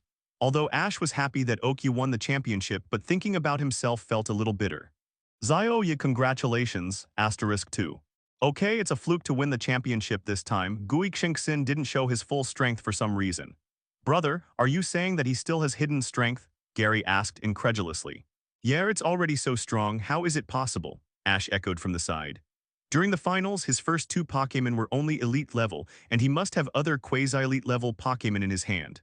Really? All the staff are ready to be elite, which really makes it a little hard for these people who have just set off to travel. After all, the gap between what they usually meet is too big. There are many strong people in this world who are relatively low-key. Maybe a person on the street who looks very ordinary is a quasi-elite or even an elite. Well, no matter what other people's strength, we are still young. When we get to that age and strength must be stronger than them. When Oki was speaking, he saw a few people were a little bit disappointed, and he encouraged them quickly. That's right, I will definitely become the strongest. Ash, a single-celled animal, is easy to fool. Okay, let's talk about other things later. Let's find a place to eat first, Gary suggested. Okay, you guys go to book a place first. I want to make a call. Oki rushed Gary and the others to the hotel and ran towards the Pokémon Center by himself. When I came to the Pokémon Center, I made a phone call with Professor Oak and my parents. Because someone notified them of the reason after the game, I just chatted briefly and then hung up. Then Oki couldn't help his sullen heart and dialed a number in Kalos region. Du? Who? Oh, it's Zio. What's the matter? Miss our family, Sir Lena. Sial Lena's mother, Kier, joked after seeing that it was Oki. Aunt Saki, I just got the court's conference champion and want to tell Sir Lena. Oki has never experienced this kind of direct conversation with his mother-in-law, and he is definitely nervous. Oh. Is there a secret agreement with my family, Sir Lena? Why don't you tell me? Sakir seems to be very keen on teasing Oki. No, it's just that there are good things between friends, shouldn't they be shared? Mom, are you on the phone? Sir Lena's voice came from the phone. Oh, it's that guy Oki. He called and said he missed you. He asked me to call you. You just came, so I'll leave it to you. Sakir's words made Oki dumbfounded, and he couldn't imagine her at all. Actually so enlightened. Ah, is it ye? Well, Mom, you go to rest. Obviously, Lena's shyness should be aimed at Oki. Ye, I didn't expect you to call back now, just now my mother. No, okay, what's the matter with you calling? Sir Lena, who just sat in front of the phone, flushed a little. Haha, the Indigo Alliance conference is over and I won the championship. Shouldn't you start too? Originally, Oki wanted to explain, but Fu Ling changed the subject directly. Ah, let me find a chance. Well, I will arrive before your coming-of-age ceremony. Sir Lena said affirmatively. Okay, call Aunt Sakir to attend the coming-of-age ceremony between me and Gary. Call me when you arrive in Kanto and I will arrange it for you. If Sir Lena hadn't mentioned the issue of coming-of-age ceremony, Oki would have almost forgotten up. After chatting nonsense for a long time, Oki suddenly remembered that there was someone waiting for him at the hotel. Sir Lena, Gary and the others are still waiting for me to eat. When you come over, just call the number I just gave you. I will go to Gary and the others now. Well, okay, you go to eat, byes. When they rushed to the private room of the hotel, Gary and the others were having a lively conversation, and 10 dishes were not served on the table. Look, I said he will take a long time to arrive. Brother, are you ready to talk? Gary said with a face of teasing. Of course we've finished talking, you really understand me. Ah, Oki walked directly in front of Gary and looked at him and said slowly. Ha ha ha ha, I'll ask them to serve food. Gary ran away after finishing speaking, reminding himself while running, don't forget the horror of being dominated when he was a child. When Gary came back, there were more than a dozen waiters behind him, holding tonight's dishes in their hands, making Oki instantly forget that he wanted to teach Gary a lesson. So he picked up his chopsticks and started eating. How can there be no wine when there is food? Oki asked the waiter to bring up a few bottles of wine, drinking small wine and eating small dishes, and at the same time everyone chatted about various interesting things and the future until late at night, which reminded Oki my college life in my previous life. How did you come back? Oki felt a little headache when he got up in the morning, so he could only run the Beast Master, trying to alleviate his drunken aftereffects. Last night, the few people who chatted while eating got happier and happier. Oki didn't use spiritual power to cheat. Sometimes using alcohol to numb one's nerves is really a good way to relax. Of course, the final result is drunk people unconscious. According to Jenga, Misty, the only smelling salts player in the end, couldn't handle these drunk guys at all, so he could only release his own Pokémon to help, and he was brought back by Machamp. Delete all the surveillance videos from last night, leaving no backups. Oki thought for a while, picked up the phone in his room and called the manager. Black history cannot be left behind. Okay, young Master Yi, let's do it right away. Also, the flying machine you ordered is ready and ready to go. Well, okay, that's it. Knowing that the flyer was ready, Oak couldn't wait to call Gary and the others. No matter how good the outside world is, it is not as good as our own home. Oki especially wants to go back to Pallet Town to give himself a good vacation. But when everything was ready, the manager of the hotel came and handed a letter to Kai Shui. Young Master Yi, this was sent by a child just now. He said that a man named Gixingson asked him to give this letter to you. Okay, that's it, I'll accept the letter, you can go back. Oki was stunned for a moment. He really didn't expect Gixingson to write a letter to himself. On the flyer, Gary and the others lay down to catch up on sleep, and Oki took out the letter to look at the contents. Oki, I am Gixingson. The people you called to watch me are really capable, and you almost failed to get rid of them. I admit that I lost to you this time. I was too careless. I look forward to the next match with you. As for the matter of joining your Oak family, forget it, good Zhao. I am used to being alone. Although, as you said, I can focus more on improving my own strength after joining you, and I don't have to worry about resources or anything. But I'm used to this kind of life. The day of bloodlicking is the fate of people like us. Also, thanks for this battle with you. My blood dragon is about to break through. So I would like to ask you a favor. Can you announce to the public that I have joined your Oak family? It is really annoying for them to keep looking for me like this, so I owe you a favor. Ghost Bear Heart. Breakthrough soon? That's the elite level. No wonder I clearly feel that this guy doesn't want to join various families, but he is so enthusiastic about participating in the Alliance conference. That's right, this kind of conference can bring out the potential of salamence without any danger at the same time. Oki thought silently after reading the letter. What Gixingxin asked for was not difficult, and he could make an elite trainer owe him a favor, so why not do it? Oki directly called the flying device to explain the specific situation to the family, and someone in the family would get this thing done. After several hours of flying, I finally arrived at Pallet Town. Looking at the scenery below, I feel more relaxed than ever before.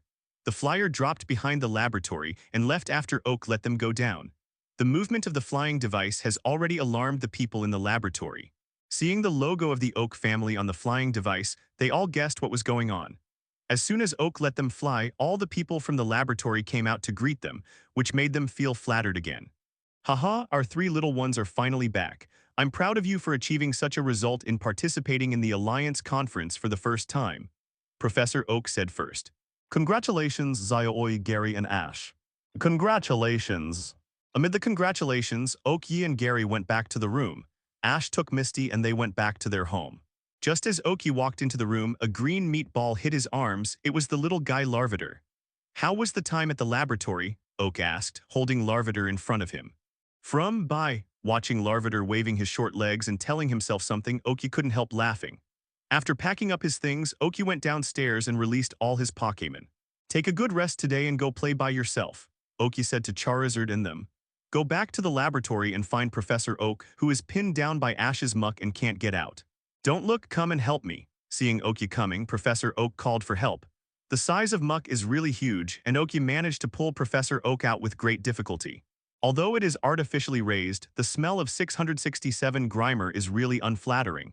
When Professor Oak came out, his face turned green from the smell. What did you come to see me for? I'm tired and don't need to take a break. That guy Gary just fell asleep. Professor Oak, who finally recovered after a while, asked. Grandpa, what happened to the quasi-god I exchanged for? The Salamence I played against in the finals this time made me greedy. The one you met in the final was really good. It should be about to break through to the elite level, right? Wow, Grandpa, you are really insightful. When I came back, that Salamence trainer really said that it was about to break through. Okay, where did you learn this? Salamence, an elder in the family, is about to give birth. The combined strength and aptitude of the two combined Salamence should surprise you. That's great, Grandpa, I'm leaving first. After getting the answer he wanted, Oki left. The smell of muck was all there, and he really didn't want to stay any longer. Oki ran all the way to the yard before he dared to take a big breath, making the Pokémon in the yard look at him with the eyes of a mentally retarded man. Oak shrugged indifferently, went back to the laboratory, took a folded recliner and walked towards the big tree in the yard. Walking under the tree, he opened the recliner, and Oki lay quietly on the recliner, letting the sun shine on his face through the heavy leafage cover. Apart from sitting on the roof and watching the stars at night, this is my favorite thing since I was a child. Seeing Oak escaping and lying there, Jenga unknowingly ran behind BB trying to scare him. Jenga, don't you have anything else to pass the time? Oak escaped, interrupting Jenga's movements. Boss Charizard and Arbok went to the back mountain to fight. Bisharp and Ninetales stayed in the room. Wartortle and Dragonair went to the small lake behind. Ivysaur was teasing Ash's Bulbasaur, who refused to evolve. Meowth and Machamp went to training after the strength competition, and they also pulled Chansey and Larvitar. Do you think I can find anyone else, and I can only find you soon? Jenga said in a long line and directly stunned what Okia said. Isn't there Houndoom? You can find him. Don't mention it. I thought that after it evolved, that personality, that is, the temperament of the Urha you said, could be changed. But it turned out to be so stupid but also full of energy, and now it is running in the yard with the group of Tauros. I just found that silly dog was having so much fun playing with it, I didn't hear it when I called it, or maybe it ignored me. Jenga didn't know when he became so talkative. Okay, when did you become so talkative? Just stay here if you have nothing to do and enjoy life like me. By the way, why don't you go to the kitchen and get some snacks and drinks? Oki suggested. Forget it, I don't want to move. Jenga refused. Forget it, I'm going to sleep. Since there is no snacks and drinks, rest has become the best way to relax. Oki fell asleep a short while after he finished speaking, and when he felt something pressing on him, when he woke up, he saw a large group of Pokémon beside him. Those who fought stopped, those who trained stopped, and those who were looking for trouble stopped looking for trouble. Even the Ninetales and Bisharp in the room came out. All the Pokémon are here just felt something pressing down. It was the little guy Larvitar. Probably because it sensed that Oak had woken up, all the Pokémon woke up after a while. Seeing this, Oki clapped his hands and greeted the Pokémon back to the laboratory. Brother, are you awake? Gary was in a particularly good spirit at this moment. Yeah, when did you wake up? Dashui was surprised that he could sleep better than Gary. Anyway, before you hear, let me show you something good. He took out his camera and showed Oki one of the photos. In the photo, Oki is lying on a recliner, holding Larvitar in his arms, and the other Pokémon all form a circle to surround Oki, and the whole photo looks extremely harmonious. I have to say that as a playboy, Gary spends a lot of time on various chores, and sometimes it is quite useful. Give me a picture. What about your Larvitar? Daisy hasn't returned it to you yet. She said we would pay it back at our coming-of-age ceremony, Gary said with an aggrieved face. Okay, let you show off. Let's eat. Oki expressed no interest in the things Gary did by himself, Daisy, as half of the breeder's family wouldn't put her there. At the dinner table, Oki, Professor Oak, and Gary were discussing various things about Pokémon. The two of them were discussing with the mentality of academic research, and Oki was because of boredom and the mentality of learning some knowledge by the way. Interrupted from time to time. By the way, you know about the celebration banquet tomorrow, right? Professor Oak suddenly changed the subject. You guessed it, what's the matter? Gary replied. Oki remembered how the Rockets trio were going to mix in during the celebration banquet and suddenly became very interested and also stared at Professor Oak waiting for his next words. No, nothing special, just to remind you not to run around. Cut *2. I'm going back to the room. Oki went back to the room after eating. Bisharp's injury was not treated much during the conference, and now he can spend more time on it when he is free. Early the next morning, Oki got up to help arrange the venue. There were a lot of people coming to the celebration banquet today, and there were a lot of things to be busy, and he was able to find the 3 rockets by the way. At about noon, almost everyone had arrived. Professor Oak also organized 3 people who participated in the conference to speak on stage, leaving Oki speechless. But no matter what, the banquet started, and many people with special cooking skills came to show their skills, which made Oki very enjoyable. When Oki was eating, he paid special attention to the rockets. After seeing them silently setting up a noodle stall, Oki walked over to them. Hey, what are you doing? Oki's sudden sound startled the trio, and the irritable Jessie was about to get angry on the spot, but when she saw that it was Oki, she turned off the fire again. Ha ha ha ha, we are self-reliant. Yes, self-reliant, earning some living expenses. The fastest responder was Meowth. Really, I'm getting more and more interested in you. But it doesn't matter, don't make trouble at my celebration banquet today. Okay, how can we make trouble? Meowth said very seriously. Okay, give me some of your noodles and I'll try it. Oki was quite curious about how these 3 guys, who are considered all around, are good at making snacks. Here you are. Meowth quickly took out a piece of pasta and handed it to Oki, and very philistanely called Oki similar to you and Huxia. Oki ate it, and the taste turned out to be pretty good, which made Oki even more curious about how much these 3 guys would have. But after all, it was Celebrate himself and Gary's banquet. Oki couldn't just stay in this place. In order to prevent these 3 from making trouble, Oki called his Meowth over and asked him to watch the 3 while eating. After the sun had set and the guests had left, Oki let Meowth release the Rockets trio, and these 3 made a lot of money today with their skills.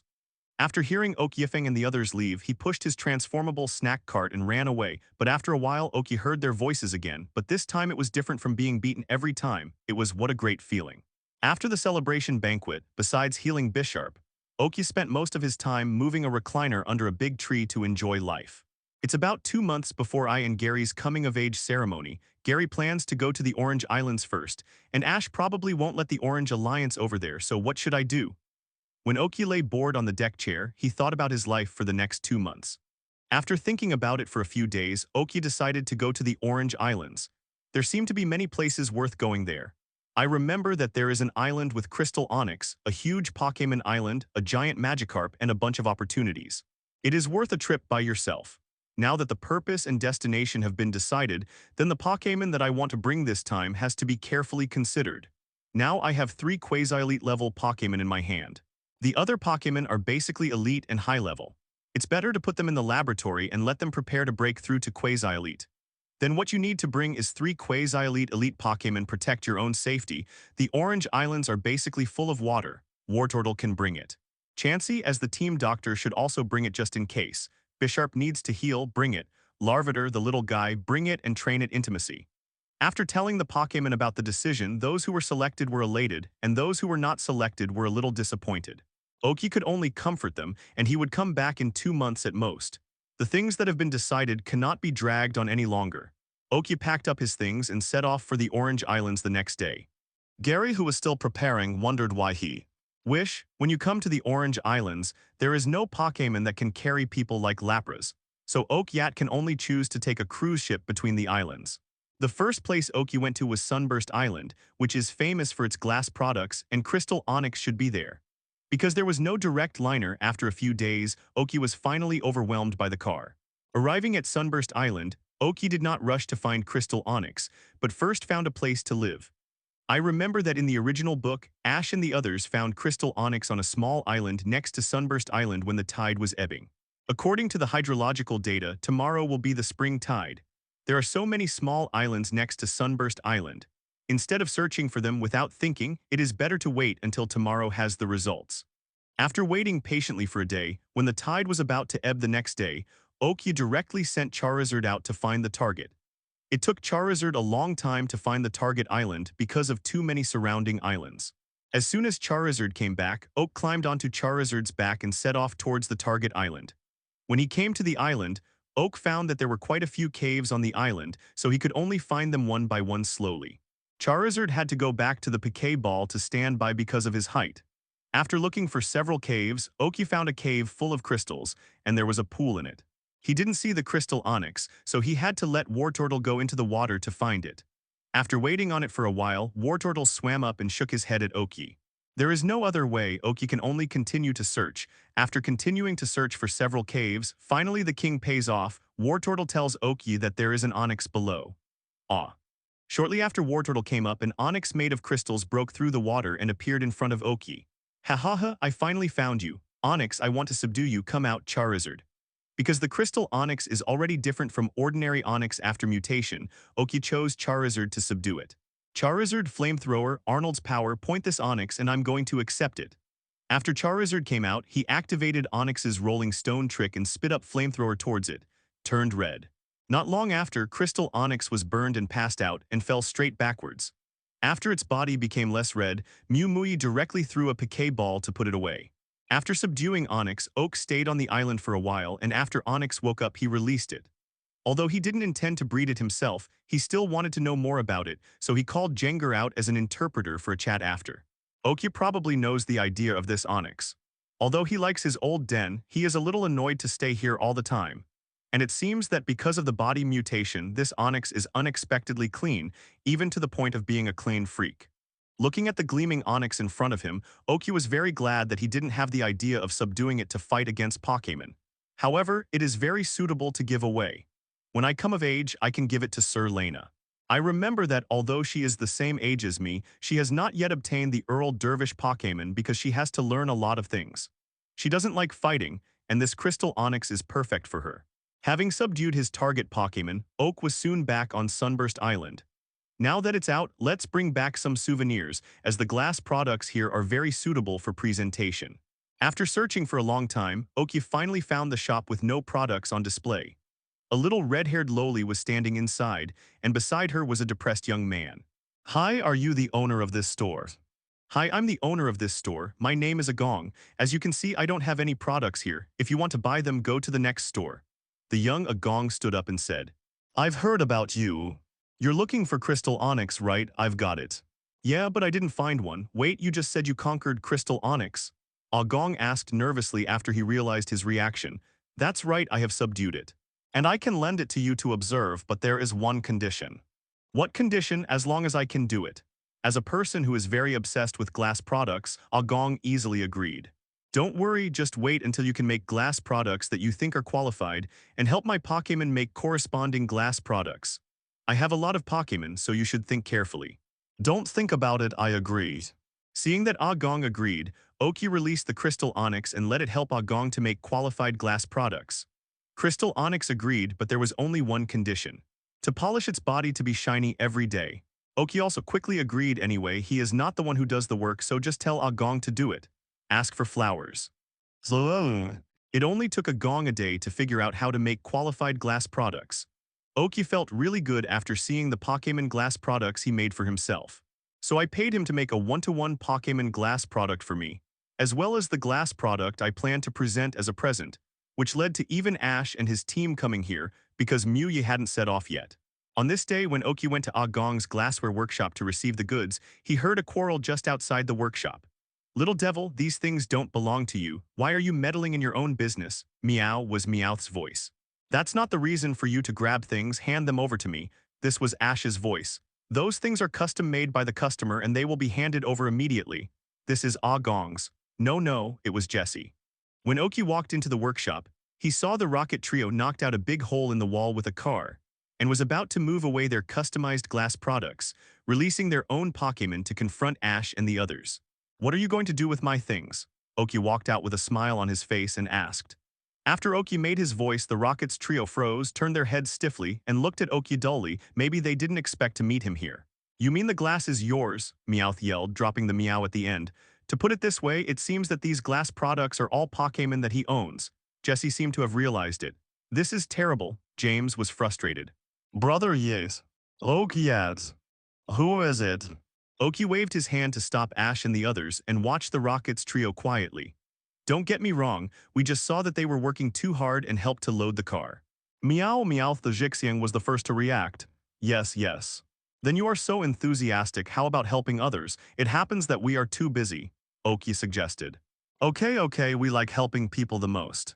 After Team Rocket agreed to help, the glassware was wrapped and boxed in a very professional way. Looking at their actions, they are even more professional than professional couriers, and the speed is particularly fast. Watching the Rockets help pack and send to the courier company, Oki was too embarrassed to let them do it for nothing, and directly took out a lot of cash from his wallet and handed it to Meowth. Is this for us? Meowth's bewildered expression looked cute. This is your reward. Oki couldn't help pinching Meowth's face and said, Then thank you for your generosity, we have to leave first, Meowth. Jessie ran away with Meowth in her arms. Previous. Next. Brother Yi, you are the client Ah Gong mentioned. Can you show me the legendary crystal onyx? Ash and his group stayed in the glass workshop until Oki came back. That doesn't matter, why don't you introduce your friends first? Ah, that's right, Brother Yi, this is Xiaojian, a Pokémon observer. Ash pointed to a young man in a green shirt with a middle-parted hairstyle next to him. Hello, my name is Oki. Oki stretched out his hand to Xiaojian. Hello, my name is Xiaojian. I heard Ash mention you. You can get the Alliance Conference champion on your first trip. It's really amazing. Xiaojian stretched out his hand and said to Okiwo, Hey, there's plenty of time to compliment each other. Brother Yi, hurry up and let the Crystal Onyx out. Ash said impatiently beside him. Okay, Crystal Onyx, come out. The moment Oki released the Crystal Onyx, he could feel that the eyes of Misty next to him were already shining. Okay, it's a beautiful onyx. No, it's a Crystal Onyx. Can I touch it? Misty stretched out her hand eagerly and said 757. You can discuss this with it yourself, but it seems to be a clean freak. If you agree to help it clean its body, it should agree. Hearing Oki's suggestion, Xiaojian, Misty, and Ash immediately went to pester Crystal Onyx. Seeing their persistence, they should be able to succeed. No matter how those three people over there pestered Crystal Onyx, Oki ran to Ah Gong to pay the bill. I have done so many things this time, if I didn't lack money, I really didn't dare to let him make one glass products. Ah Gong, come here, this is money for glass products, your craftsmanship is really good. Shui took out the money he had prepared in advance and handed it over. Thank you, it is thanks to you that I can do what I am doing now. Ah Gong said very politely. When I call you about what I want to do in the future, you have to show your best skills. Sure. After staying at Sunburst Island for so long just for the glass, now that everything is settled, it's time to leave. I remember that there was a group of Scythers on the island. Oki was very interested in this kind of Pokémon who were born fighters and liked to fight, and hoped that there would be high-quality Scythers on it. The next day, Oki set off with Ash and the others because they seemed to be going to that island too. Come out, Crystal Onyx. Because Ash's Lapras is still small and the space on it is limited, only enough for 3 people to ride, Oki can only release the Crystal Onyx as a means of transportation. Fortunately, the mutated Onyx is not afraid of water but also swim. Xiaojian sitting on Lapras is responsible for reading the map. As for Misty Ash, the two of them completely ignore the traveling route. Oki felt quite bored staying on the Crystal Onyx, so he took out fishing rod from his backpack and started fishing. After reading so many novels, people can call up Flash Magikarp, Phoebas, and so on just by fishing casually. Oki has long wanted to try. All the way to the destination, there was Magikarp along the way, but I didn't see the Flash ones. As for the Phoebas, I didn't see any shadows at all. I can only say that the novels are all deceptive. Come out, Venonat Marilu. As soon as he arrived on the island, Xiaojian released his 2 Pokémon, saying that he wanted to see if there were any bug-type Pokémon on the island that had not been included in the Pokédex. Zyogene, you, Ash put away Lapras and followed. Misty, who is afraid of bugs, and Oki, who doesn't know what those two people are excited about, are left. The two of them looked at each other and could only helplessly follow. I found it, Zyogene shouted excitedly when he saw his two Pokémon running forward. The remaining three could only run forward with him. Knowing what happened, Oki originally wanted to leave them to find the Scyther group by himself, but after thinking about it, he would meet that group of Scyther again if he followed them anyway. Venonat Sleep Powder. Still like the original book, Zyogene's last sleep powder directly solves the stubborn old Scyther. When we arrived at the Pokémon Center, Scyther, who had been healed, was a little awkward. Zyogene and the others finally decided to ask Professor Oak. After a while of asking and answering, it was finally the turn of Oak-Yi to chat with Professor Oak. Zyo-Yi, are you there? Yes, Grandpa. I want to go to this island to see if there are any Scythers worth taming. Oh, Scyther is indeed a good Pokémon, so you've been there for so long, what else have you learned from her? Hey, Grandpa, don't tell me you really have it. I found a glassware manufacturing workshop and their works are not bad. I made a lot of them and sent them back. Remember to check them. You spent so long just for this. Professor Oak felt that his grandson was not such a boring person and asked in disbelief. Of course, no, I tamed a crystal onyx that I don't know if it's a flash Pokémon or not. What the hell, I don't know if it counts as flash Pokémon, crystal onyx. If you don't need it, send it back to me for research. Professor Oak also felt a little confused, but after hearing the words crystal onyx, he asked with great interest. Road, that's no problem. This crystal onyx has a cleanliness and seems to be afraid of fire. It's not suitable for fighting Pokémon. I plan to give it away. Give it to someone. Is it for Sir Lena? Professor Oak asked narrowly. Professor Oak has seriously investigated the matter of his grandson going to Kalos region alone. Then do you want to study it? Oki rolled his eyes and said, Okay, it's okay if I don't say it. Send it over quickly and let me study it. Okay, Grandpa, you should study it carefully. After all, it's a gift, so it's better to understand it clearly. Well, that's it, bye. Seeing that Professor Oak wanted to tease him again, Oki hung up the phone immediately. As soon as I hung up the phone, I heard the sound of broken glass, and then the shouts of Ash and the others. Oki knew that there was something wrong with the Scyther group, and the old Scyther was going to save the group. Now that I know what it is, just as he wanted to see the Scyther group, Oki put down the phone and chased after them in the direction they were heading. Of course it's to help Team Rocket conquer the world. When Oki just arrived, he heard James say so. Aha, what are these Scythers? They look disgusting. Wartortle bubbles. Oak saw that the Scythers were covered in sticky stuff, so he released Wartortle to help them wash their bodies. Wartortle's control over the ultimate moves is still very powerful now. The bubbles just clean the dirt on the Scythers and do no harm to them at all. It's you again. This group of bugs hurt my precious hair. Even if it's you, I won't show face today. Jessie, whose hair had been chopped off a lot, yelled at Oki this time with great momentum. Oh, is that so? Let's go, Larvitar. Oki released Larvitar. Larvitar, who has been training all this time, is about to make a move. Another quasi-god Pokémon. I hate young masters like you. Arbok, come on, use Poison Barb to attack, Jessie said bitterly. Larvitar, Sandstorm. Sandstorm directly engulfed the flying Poison Barb and flew towards Arbok. Arbok, dig. Jessie, who went berserk today, feels that her strength has increased significantly. Larvitar, Noise. Earthquake would be better at this time, but Larvitar can't use Earthquake now. However, the noise effect enhanced by the tunnel dug by Arbok seems to be very good. Arbok rushed to the ground with a scream, and Larvitar added an Iron Head attack at this time, directly knocking out Jessie's Arbok. Good job, Larvitar. Oki hugged the winning Larvitar and said, the little guy's happy eyes turned into a straight line. Where are you 3.1 going? Oak said without turning his head. Wheezing, Smoke. After James released Wheezing and Smoke, he pulled Meowth and they planned to escape. Seeing that the enemy wanted to leave, Scyther naturally refused to let them go. They all resorted to slashing one by one. I don't know if they were lucky or what. With so many attacks, they just turned Jessie and James into killers. Hairstyle, no damage at all.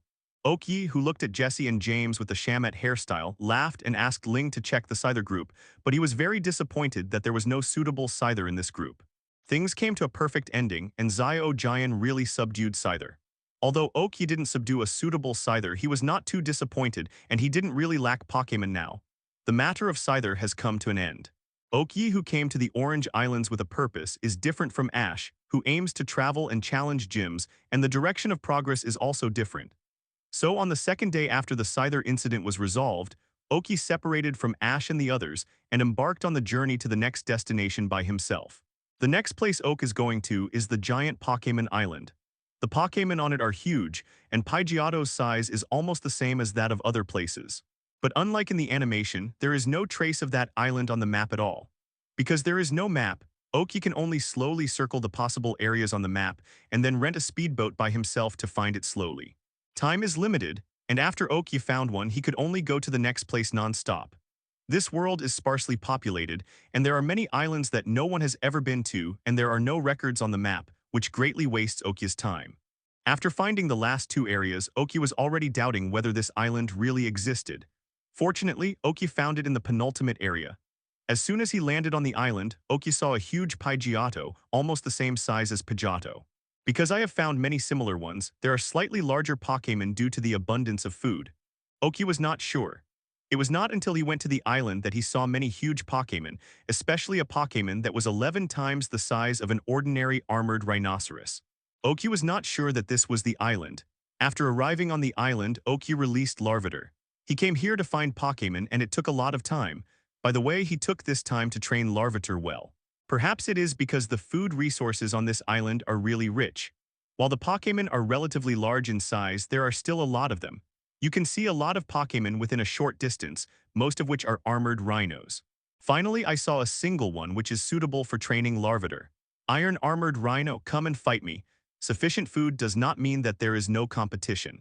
Iron Armored Rhino also seems to have rich combat experience and directly put on a fighting posture. Okay, Larvitar, Sand Tomb. Seeing the Armored Rhino rushing towards Larvitar, Oak let Larvitar use the Sand Tomb, and the Armored Rhino fell to the ground without stepping on it. Then there's the noise. The Armored Rhino who had just got up was dizzy by the noise, and his steps when he stood up were a little vain. Finally, Rock Slide solved it. Perhaps because of Larvitar's lack of strength, Rock Slide's attack failed to stun the opponent, so he had to attack again. Larvitar's strength is too weak. Seeing that the armored rhinoceros will wake up soon, Oki took Larvitar to find the next rival. But I saw a lot of Pokémon. But none of them are suitable for Larvitar. Just when Oki was going to help Larvitar find rival, and at the same time help himself find a suitable Pokémon, when he approached the center of the island, he suddenly found that there were many Pokémon with normal size, which is normal for Pokémon in other places. It's a bit out of the ordinary on this island. On closer inspection, these Pokémon are all very small Pokémon, even newborn cubs. The Pokémon who saw Oak were very vigilant. Immediately, adult Pokémon came out to see Oak. At the beginning, Oak thought they were afraid that they would hurt their cubs. But after Muye left, he could still feel that Pokémon was watching him, which was a bit abnormal. If something goes wrong, there must be a demon. Oki first left the place and walked towards the edge of the island for more than 10 minutes before he felt the feeling of surveillance disappear. Oki immediately called out Jenga to find out the reason. Maybe there is some special treasure. Oki went back to the speedboat first and waited until night before Jenga came back. He also found a plant similar to the lotus leaf of region and filled it with some water. Is there anything special about this water? Oki put the water into a container and asked Jenga. Boss, this island is not easy. When I went to the direction you mentioned just now, I felt the existence of elite-level Pokémon there. If I wasn't a little special, I might have been discovered. So what's the condition of the water? Oki felt that the island was not easy before Jenga came back, and Jenga's words only made him confirm his guess. When I was checking over there, I saw that those Pokémon would basically go to a cave to drink water, and the younger Pokémon were in it. And in that cave, even the deadly enemies would not have a little dispute. So I think way to bring some water back. Oki looked at the water in the container. He didn't feel it when Jenga brought it back just now. But now he feels it carefully. It seems that there is enough aura in it. Oki tried to drink a little bit and it felt good, as if it could replenish vitality. Jenga, where did you get the water? Oki began to have a little guess. Because the elite level Pokémon is inside, I took the water from the outside. Is there any problem with that waters? That's a big problem. There is a lot of aura in the water which seems to be able to heal injuries. By the way, are you sure there is only one elite level Pokémon in it? Oki asked, shaking the water in his hand. I'm sure of this, although I don't know what Pokémon it is. There is only one Pokémon I can sense. If there is another one, it must be a champion.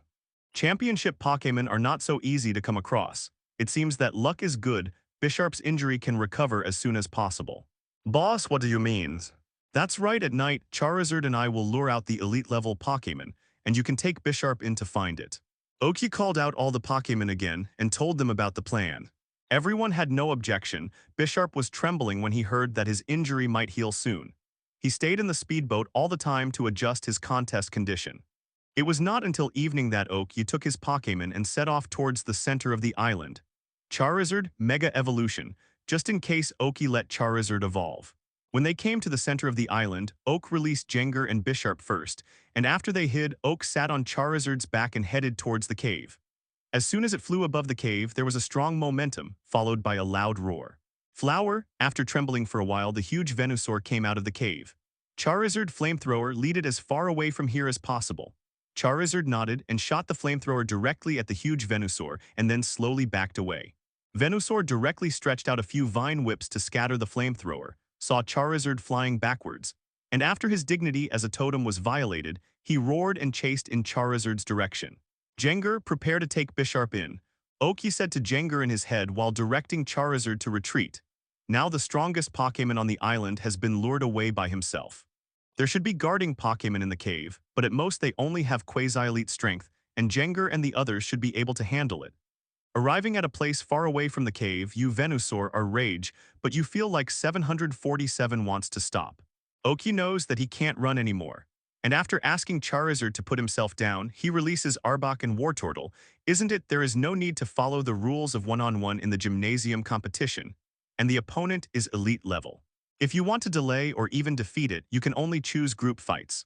Okay, Charizard and Arbok deal with Venusaur, Flamethrower, and Poison Barb. Wartortle, just stay by my side and protect me. Charizard and Arbok launched an attack in the direction of Venusaur, and Wartortle stood in front of Oak to prevent him from being missed the trick coming over hurts, so I don't have to worry about other Pokémon sneaking up on me at this time. The elite level Venusaur is an elite level after all, and Venusaur directly dispelled the attacks of Charizard and Arbok with only Vine Whip, and the huge Vine Whip also drew towards Charizard and the others. Charizard fly up, Arbok go to the side to avoid. Charizard flew up to avoid Vine Whip and Arbok ran to the nearby bushes to hide. Since there is such a suitable environment for the battle and it is not a gymnastics battle, then it should be put to good use. Flamethrower Acid. Oki began to issue orders to Charizard and them directly in his mind by relying on the spiritual power link. After all, there must be no rules and restrictions, and at the same time, he must be low-key so as not to attract Venusaur's attention.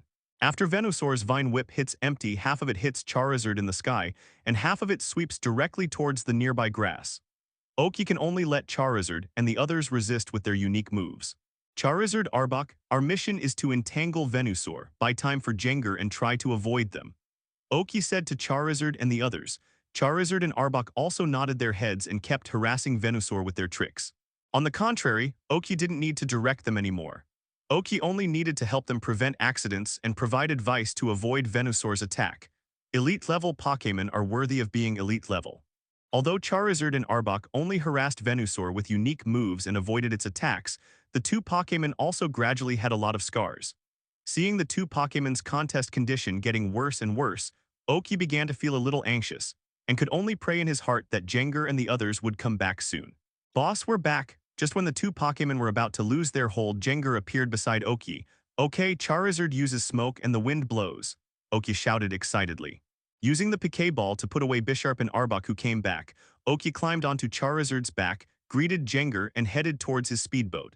Flower has been harassed for so long, Venusaur directly hit Charizard with the Sun Flame. Jenga, use your full power Shadow Ball. The elite Sun Flames are not a joke.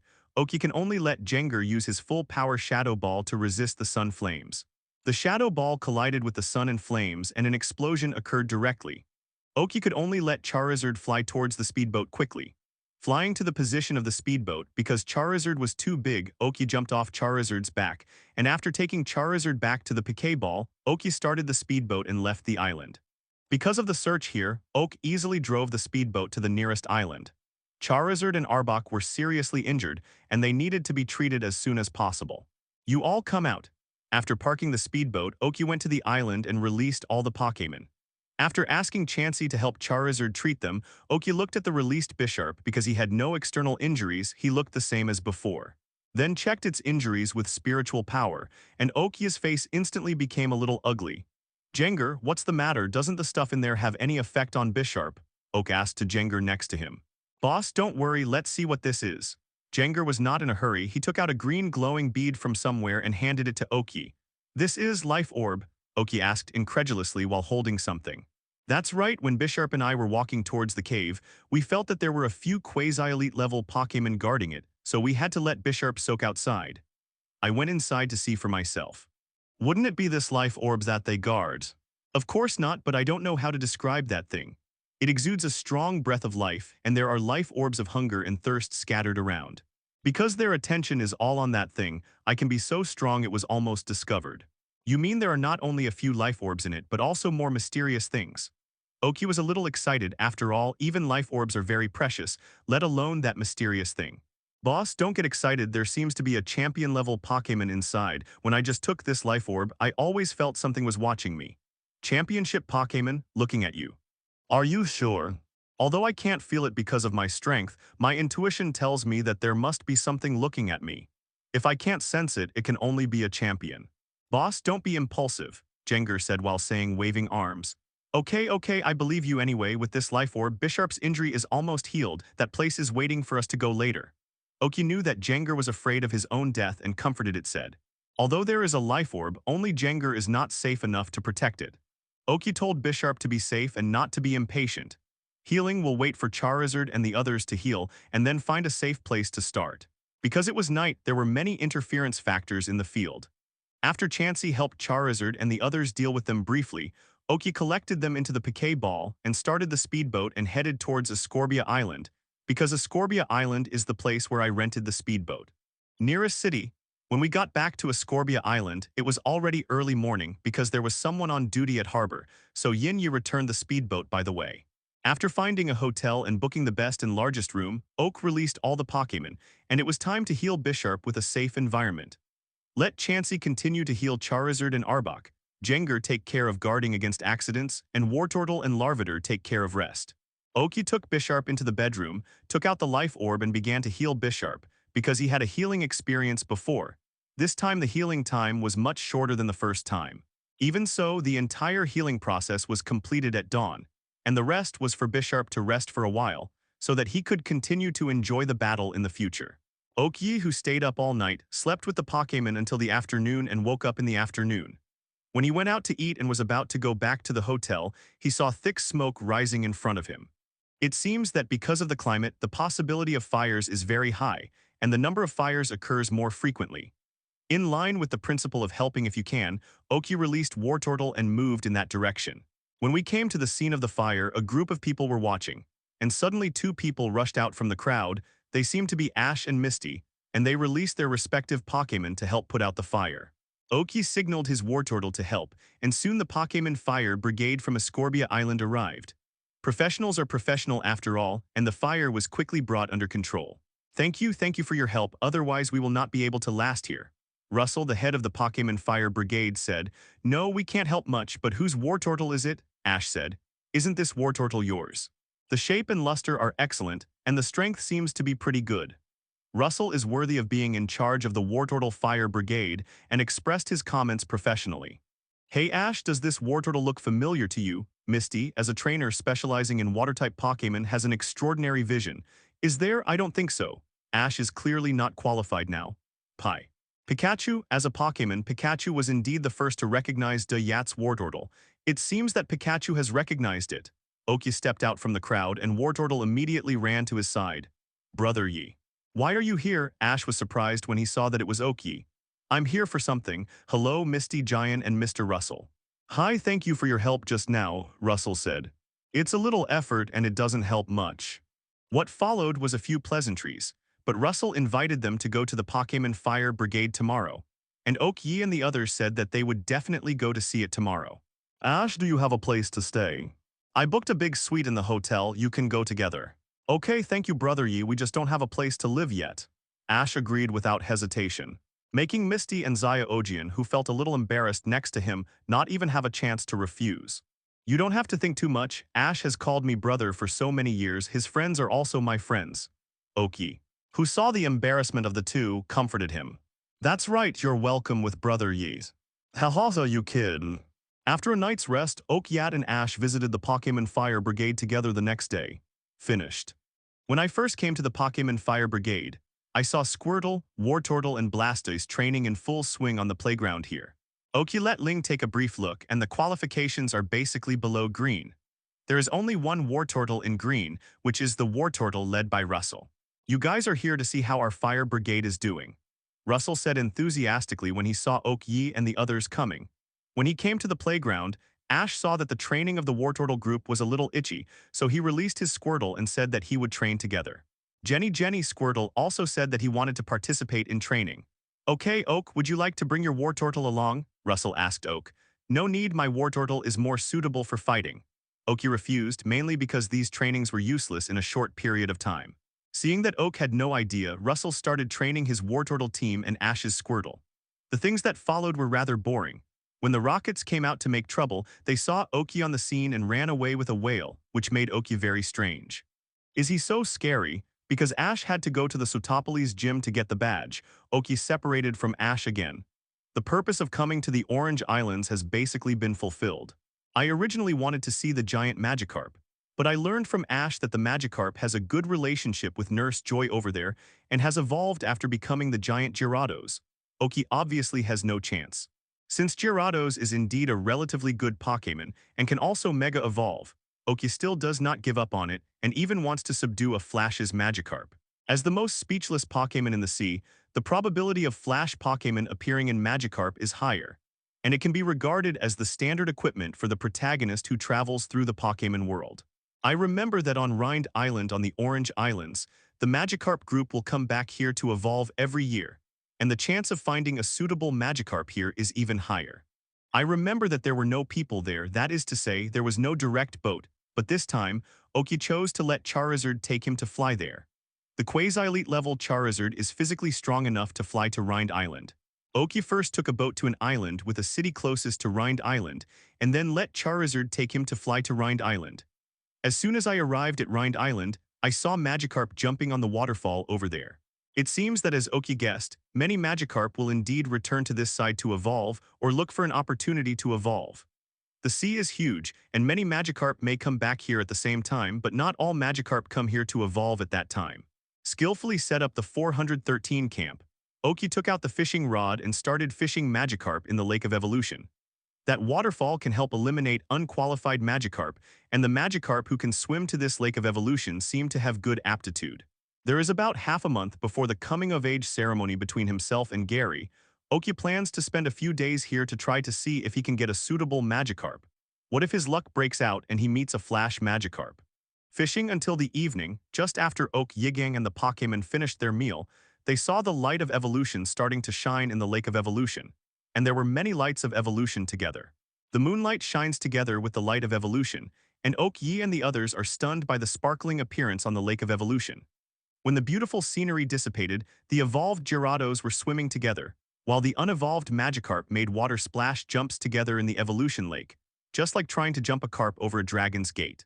Can look forward to next year to continue to travel. Oki asked the spirit to test the evolved Gyarados. It is indeed the most numerous Pokémon. The qualifications of this group of Gyarados are not bad. There are only a few yellow S levels, most of them are green level, and one of them is cyan level. But Oki did not choose to subdue it. Since this is the place where Magikarp evolves, it is very likely to meet even better ones, so Dei chose to continue waiting. I just stayed here for a few days. There have been Magikarp evolutions these days, and there are many excellent ones. Among them, there are a few evolved Gyarados, all of which are of the cyan qualification level, but Oki endured it. So now Oki regretted it, because it seemed that his luck was bad, and none of the Gyarados had reached the cyan level. There are only 9 days until his coming-of-age ceremony. Oki packed up his things and planned to go back to Pallet Town on the second day. He thought he would meet Ash here, and he would be lucky to meet the right Gyarados or Magikarp, yes, but because of time, I can only go back first. The journey back was difficult and far away. First, I took the Charizard to the nearest harbor, then took another 4 days by boat, and then found the nearest city with the Oak family business, got a supercar and drove directly back to Pallet Town. This time, Oki really let Oki experience the feeling of drag racing. When we got back to Pallet Town, Gary was already waiting in the laboratory, and when he heard the sound of the sports car, he ran out to meet Oki. "I'm going, brother, I didn't expect you to be able to race." Gary looked at Oak, who got off the supercar, and said, "So what do you want to express?" Oki said, rolling his eyes. "It's nothing, I'm just surprised that you, who have been straight and quiet since Arnold, would do such a thing. When Jingjing, can you talk? Also, I just ran out of time, so I drove this to hurry." 17. Oh, really? If you are in a hurry, don't you want to hurry up on the flying machine? Oh my god, I'm in such a hurry, I forgot about the flying machine. Yin Shuyi really didn't think of being able to ride the flying machine at the time. Okay, don't think about it, you'd better think about it. What are you going to do when my sister-in-law comes? Gary put his arm around Oki's neck and asked. When Oki heard this question, his mind was already stunned. He said, do many people know about the matter between himself and Lena? When he realized it, he had already been pulled into the laboratory by Gary. By the way, how do you know about Sir Lena? Who else knows? After Oki broke free, he shook his hands and asked Gary eagerly. Okay, bro, don't shake it. I know it's because I heard you when you called BBBB before. I also checked the matter of you buying a ticket to Kalos and then. Are you eavesdropping on my phone? Oki's face darkened completely, and the ghost knew what he said when he and Sir Lena were on the phone. Hey bro, believe me, I just heard it by accident. Gary felt the danger and said while stepping back. Hee, then don't run away. I was wrong, brothers. What? After all, he is his younger brother, so it is impossible to really beat him up. After all, the coming-of-age ceremony in a few days will not let him pass with a bruised nose and a swollen face. Brother, don't worry, I really know that there is such a sister-in-law, and I don't know anything else. Better say who else knows besides you. No. Gary shook his head desperately, because he just found out that the demon in his childhood had awakened, and he didn't want to experience the misery of his childhood again, and now that he has Pokémon, isn't there more tricks? Forget it, anyway, this time they come, it will be a matter of time before they are exposed. I will go out and release all the Pokémon. You are responsible for the dinner tonight. No matter what method you use, it must be delicious. No problem, Gary assured. After coming to the backyard of the laboratory and releasing all the Pokémon, Oak went to the lake behind the laboratory to find Professor Oak, because Gary just told him that Professor Oak was studying his crystal onyx here. Grandpa, it's going to be night after a while and you're about to go back, right? Onyx, are you still used to this place? Oki saw Professor Oak from a long distance and greeted Crystal Onyx by the way. Zioyi, you're here. Is dinner ready? No, Gary made dinner tonight and he promised it would be delicious. Oak lied without changing his expression. He can cook, forget it, I've already checked your Onyx and I can come to a conclusion that Flash Pokémon is Flash Pokémon after all. Okay, Grandpa, you don't need to talk about it. I will help it find a good trainer. Oki stopped Professor Oak from speaking later, then let Crystal Onyx play by himself. Just drag Professor Oak to the laboratory. In fact, Crystal Onyx will become stronger very quickly after proper training. Oki knows that, but he is not lacking in combat power now. It is just right to have a powerful Pokémon to protect Lena. After Sir Lena, find time to teach Sir Lena to train it well, so that Crystal Onyx can become a combat power as soon as possible. As soon as you walk into the laboratory, you can smell a scent from Oak Yi and Professor Oak, and this scent, normal, represents gourmet food. Grandpa bro, are you back? Gary immediately came out to greet the sound of the door opening. I mean, seeing you like this, did you make your brother angry again? Professor Oak saw Gary's attitude and said with a half-smile. Grandpa, you've been set on fire again. Brother, today's dinner will satisfy you. Hee, why so fast? No wonder you went to Aunt Delia for help. Oki, who was still in doubt, saw Delia sitting in the living room and instantly understood what was going on.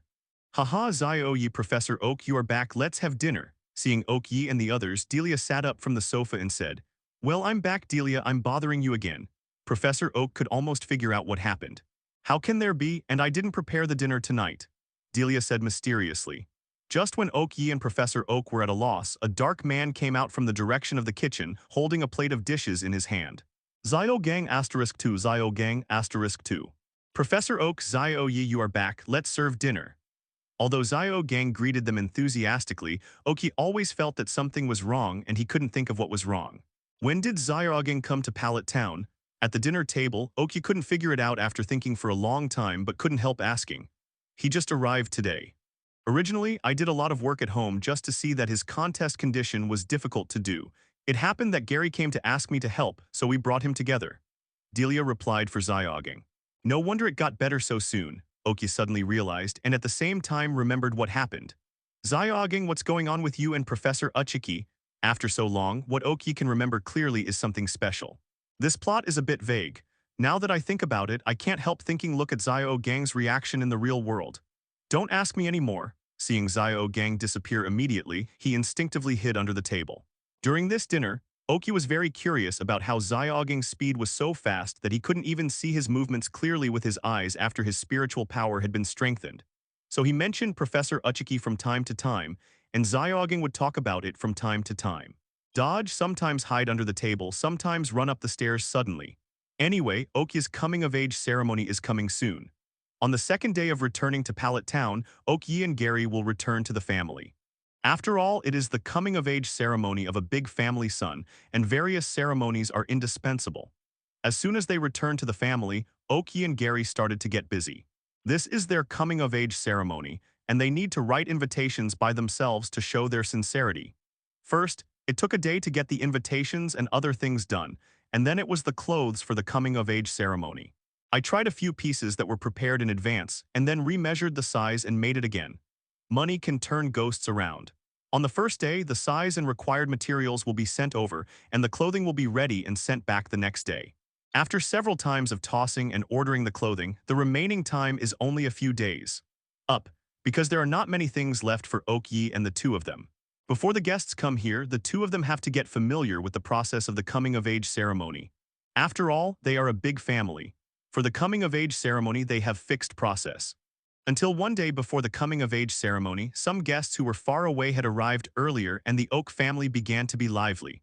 "Brother, what are you waiting for?" While Okyi was sitting on the roof looking into the distance, Gary appeared from behind. "I want you to take care of it." Okyi said that he didn't want to talk. "Hey, I know who you're waiting for," Gary smiled. "Then you know so much, should I kill someone to silence it?" Okyi asked with a sullen face. "Don't do it, it won't look good tomorrow if you get hurt. By the way, when will my sister-in-law come?" Regarding Gary's unrepentant title, Okyi didn't bother to correct him. "It's today anyway, I don't know the exact time." "Oh, Mom is in a hurry," Gary said casually, not noticing that Okyi's face became ugly again. "Tell me, how do you plan to die? Don't worry, don't slap your face. Tell me tomorrow that you died of illness, there will be no problem." Okyi stood up and Gary suddenly felt that the son was fine. "Brother, don't be impulsive. Help Mom, but you forced me to say it." Gary jumped off the roof directly, thus proving to Okyi how resistant he is to beating. Okyi also jumped directly from the top, and the servants below were stunned. After all, the height of the roof is 7-8 meters. Looking at Okyi and the others, they looked quite relaxed. "Okay, what are you guys doing? Are you familiar with the process of the coming-of-age ceremony tomorrow?" Mother Ariel looked at the two brothers and said helplessly. "Mom, you are the one who forced me to say, now brother is going to punish me, you have to help me settle it." Gary hid behind Ariel and said, "Zioyu, what are you doing? Mom doesn't know yet." Ariel asked Okyi with her hips on her hips. "No, it's just, Mom, I'll answer the phone first." Just when Okyi didn't know what to say, the phone rang. As soon as Okyi got on the phone, he saw a man in a suit and leather shoes appear on the screen. "Master Yi, the person you ordered to receive has already left." "Really? Okay, let the person in charge over there pay you an extra month's salary, just say I said it." Okyi gave him a salary increase as soon as he was happy. "Thank you, Master Yi, thank you, Master Yi. Don't these people come out to work for money?" Hearing that the salary can be raised, he immediately said happily, "Mom, I'll go out for a while." After hanging up the phone, Okyi apologized to his mother and ran out. After all, although he has never experienced the problem of his mother watching his daughter-in-law in his previous life, he knew it was difficult after watching so many TV dramas. Zio Yiyu. This child, before Ariel could say anything, Okyi had disappeared. "Go directly to the family's helipad and meet guests all the way. As the host, you can't be rude, you can only get to know them slowly. But just now it was mainly to avoid my mother. And it happened that Sir Lena and the others had just set off, so there was no need to rush. Maybe the time would be just right if the time passed slowly." Walking slowly all the way to the apron, Sir Lena and the others have not arrived yet. Okyi can only find a place here and wait slowly for their arrival. It wasn't until someone came to inform him that the flying machine he was waiting for was coming soon that Okyi got up his energy and walked there. Okyi stood on the tarmac and looked at soaring in the sky. When he saw the flying machine appearing, Okyi started to feel a little nervous because he felt that this was a bit like the parents of the two sides meeting. No matter what Okyi thinks, the flying machine has fallen. When the door of the flying device was opened and the figure he had been thinking about day and night appeared, no matter whether the excitement or anxiety in Okyi's heart had disappeared, the whole person just stood there in a daze. Just after getting out of the flying machine, he was looking around, looking for someone's figure, and when he saw Okyi, he was also stunned. "Ask for flowers." As if the mage had released the ability to stop time, Okyi and Lena looked at each other quietly. Then maybe the effect of the mage's skills passed. Lena jumped off the flying weapon, and Okyi ran over to catch Lena, who was flying down, hugged Lena directly in the way of a princess, and then looked at her with doting eyes. "Look at her. You are not afraid of falling." Oki looked at Stephanie in his arms reproachfully. Not afraid because you are here. Sir Lena coquettishly moo-mooey looked at her. The picture is very beautiful, but it is often interrupted by people at such times. Oki looked at Sir Lena dotingly one moment ago, but felt a chill on his back the next moment. He didn't need to look back to know that he seemed a little carried away. This time, Sir Lena came with her parents. Seeing Oki's face suddenly changed, Sir Lena remembered that her parents were there. The two stood up quickly. Both of them lowered their heads, especially Oki. Since ancient times, every father would feel unbalanced when he saw a boy pursuing his daughter. Sir Lena's father is even more difficult to deal with. Every time Oki goes to Kalo's region to find Sir Lena, he always chooses to go when her father is away, because Saki is very optimistic about Oki, but this time it seems that there is no way to hide. Oki can only bite the bullet and go. I just watched Sir Lena fall and help her up. Uncles and aunts have worked hard all the way here. Let me take you to rest. Facing Sir Lena's parents, nervousness is certain. Oki can only force he held on and said to them, "Oh, what do you mean by that look in your eyes? Zaioi, ignore him, let's go." Sure enough, the mother-in-law was nicer to her son-in-law, and Wei broke the embarrassment first. Oki didn't know what to say at this time, so he took them to the residence arranged by the family. Of course, with the face of the young Master Oki, the place must be the best. "Oh, Zaioi, where are you taking your Aunt Sakir? Isn't our house still free? Come to Sister Sayor, come live with us." Never thought, Oki really never thought of himself when the mother came back. She just stared blankly at Ariel leading Sakir and the others towards their home. "Why are you still in a daze? Let's go." My mother and Aunt Ariel talked on the phone for several hours yesterday, and they are already like sisters. Lena patted Oki awake and then stole like a little mouse who had eaten something smile.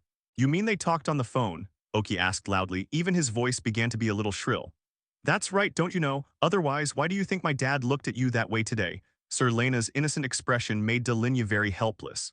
"I thought, forget it, now that I know everything, I'll take you shopping first." Oki really didn't expect his mother to be so fast, and it didn't take long before he forced the news out of Gary's mouth. "It's come this far." Randomly pulled a servant from a passing family and asked him to go to his house to talk to Ariel, and they told them to go shopping with Sir Lena first, and then ran off with Sir Lena. Taking Sir Lena directly to an open space in the family, Oki took out the Piquet ball of crystal onyx. "Sir Lena, have you claimed the Pokémon yet?" "Oh, I got it before I came to Kanto. It's a very cute red-eared fox." Oki was stunned for a moment and then smiled slyly.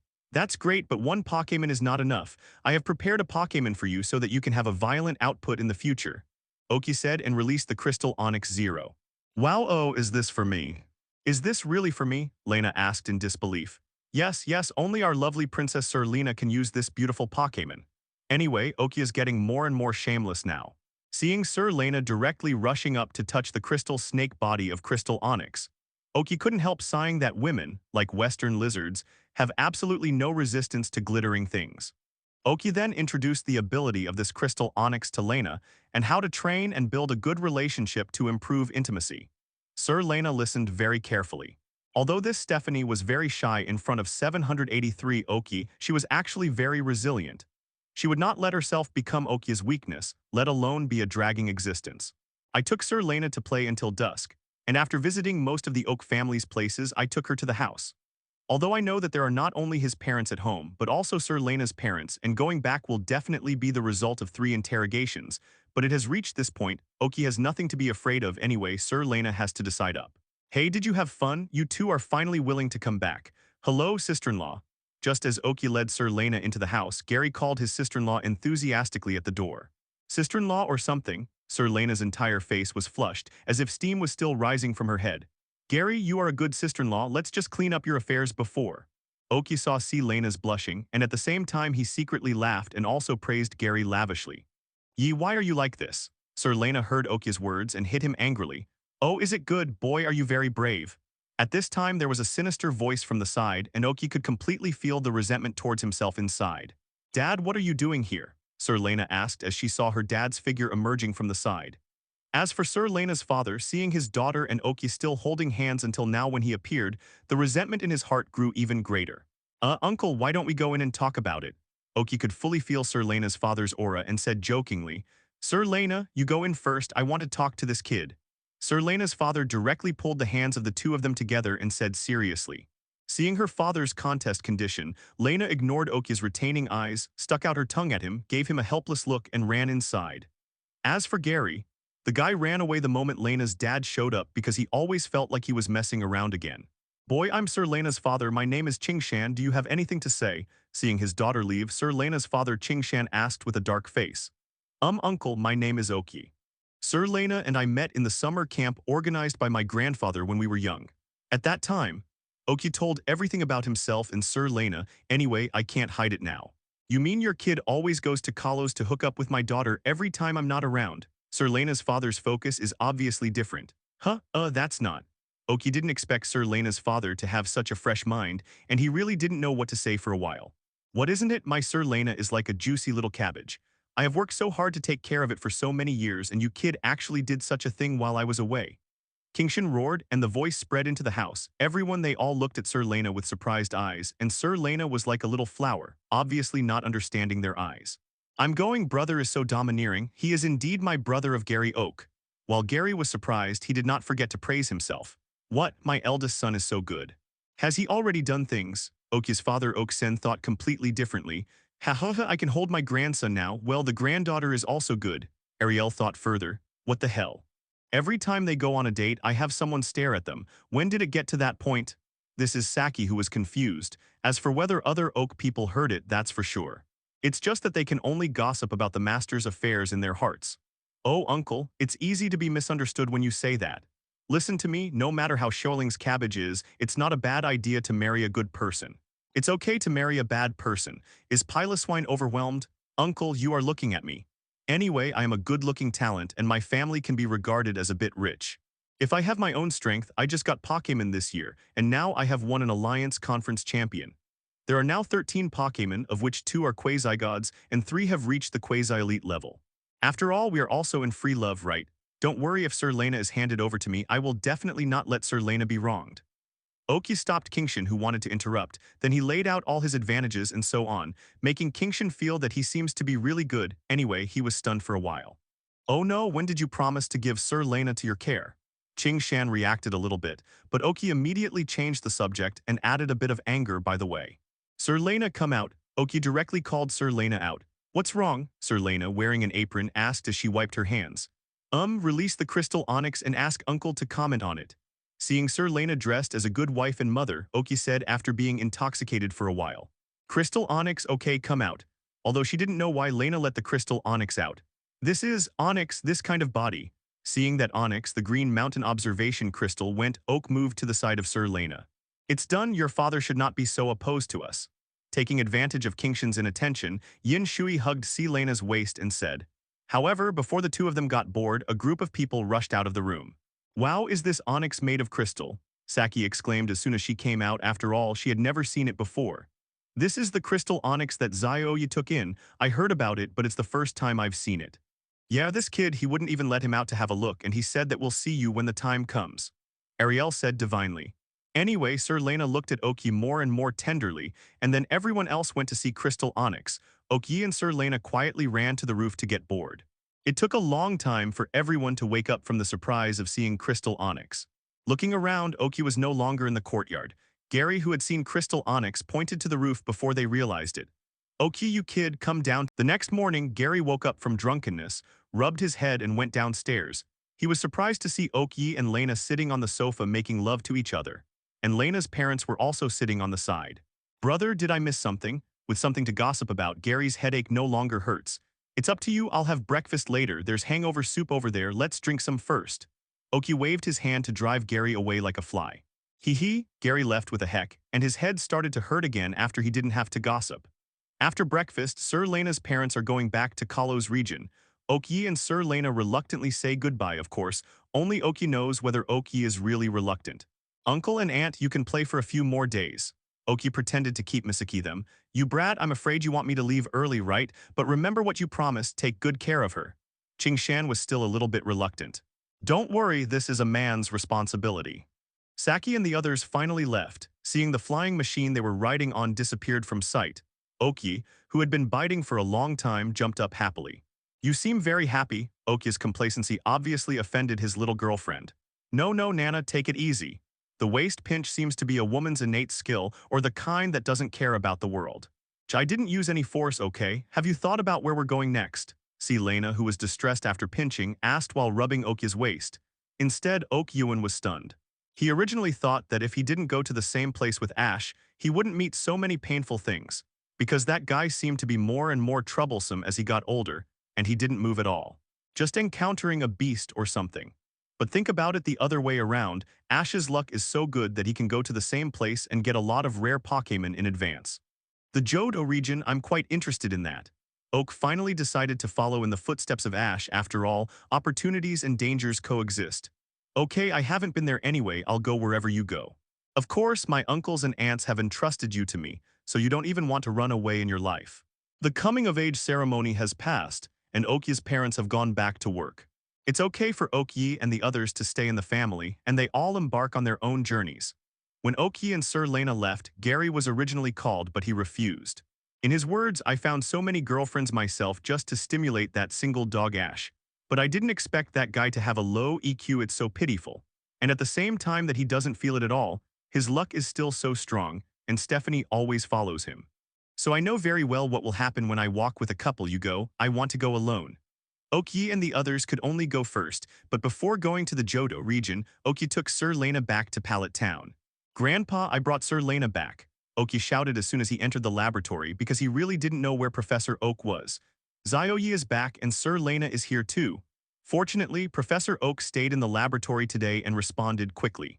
Hello, Grandpa Oak. Lena was still a little shy, but Okyi said that he would get used to it slowly. Zioyi, do you want to get Pokémon when you come back? Where are you going? Professor Oak easily figured out Okyi's purpose.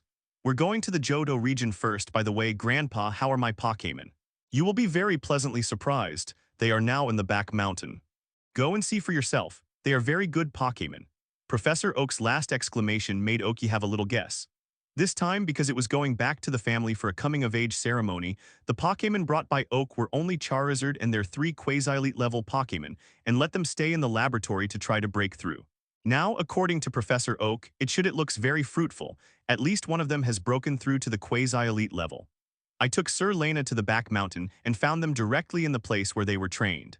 When they found it, they were still training separately, and Okyi didn't bother them and directly inspired him. And there were actually 2 breakthroughs in his remaining Pokémon, namely Bisharp and Ninetales. To be honest, Okyi was not surprised that Ninetales broke through. As one of the first few Pokémon I bought, Ninetales has already accumulated enough strength. What is missing is only an opportunity. But Bisharp was a bit surprised.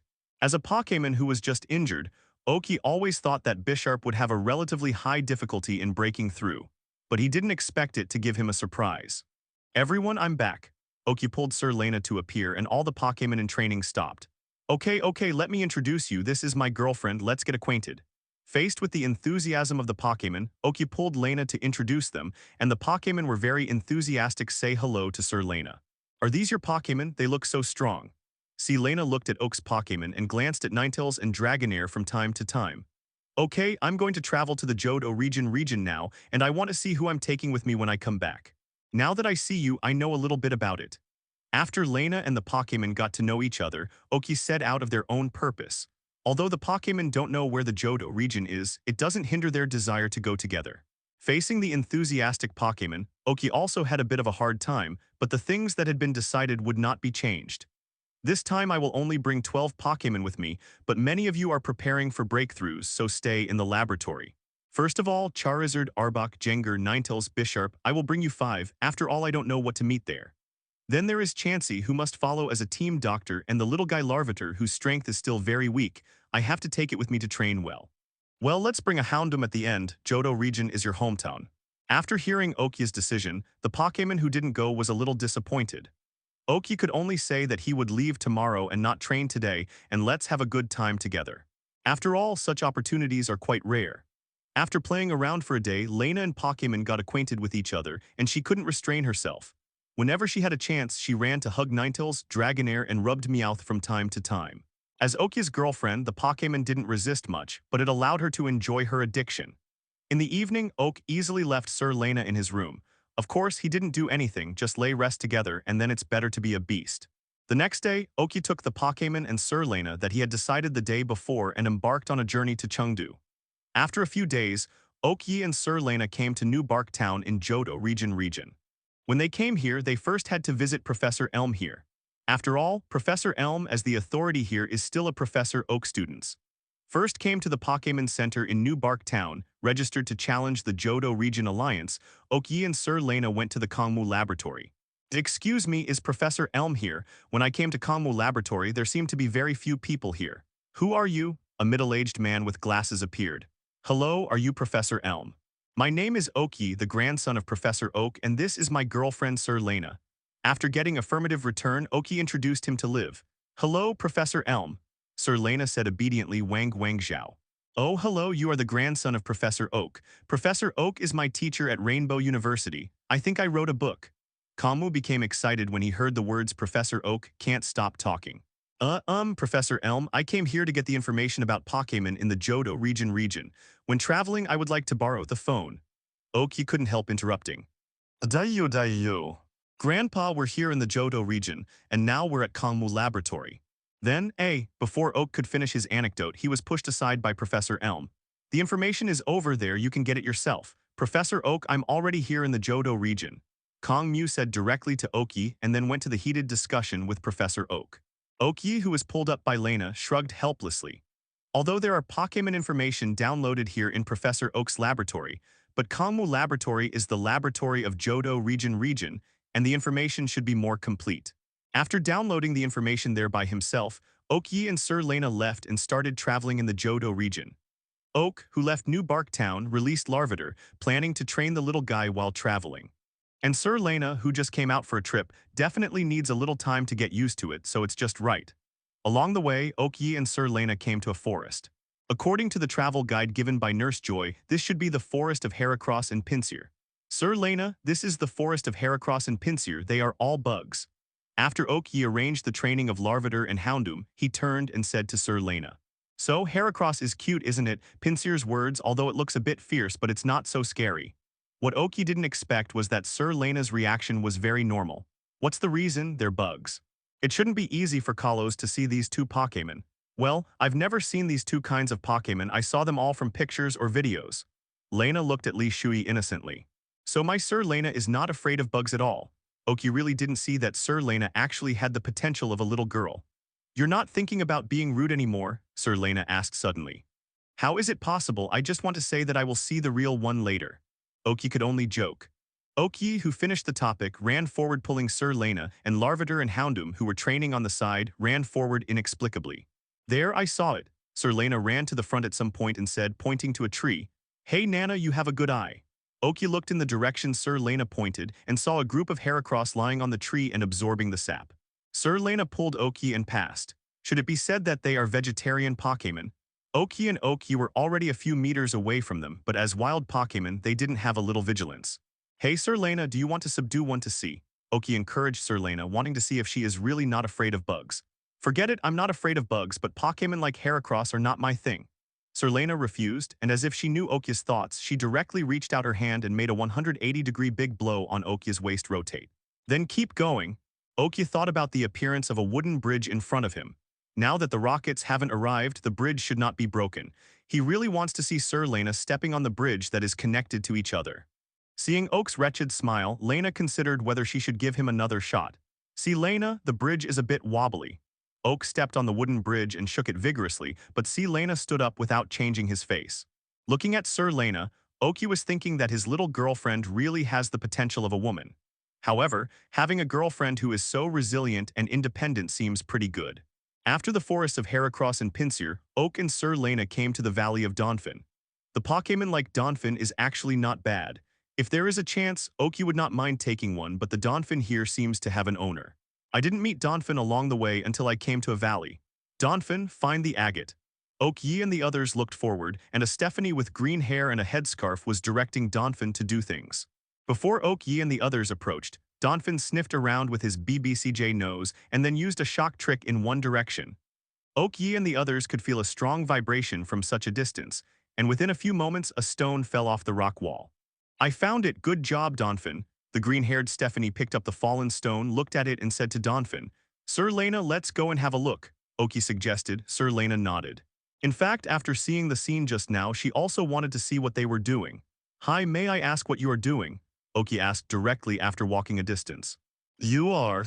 Oh hello, my name is Oki and this is my girlfriend Sir Lena, Oki introduced. Hello, my name is Kaki and I'm from this valley village. I was looking for agate just now. Agate.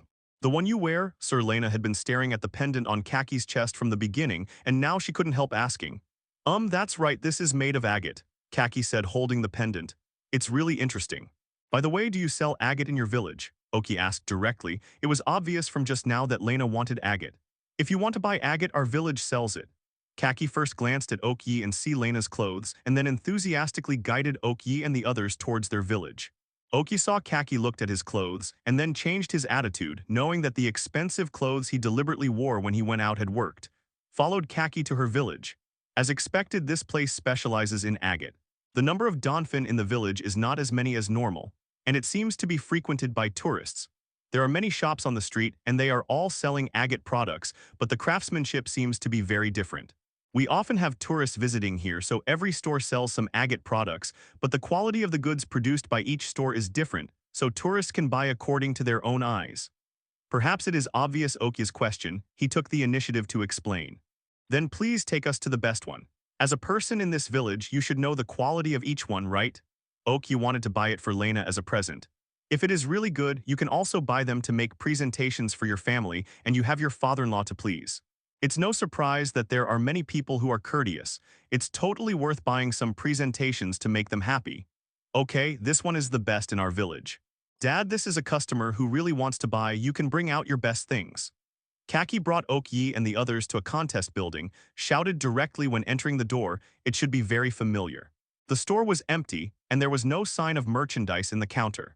This is very inconsistent with the exterior decoration, so there is only one possibility, that is the kind of not opening for 3 years, and I don't know how many years it will be open for eating. Oki is very interested, he wants to know if this store is really good. I still keep looking for people to take advantage of, and killing with one knife is the kind of one knife. It's you again, Kaki, an old man came out from behind. Father, these two really want to buy things and they are not short of money, so bring out your best things. Kaki felt that she should have a commission, middle. Okay, you guys have a good look, but before you buy, you have to make a choice first, and I will sell it to you if you choose the right one. After looking at Oki and the others for a while, this father turned around and took out from the back after looking at many exquisite agate products. He said to Oki and the others, Sir Lena, choose the one you like the most and leave the rest to me. Oki didn't have much feeling for the agate products in front of him, although the workmanship was indeed master level. Ah. I like all of these and I want you to try this one. Sir Lena thought for a long time after hearing Oki asked her to choose one she liked and pointed to one of them and said, Okay, I want all of these. Hearing Sir Lena's choice, Oki said with a big wave of his hand, Okay, I like people like you who know the goods and I will give you a good price for these. The father was very happy to hear Da Shui's words. It's a surprise, all my unqualified works are destroyed by myself and the rest are high-quality goods. Seeing Oki and the others were very surprised, this father said with a smile. Since the owner of the store is so considerate, Oki is not polite to ask for all of them. After so long, Lena wears one every day and does not repeat it every day. By the way, if I don't agree or if I don't sell any of them, what will happen to you? After Oki paid, watching see Lena make a difficult choice over there, Dad asked quietly, What else can I do? My family, Sir Lena likes things, of course I have to take them away. Oki also quietly replied. Sir Lena couldn't choose for a while, so she decided to take it away first.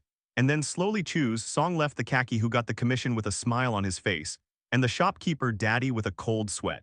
In the evening, Oki lay on the grass with his arms around Sir Lena, who still wanted to experience wild life. What should I do? I haven't chosen yet. Lena asked Oki with distressed face, holding the agate product she bought today. Choose slowly. If you can't choose, just keep them all. Let's choose others from their presents. No, I only want to wear one, you help me choose one. Sir Lena was unwilling and threw the burden directly to Oki. There is no way, Oki can only choose slowly, although they all look beautiful to him and they are all the same, there is nothing to choose. But after looking at it for a long time, I found that the two agate ornaments are a pair, and they seem to be able to be combined together. Although they are quite far apart, Da Shuyi directly picked them out. Haha, I actually chose this one too. I didn't expect you to think the same as me, I wanted to test you, Sir Lena said in surprise. Okay, when we get to the next city, buy a good rope and wear it. Oki was annoyed and funny, rubbing Sir Lena's head vigorously and said, I hate it, I will become stupid. Rest early, we must go to the next city tomorrow, I must wear it early and so do you. Okay then rest, good night. Good night. The next day Sir Lena called Oki up early. I want to go to the next city earlier and buy a better rope. Didn't you throw away those in the store? Sir Lena said, shaking Oki's arm. Is it okay without throwing it away? The boss's agate is very good, but it may be aesthetically pleasing, and the rope he took out is simply, huh, Oki said in disgust. So there is no rope in that village, they all sell the whole thing, we have to go to the next city early. By the way, I will send it to my parents, uncles, and aunts. What about the rest? Oki directly wrapped it up for others this time. Even if he gave it away, there would still be some left over. The rest. Send the rest slowly. In Oki's mind, the scene of watching Xiang at 6:30 in the previous life appeared in Oki's mind, and he seemed to hear Maodai's helpless saying, "Let's take the rest slowly." He quickly shook his head and closed his wide-open mind. Sir Lena ran to the front after finishing speaking. Oki hurried to catch up. "Come up, I'll carry you on my back." Oki knelt down and said, "After all, it has never been strengthened with spiritual power, and it is the first time to travel."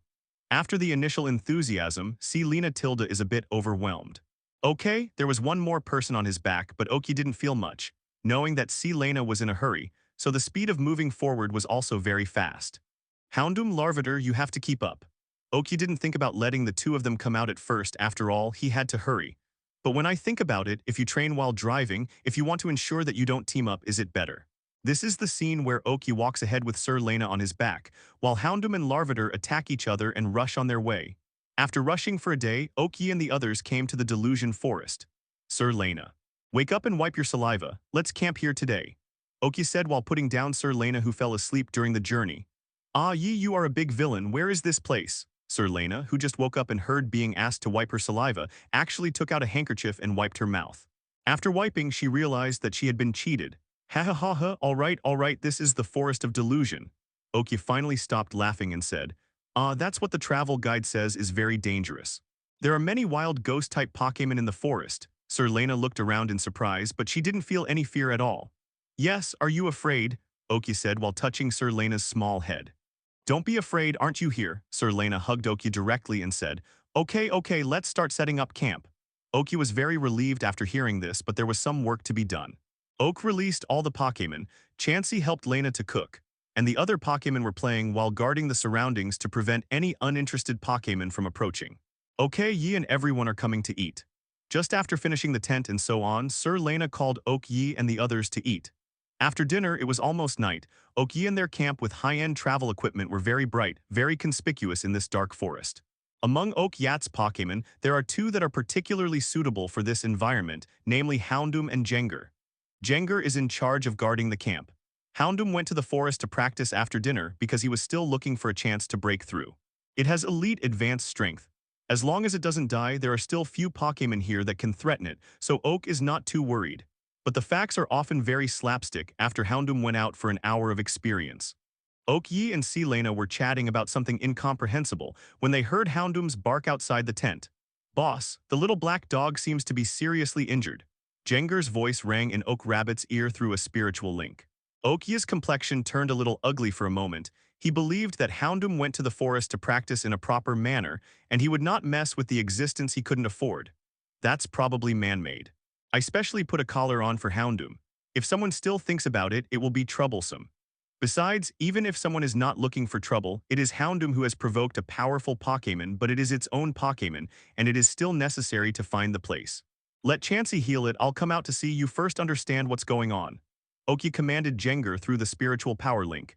Yi, what's the matter? Did something happen? Seeing Oki's face changed, Sir Lena asked with concern. It's okay, didn't Houndoom go to practice by himself?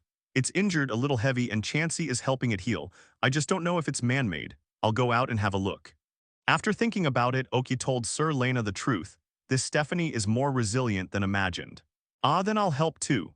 Sir Lena asked for help. Oki didn't refuse. He would protect her. It doesn't mean to make her a ditty or a vase who doesn't know anything. When the two walked out of the tent, they saw a large wound on Houndoom's abdomen, bleeding all over the ground, and Chansey was helping to treat the wound. Seeing this scene, Sir Lena's eyes immediately turned red. After such a long time, Sir Lena and Houndoom are already very familiar, and Sir Lena also likes this kind of dirty Houndoom very much. Tears started to build up but didn't fall, and immediately got out the first aid kit and went to help Chansey. Oki's eyes also started to turn red when he saw Houndoom's wound, not because he was about to cry, but because of rage, because Jenga had asked about the general situation just now. Boss, someone is looking for trouble this time. The little black dog said that it saw two humans in the forest, and it had already avoided them, but those two people insisted on sending Pokémon to catch up with the little black dog and said that they wanted to eat dog meat. A Bisharp, the injury on the little black dog was caused by that Bisharp. What about those two people? The veins on Oak's hands and forehead began to bulge a little. It seems that the little black dog escaped when they were not paying attention, but someone should catch up. When Jenga sent the message, he was also very angry. After all, Houndoom is considered the most energetic guy in the team, and his usual positioning is a bit like everyone's pistachio. Now that he is injured so seriously, Jenga is not feeling well. Ask for flowers. Houndoom's wound has been stitched up now, the problem is not too big, but whoever hurt it must be found out. Sir Lena said with anger in her voice. Don't worry, those guys seem to be behind Houndoom and they will probably catch up soon. I will help Houndoom retaliate, you go and wash your hands first. Oki said to Sir Lena. Sir Lena had just turned to wash her hands when Oki stared at Houndoom's back and there were some sounds coming through the grass. In the next second, a leopard-shaped Pokémon emerged from the grass.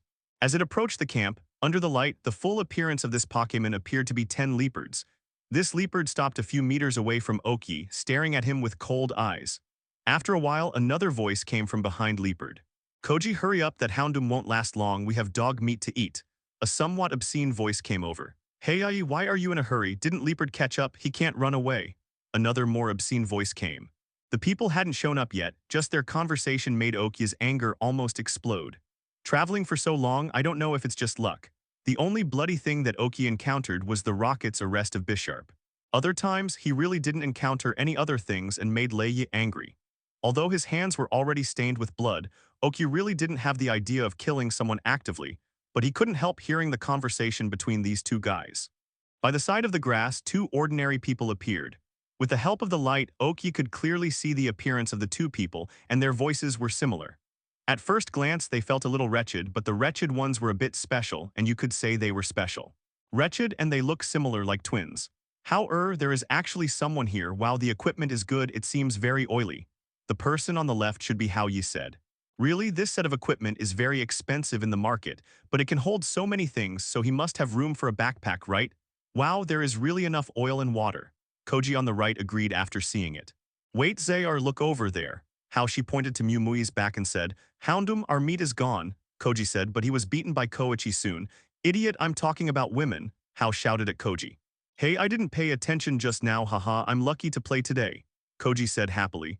The two guys were talking to themselves and Oki watched them perform.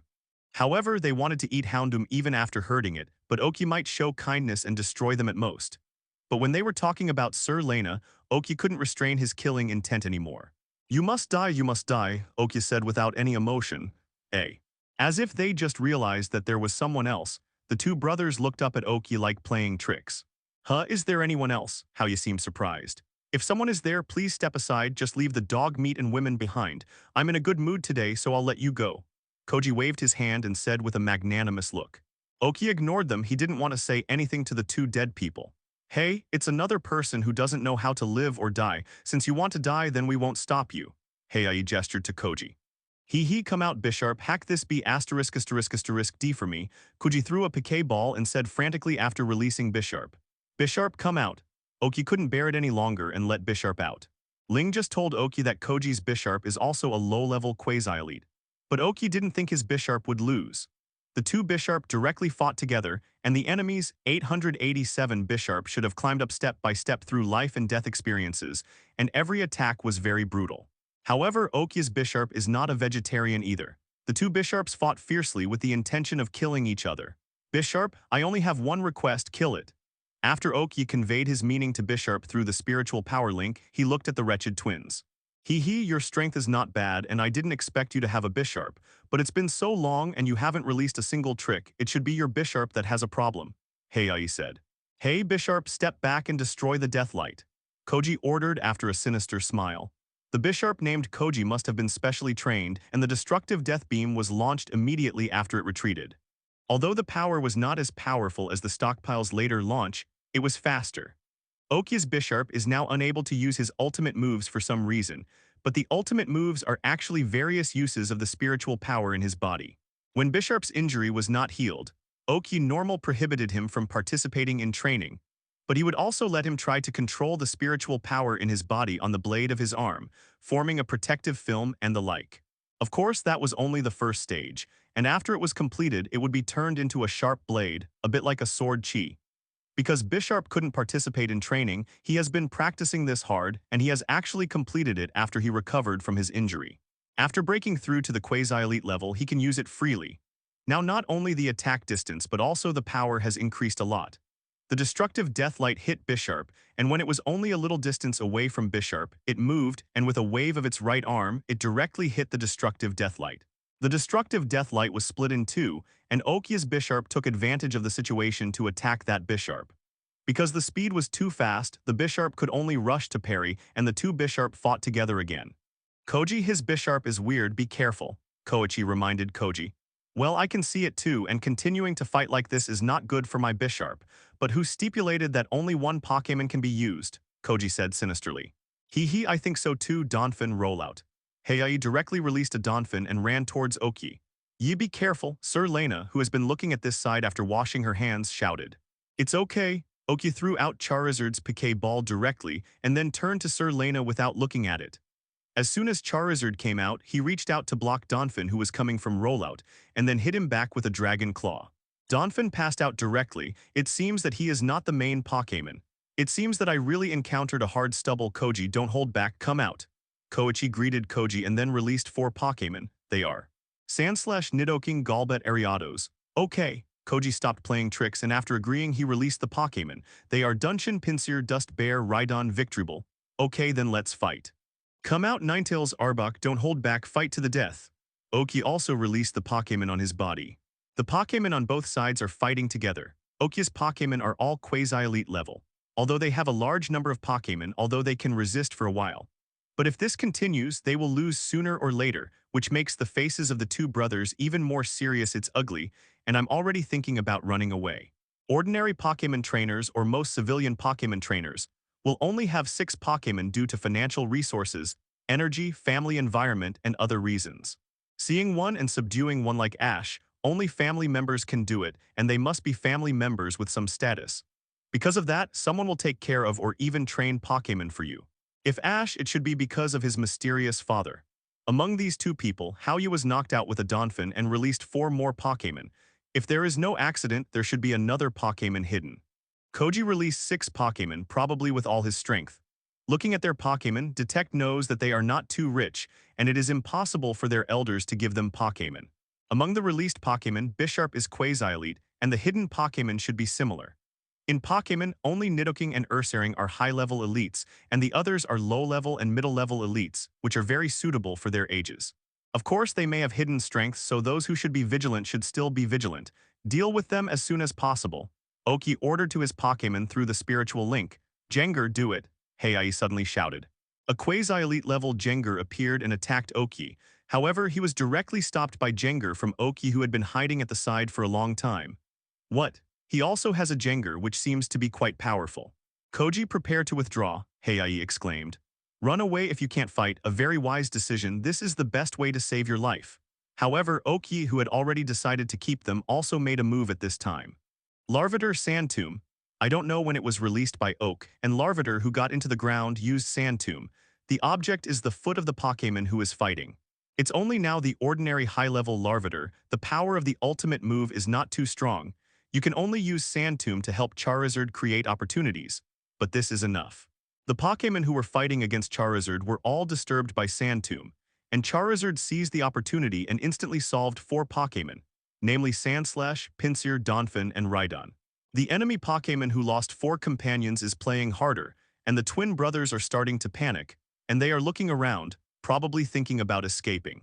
Time passed slowly, and Golbat and Ariados also lost one after another, leaving only Victreebel, Jenga, Bisharp, Nidoking, and Ursaring struggling. Ghastly, do it. Hau arrived suddenly. Suddenly a Ghastly appeared next to Lena, ready to attack and grab Lena, making Oak escape. It's a pity that Chansey's gravity field directly disillusioned them. As a team doctor, Chansey has not fought much, but he has helped Machamp and Meowth for a long time. The power of the gravity field has become stronger and stronger, and Ghastly was directly increased by the sudden increase. Gravity hit the ground, and Chansey knocked him out with an egg bomb. Koji, let's go. You block it and find a chance to follow.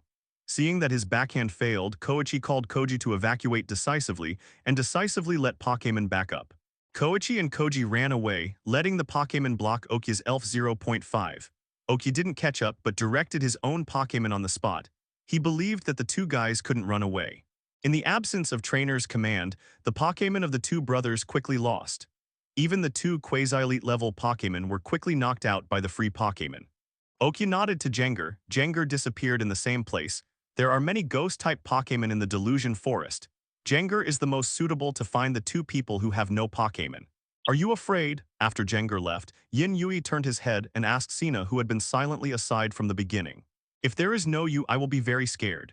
The meaning is obvious, that is to say, I am not afraid if I have you. Oki didn't say anything and directly stepped forward to hug Sir Lena into his arms. Everything was said without words, all the words melted in this hug. Charizard and the others stayed quietly on the side while watching over the fainted Pokémon on the ground. The surrounding fell into silence, only the gasps of Charizard and the others after the fight. This situation was not changed until Jenga captured the two brothers back. I'm sorry, we were wrong. We are obsessed with ghosts, please let us go. After being caught, the two brothers apologized and slapped themselves for mercy. As for the Pokémon lying on the ground, they didn't even look at the same thing. You two now know you were wrong. Oki patted Sir Lena in his arms, let her go and walked in front of the brothers and said, I know, we were wrong, big brother, you can ask us to do anything. Hauya nodded quickly and said, Nana, you go back to the tent first. Oki ignored him and turned to Sir Lena. Sir Lena hesitated for a long time and wanted to be stubborn, but seeing Oki's eyes, she nodded and entered the tent. The next scene might be a bit bloody. Oki didn't want her to get in touch with these things so soon. What happened today was enough for her to digest for a while. Very well, you guys are quite sensible. But today you said things you shouldn't say, did things you shouldn't do, and thought things you shouldn't think, so you must die today. Oki saw Sir Lena enter after getting out of the tent. He turned his head and said to the two brothers, who were very knowledgeable and did not make a sound. I know we are wrong today, but this is all my idea. I just ask you to let my brother go. After Oki said his decision, the two brothers were silent for a long time, and in the end it was Koichi, who was the older brother, said, No, I let Bisharp hurt your Houndoom, and I said all the things that shouldn't be said later. Please let my brother go. I can die in front of you by myself without dirtying your hands. How was anxious when he heard his brother's words. No, brother should let you live, please let my brother go. Let me dies, let me go. Let me die and spare my brother. The behavior of the two brothers scrambling to give up the chance of survival to their own brother. If the situation is changed, this is really touching. But now even the slightest ripple in Oki's heart can't be done. After arguing for a long time, the two brothers looked at Oki and just looked at them without saying a word and finally gave up. The two brothers hugged each other and cried loudly. There was great terror in front of death. The two brothers probably didn't think about it before, had this kind of thing, and now it's completely broken. Get ready to hit the road after the fight. Your performance just now can only make me feel sick. Charizard brought them with me. You stay here to protect Sir Lena, monitor these Pokémon by the way, and knock it out when you wake up. After making arrangements, Muya took Charizard and left. Came all the way to a flat ground quite far from the camp, motioned Charizard to put them down. Boom, the two people were directly held by Charizard and were still on the ground, but they didn't move. They should feel hopeless. Do you have any last words? If you don't say it now, you won't have a chance. Oki said to the two brothers lying on the ground. I'll F***ku. Now he was so dirty that he couldn't tell whether it was Koichi or Koji before Oki slapped him to stop the foul words from his mouth. At this time, the hand next to him trembled and a small dagger appeared in his hand. Oki directly told Charizard not to move. He wanted to try his current skills. The guy stabbed at Oki with the dagger, but the action was a bit slow in Oki's eyes. He directly grabbed the hand holding the dagger, twisted it, and the dagger fell to the ground. Oki gave it to them again. With one kick, he kicked directly back to his brother. The guy got up and wanted to curse again. Oki felt quite annoying and wanted to punish the two of them for their unrepentant behavior. I'll ask you a question and I'll let you go with the answer and my heart. Am I handsome? Oki showed a devilish smile. Handsome, not handsome. The two brothers looked at each other and gave different answers. Oki picked up the dagger on the ground and threw it directly. Because of its strength, the dagger pierced the thigh of the guy who said not handsome. Elder brother. So you are Koichi. I'm really sorry, I don't like liars, you have to die. Then can my younger brother let him go? Heiai asked after taking a deep breath and preventing Koji from speaking. No, he knows too much. The corners of Oki's mouth curled up slightly and he was almost like a devil at the moment. Ah, you be asterisk asterisk asterisk D devil, Oki kicked him away again. From what you said when you met us just now, I can understand that you have done things like killing other people's Pokémon and eating them, and then stealing their female companions, right? So don't people like you deserve to die? Oki asked gloomily. And Heiai and the two brothers seem to have given up on struggle, kneeling on the ground with their heads bowed and motionless. How to repay kindness with kindness is not suitable for the current situation, but the meaning is similar. It is impossible to let you go. I hope you will not be evil people in your next life. Charizard Flamethrower. After the flames, there were only two clusters left on the ground. Black Ash. Oki climbed on Charizard's back and flew back to the camp. Now the Pokémon on the ground need to be dealt with. Jenga Dream Eater wakes them up. After Jenga nodded, he woke up all the Pokémon on the ground. Your trainer is gone, what do you think now? Oki asked the Pokémon of Heiai and the two brothers. Let's go. After observing roughly, Oki let them go. It's just that after they left, Oki gave another order to Jenga. Jenga, Nidoking, Bisharp, and the other Jenga, you go and deal with them, I don't want to leave any trouble. Just now Oki took a look, and after the three Pokémon heard that the trainer was dead, there was a gleam of hatred in their eyes. Hatred it goes without saying that the object is Oki. Jenga hid his figure with a strange laugh and went to complete the task assigned by Oki. Sir Lena, it's okay. Oki entered the tent with a relaxed tone and said to Sir Lena after Jenga left. Sir Lena didn't say anything. After looking at Oki for a while, she threw herself into his arms and hugged him vigorously. Oki was still a little depressed because of taking his life away, but it disappeared instantly. No one can hurt the person he protects, even if it is verbal. Oki directly hugged Sir Lena and lay down. It was late at night and it was time to rest. But Oki didn't sleep, he still has to wait for news from Jenga. Only with definite news can he rest in peace. Boss, it's done. The Ursaring got mixed up with the three of them, so I solved it together. After waiting for a long time, Jenga finally came back. Oh, okay, but let me ask you, answer me honestly. If I ask you to kill the same kind, will you feel uncomfortable or… Oki didn't know what to say. Boss, in fact, just like you, we only protect what we want to protect. Anyone who hurts the people we want to protect, whether it is Pokémon or humans, is an enemy. Charizard should think so too. Jenga guessed Oak whatever you wanted to ask, he answered it directly. Okay. Jenga, I might sleep a lot tonight, so I'll trouble you to keep watch. Also, thank you. After Oki finished speaking through the spiritual power link, he hugged Sir Lena and changed into a comfortable 630 posture and soon fell asleep. There are so many things that happened tonight, and it was too exciting. Except for the Tentacruel incident in the city of Lamplug, what Oki encountered during his one-year travel in Kanto can be said to be smooth sailing. I didn't expect that he just came to Jodo region, so many things happened in such a short time. And it was the first time to hurt someone with a knife by himself. Even Oki, who thinks he has a relatively thick nerve, felt a little too exciting. When fighting those two brothers or even solving them, Oki's nerves were tense. After waiting for Jenga's answer, Oak's tense nerves instantly relaxed, followed by a strong sense of exhaustion, and he slept until after 9 o'clock the next day, and the biological clock failed to wake him up. Are you awake? Oki saw Sir Lena's smiling face as soon as he opened his eyes. Last night he hugged her so tightly that she couldn't get up after waking up. Oki looked at the smiling face in front of him, hugged him tightly again without saying a word, until the person in his arms started to struggle. How long do you want to sleep? Get up. Sir Lena stretched out her hand and twisted Oki's ear and said. After Oki let go, Sir Lena got up and was about to wash up, but she stopped for a moment when she just opened the tent and was about to go out. You can't drive me away when things happen in the future. I'm not as fragile as you imagined. I can share with you everything, no matter what it is. Sir Lena emphasized. Looking at Sea Lena under the sunlight, Oki didn't know what to say but just nodded and agreed to her request. Oki and Sir Lena, who left the camp after eating, never mentioned what happened last night and left the bewitching forest all the way. Because of the injury, Houndoom was put into the Pokeball by Oki, and the training had to be suspended until the injury healed. In this way, the only Pokémon trained was Larvitar, and Oki simply stopped its training. In this way, the speed of the journey was much faster. After leaving the bewitching forest, Oki and Sea Lena came to a new town, Eastgate Town. It looks very busy here. Oki first came to the Pokémon Center.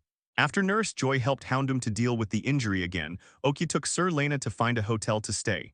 After all, it was okay to be alone before. Now that I have Sir Lena with me, I have to choose a comfortable place to live. Although the incident in the bewitching forest has passed, Oki felt that Sir Lena's heart was still a little heavy. After putting down the luggage, Oki took Sir Lena to the most prosperous region in Dongmen Town. Just this one, it looks pretty good. Oki took Sir Lena to a shop that made jewelry so that he could match all the agate products he bought with suitable ropes and the like. This one, and this one. Sir Lena entered the store and carefully selected the right rope for the agate. What I have to say is that Sir Lena's vision is really good. The selected rope is matched with agate, which looks very suitable. Sir Lena went to look at other products in the store after picking out the rope. Seeing her so happy, Oki had to sigh that shopping is the fastest way for women to forget their troubles. Of course, the shop assistants on the side were also very happy, because the commission alone was estimated to be able to cover their 3-month salary. Oki and the others bought only ropes that matched the accessories, but these ropes were not normal. Some are made of pearl, some are precious metals, and some are silk spun by high-level Pokémon. This silk is different from the string shot trick in battle. The silk in battle is composed of spiritual power and will dissipate. And these are used to make jewelry. Ropes are the silk threads produced by themselves. The higher the strength level of the Pokémon, the more beautiful and precious the silk threads produced. Have you chosen? Oki, who paid the bill, came behind Sir Lena and hugged her and asked, "Well, have you paid the bill? Then let's go. Our agate jewelry is much more beautiful than this." Sir Lena called out directly. "Okay, I'll buy the right one later, but this one can be worn first." After Oki finished speaking, he took out the pair of agate pendants that he and Lena had chosen. "Yes, I'm going to put it on now. You help me," Sir Lena said happily. After Oak helped Sir Lena put it on, Sir Lena helped Oak put another on. The cord on their pair of pendants is one of the most expensive in the store and is very comfortable to wear. It seems to be silk spun by Elite Butterfree. As a Pokémon with an astonishingly large number and not very powerful combat power, not many people know how to breed her, and even if they do, they will not spend too much time on them. After all, if you have that time, it is better to cultivate another Pokémon. Sometimes it can still have a relatively strong fighting power. After being sent off warmly by the shop assistants, Oki and Lena came to a more famous square here again. Because of the large flow of people, this is a holy place for street performers. When I first came here, I saw many people surrounded by many places. Oki pulled Sir Lena and squeezed one by one to look at the past. There are many people performing in various forms, such as making fire Pokémon perform jumping through fire hoops, letting a Alakazam perform psychic bending a large spoon, and Scyther performing a knife. French cut vegetables blah blah blah.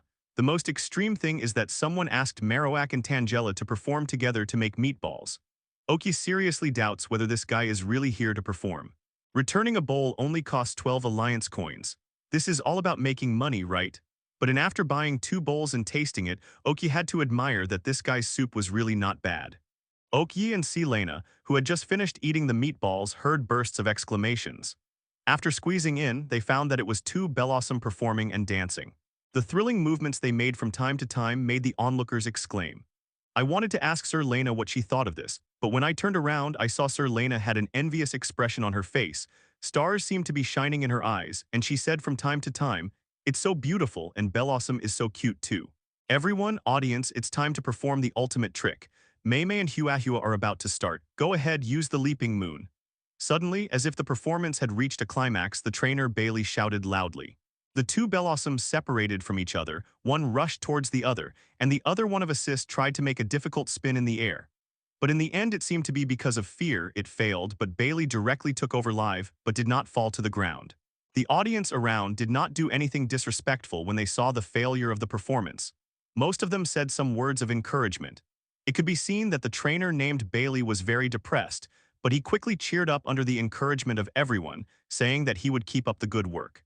After watching the performance, Oki took Sir Lena to continue walking on the street, but seeing Sir Lena's expression, he knew that he was thinking about other things. So Oki directly pulled her back to the hotel. Hey, why are you back? After returning to the room, Sir Lena asked as if waking up from a dream. What are you dreaming about? Seeing your pensive look, I brought you back. Oki rubbed Sir Lena's head and said, I don't know why I like to rub her head all the time recently, but the hand feels pretty good. Don't rub my head, my hair is all messed up. Lena patted Oki's hand down with a coquettish look. Well, did you watch Bailey's performance today and want to try it yourself? Yindei sat down and then she asked. Their performance is really interesting, but I'm not too interested in it. Sir Lena replied honestly, leaning on Oki. Hone's contest is actually similar to this one, and it's a regular competition of the Alliance, but it seems to be mainly held locally, but it should be spread here soon. Is there any information? I want to see it. After hearing Oki's introduction, Lena became more interested. If you are interested, go to your mother-in-law. Don't you happen to have a present to send her off? Oki suggested to Lena with a smirk. Sir Lena thought for a while before she realized it, but she didn't say anything and turned and left directly. Seeing Sir Lena leaving arrogantly, Oki smiled and lay down on the hotel bed to rest. Sir Lena probably called for a long time. After all, there were so many people to send and so many calls to make. I came back, and my aunt said to send those things over. Let us wait here for a few more days. After Oak took a nap, Sir Lena came back from the phone call. Okay, I guess that guy Gary will be here soon and present you the sister-in-law to marry him yourself. Oak, you said that he didn't care about staying here for a few more days. Well, you can call Professor Oak later to ask before he doesn't pass through Dongmen Town. Sir Lena has long been used to Gary calling her sister-in-law and has long since stopped refuting. Let's call after dinner at night. Now I want to sleep for a while. Oak pulled back and lay down again after agreeing. When did you become so lazy? I don't want to sleep. Seeing that Lena was about to leave, Oki pulled her back directly. The end result was that they slept together until dusk and woke up. It's so late, Nana, let's go have dinner. Oki, who woke up, proposed to eat again. Find a good place to eat. Absolutely, let's go, I've found everything. As a foodie, when he just proposed to eat and put, Oki had already investigated, the surrounding delicacies. After eating, Oak let Sir Lena go back to the room first, and he ran to make a phone call. Zio Ye, didn't Sir Lena call just now at noon? By the way, why didn't you go with Sir Lena at noon? Professor Oak stared at Oki with the eyes of a prisoner. Grandpa, what kind of eyes do you have? I'm resting in my room at noon. But are you satisfied with what your granddaughter-in-law gave you? Oki couldn't stand Professor Oak's eyes and changed the subject. Oh, I'm quite satisfied with it, but granddaughter-in-law, did you agree? Such a good girl, maybe I'll kick you anytime soon. I said I don't want to talk, Oki said, rolling his eyes. Ha, forget it, why are you calling? Professor Oak asked after laughing. I just want to know how my Pokémon are doing. After what happened last night, Oki really felt that it would be better if he had more Pokémon on him. After all, he now has one more object to protect. I knew it. Your Pokémon are quite good, but breaking through to the quasi-elite level is not that simple. Sometimes it's just a short step, but you can't get past it.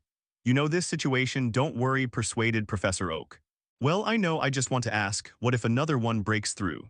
If you have this time, you might as well look at the Pokémon in the Jodo region because you can't afford it. Professor Oak, as a professor, just wants to study more different Pokémon, even if they are different individuals of the same race. So for his grandson, this kind of behavior of not subduing Pokémon is very speechless. I'll see more, but Grandpa, you also know that I tame Pokémon. It depends on your qualifications, I know, but your speed of taming is really slow. I think it's very lucky to tame more than 10 in a year when traveling here in Kanto. Hee, Grandpa, let's not talk about this. Did Gary call you? Sir Lena and I have a present to see him off. Oki knew that he had been criticized by his grandfather for this aspect, so he hurriedly changed the subject to Gary. Oh, that kid called back 2 days ago and he should pass through Dongmen Town. When he calls back, I'll ask him to find you. Okay, goodbye, Grandpa. Oki hung up the phone after speaking, preventing Professor Oak from reacting. Since it has been 2 days since Gary finished the phone call, it should be at the Forest of Delusion. Anyway, he should call back when he arrives, and he will find it when he arrives, and he and Sir Lena will have a good time here, just play. Did you finish the call? What did Professor Oak say? Back in the room, Sir Lena asked. Grandpa said that Gary is going this way. He should come to 953 Dongmen Town. When he comes here, he should call Grandpa. Then Grandpa will tell him how to find us. He should be at the Delusion Forest now. I think it will be soon. Coming, the Forest of Delusion, will it be dangerous? No, that kid is not simple. Now, he probably doesn't want to let go of the ghost-type Pokémon over there. Okay, so what are we going to do these days?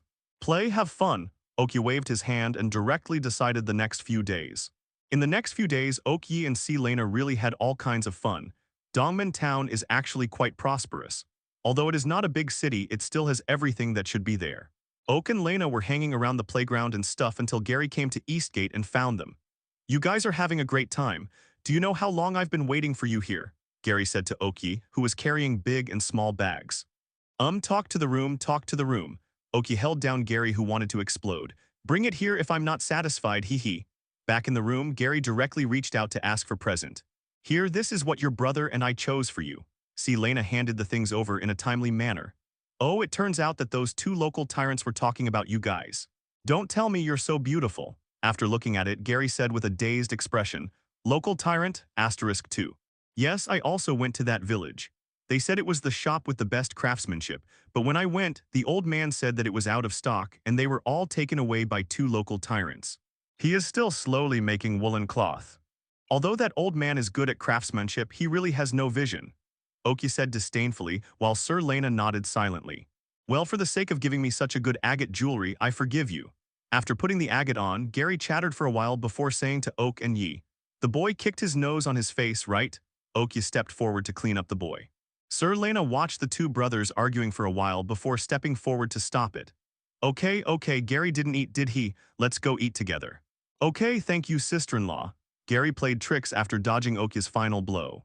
The morning after Gary arrived, Oki's mother, Ariel, sent the contest competition materials. Oki and the others had no reason to stay after receiving the materials.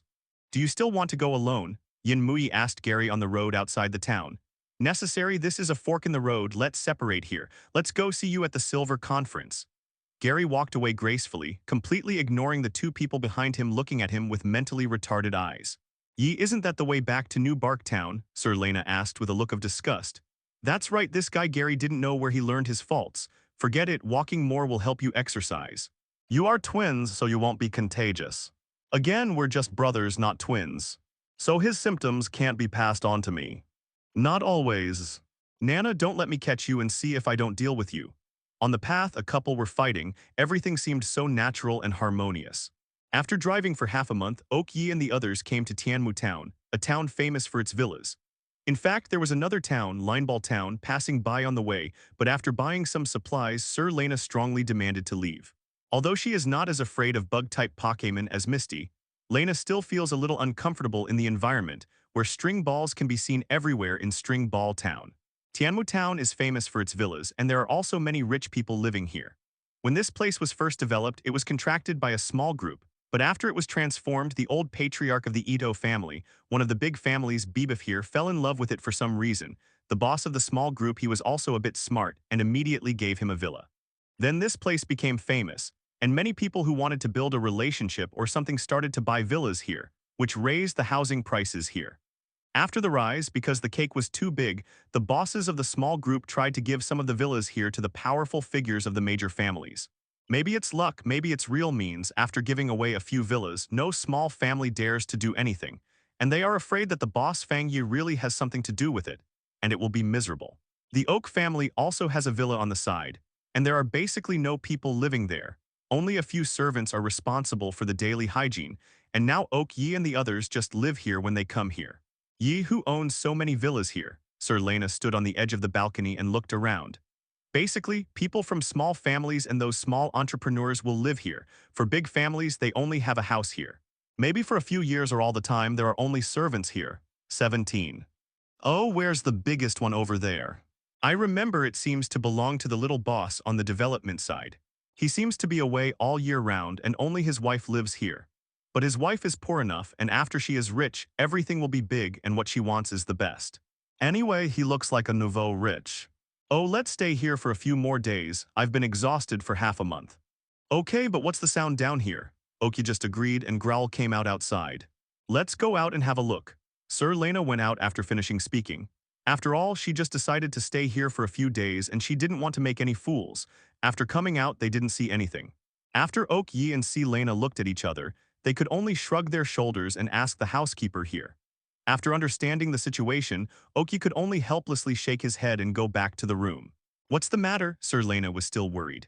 Don't worry, that nouveau rich, that is, the wife of the little boss, raised a blue, probably tired of the life here and often ran away. Just now he bit a Growlithe's tail and tried to escape. Got it back. I really don't know what to say. Sir Lena was also quite speechless after listening. Okay, in the next few days you should take a good look at the things Mom sent over. I remember there is a hard drive. Let's take a good look at the things in it here. After arranging for Sir Lena to read the information, Oki went to the yard to release all the Pokémon. After Houndoom recovered from his injury after a period of training, it seemed that he was about to break through. Everyone, we are going to stay here for a while, so you should train well. After releasing the Pokémon, Yin Yui said to them.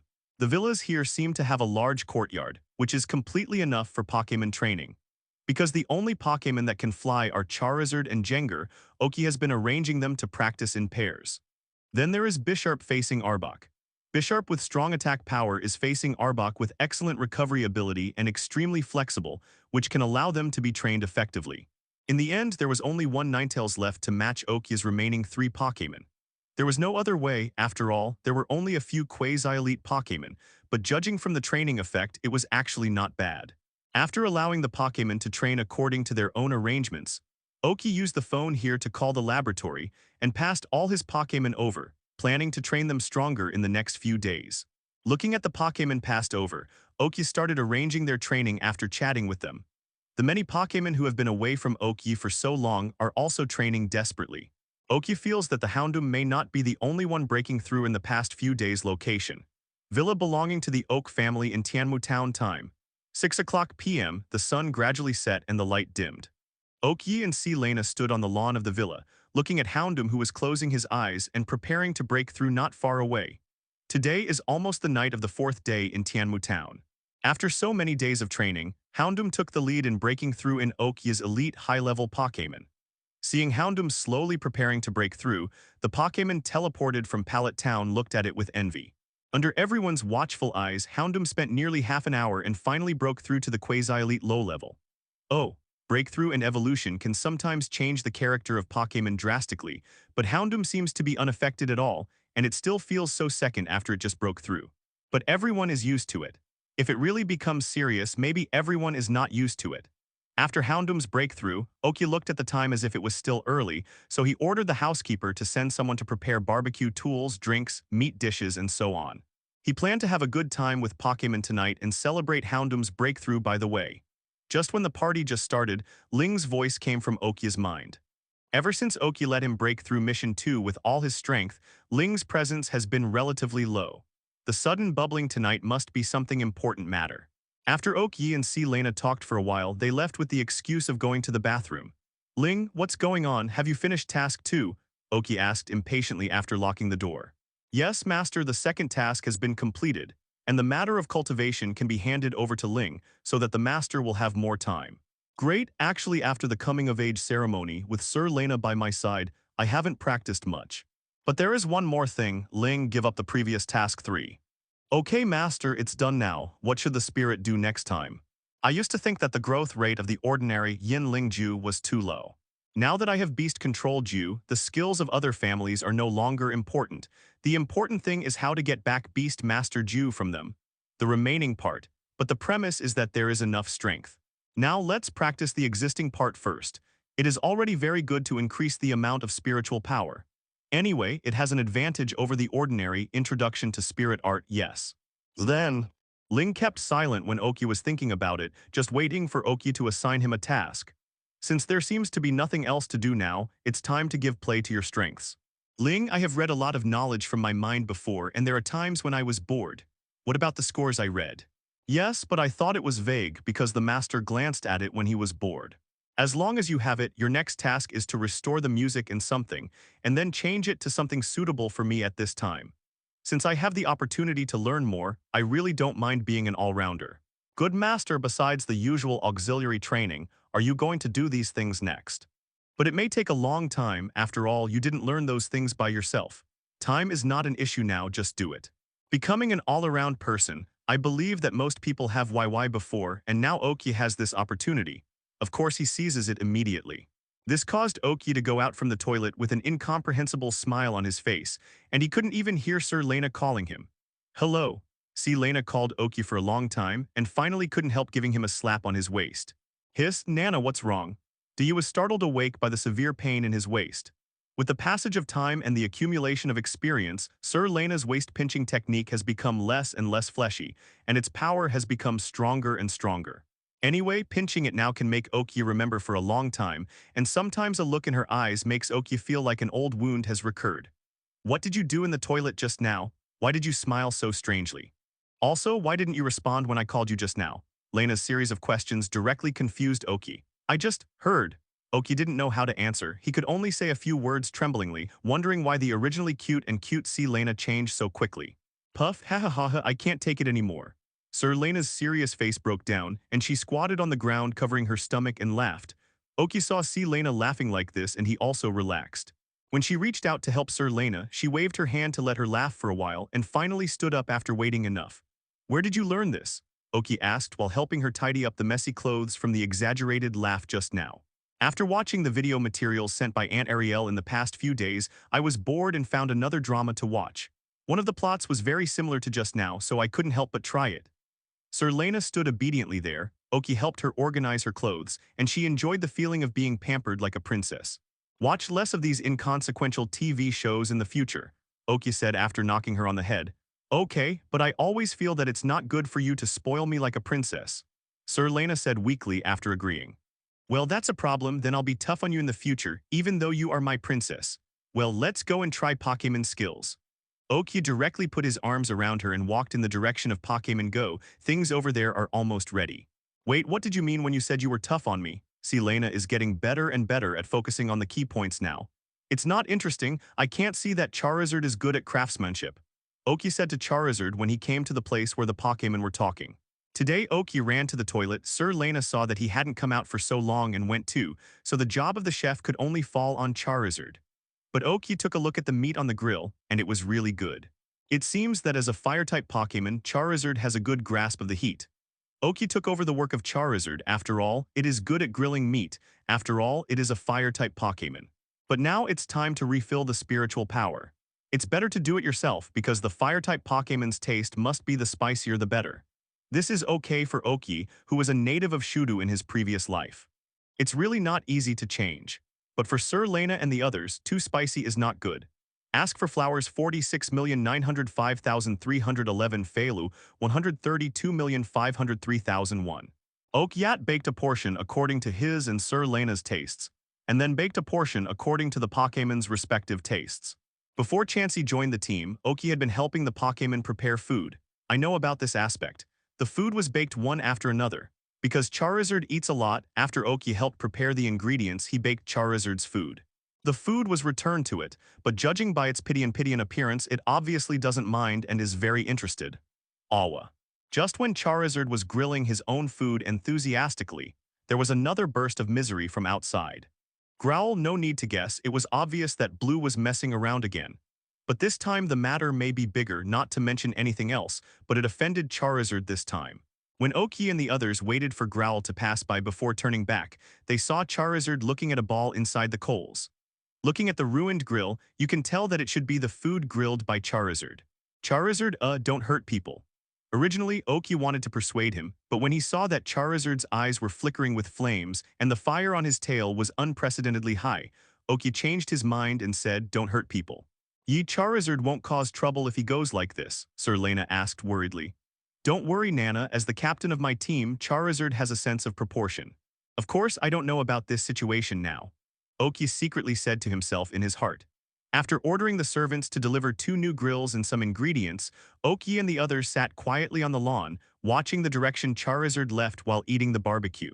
After waiting for a while, Charizard flew back with a smile on his face. Charizard, how are you? Oki looked at the smile on its face and finally asked worriedly.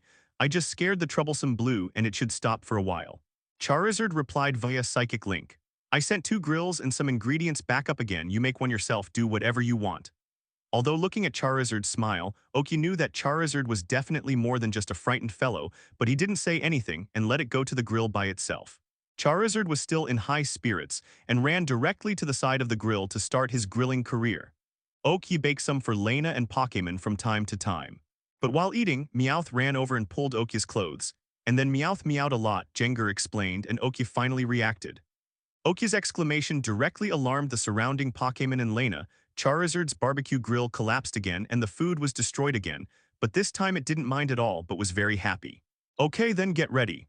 After Oki reacted, he nodded to the surrounding Pokémon and Sir Lena, and then took Meowth to an open place and said. Meowth nodded and lay down directly to prepare for the breakthrough, while Oki gestured to remind Pokémon to be vigilant. At such an important time, no accidents should happen, and the Pokémon also scattered to guard until Meowth completed the breakthrough. Meowth is very happy to have completed the breakthrough, and the problem to be faced now is the problem of evolution. Meowth, who has broken through to become a quasi-elite, also ushered in an opportunity to evolve. He has pushed down many evolutions before. This time, his intuition told him that this is the last chance.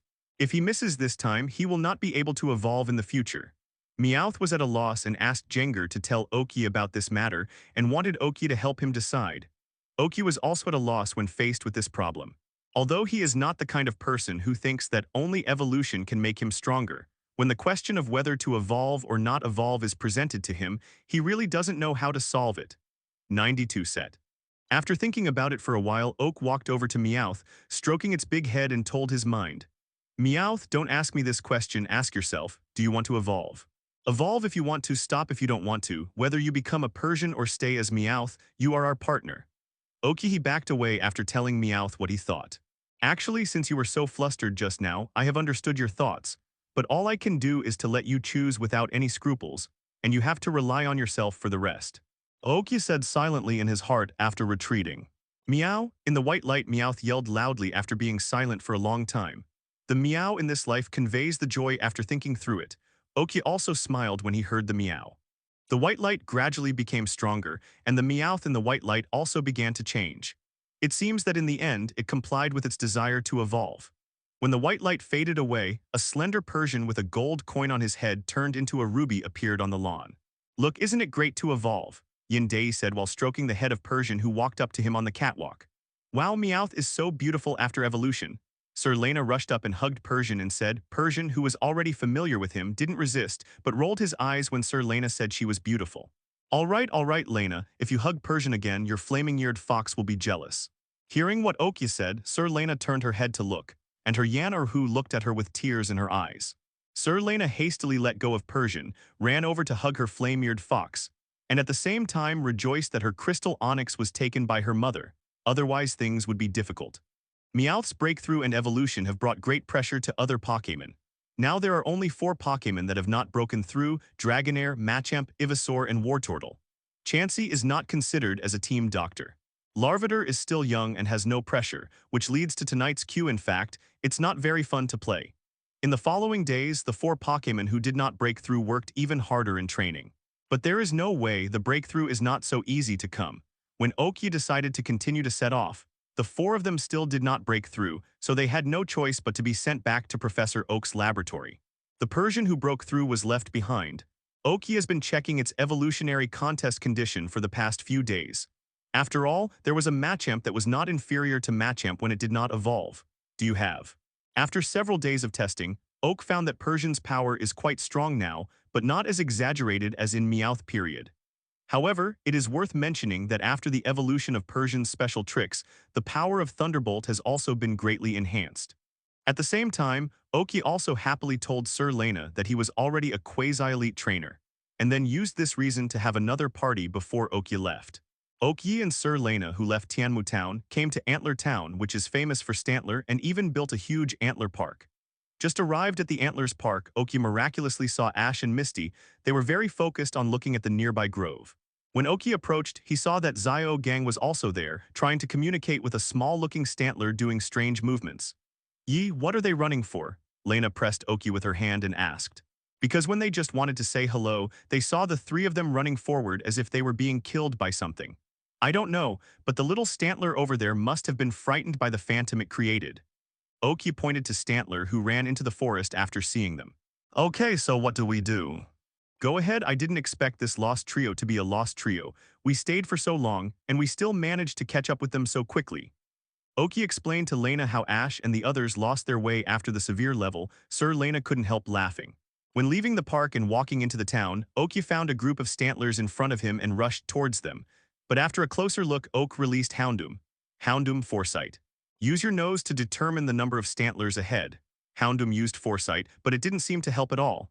But then Houndoom told Oak that there was only 1 Pokémon ahead. Just when Okya wanted Houndoom to find the Pokémon to stun, Xiang floated out from the police station nearby, and then the little Stantler scattered the phantom as if because of the familiarity. Xiang, are you alright? Hey brother Yi, when did you come? Who is this next to you? Ash and Misty rushed out from inside and asked Xiang concernedly. They didn't expect to see Okya and a Stephanie standing behind him. In the distance, there is a Houndoom next to it. This is my girlfriend Sir Lena, and this is Houndoom. After introducing and greeting each other, Okya and Ash walked into the police station together. It seems that this Stantler is responsible for the group of Stantlers entering the town recently. Officer Jenny said thoughtfully after Xiang helped Stantler bandage up. After talking for a while, Okya and Sir Lena left and Stantler was handed over to Ash. Anyway, they like to take care of these things the most. During the period, Okya also asked Sir Lena what he thought of Stantler, but Sir Lena didn't seem interested. There is nothing interesting or delicious in Antler Town. The most distinctive thing is Stantler, but it is obvious that Oki and the others have no interest in them. After discussing with Sir Lena, Oki took Sir Lena to visit the commercial street here, and after buying some warm clothes, Oki and the others headed towards the foot of the snow mountain. I remember that Ash's Chikorita was tamed here. When he could see the snow-capped mountains, Oki kept looking to the side, trying to find it and give it to Lena. Sir Lena is also good as a pet. She seems to be quite aggressive and can be a guest bodyguard. It's a pity that the Chikorita seems to have a bad relationship with Ash. When Oak couldn't find it, he even sent Jenga to look for it, but he still couldn't find it. Oak could only sigh, still lacking a bit of fate. And Sir Lena, who was next to her, was obviously used to her boyfriend's strange behavior and walked forward on her own anyway. She would follow. Yi, what are you looking for? Hurry up, we've arrived. Let's go skiing after finding a place to live. Sir Lena greeted Oki excitedly after seeing the snow-capped mountains. Okay, here we come. But let's change your clothes first. Oki completely gave up now, and he has already reached the side of the snow mountain, and Chikorita will not come here. Yeah, when you say that, I also feel a little cold. Sir Lena said suddenly. She really didn't feel it because she was too excited just now. After changing their clothes, Oki and Sir Lena continued to walk forward. As they got closer to the snow mountain, the temperature began to drop. Oki didn't feel much, but Sir Lena felt that the clothes were really bought right. When it was still some distance away from the snow-capped mountains, Oki and C. Lena stayed at the Pokémon Center here. After all, they wanted to play here again before leaving. There was no place to live. It's the first time for Lena to live in a Pokémon Center, but it feels quite novel. Okay, let's go skiing. After taking out the skis from the backpack, Sir Lena couldn't wait to leave. You don't plan to take this and walk slowly to the snow-capped mountains, do you? Oki couldn't help teasing when he saw her eager to try. Hey, I didn't think about this.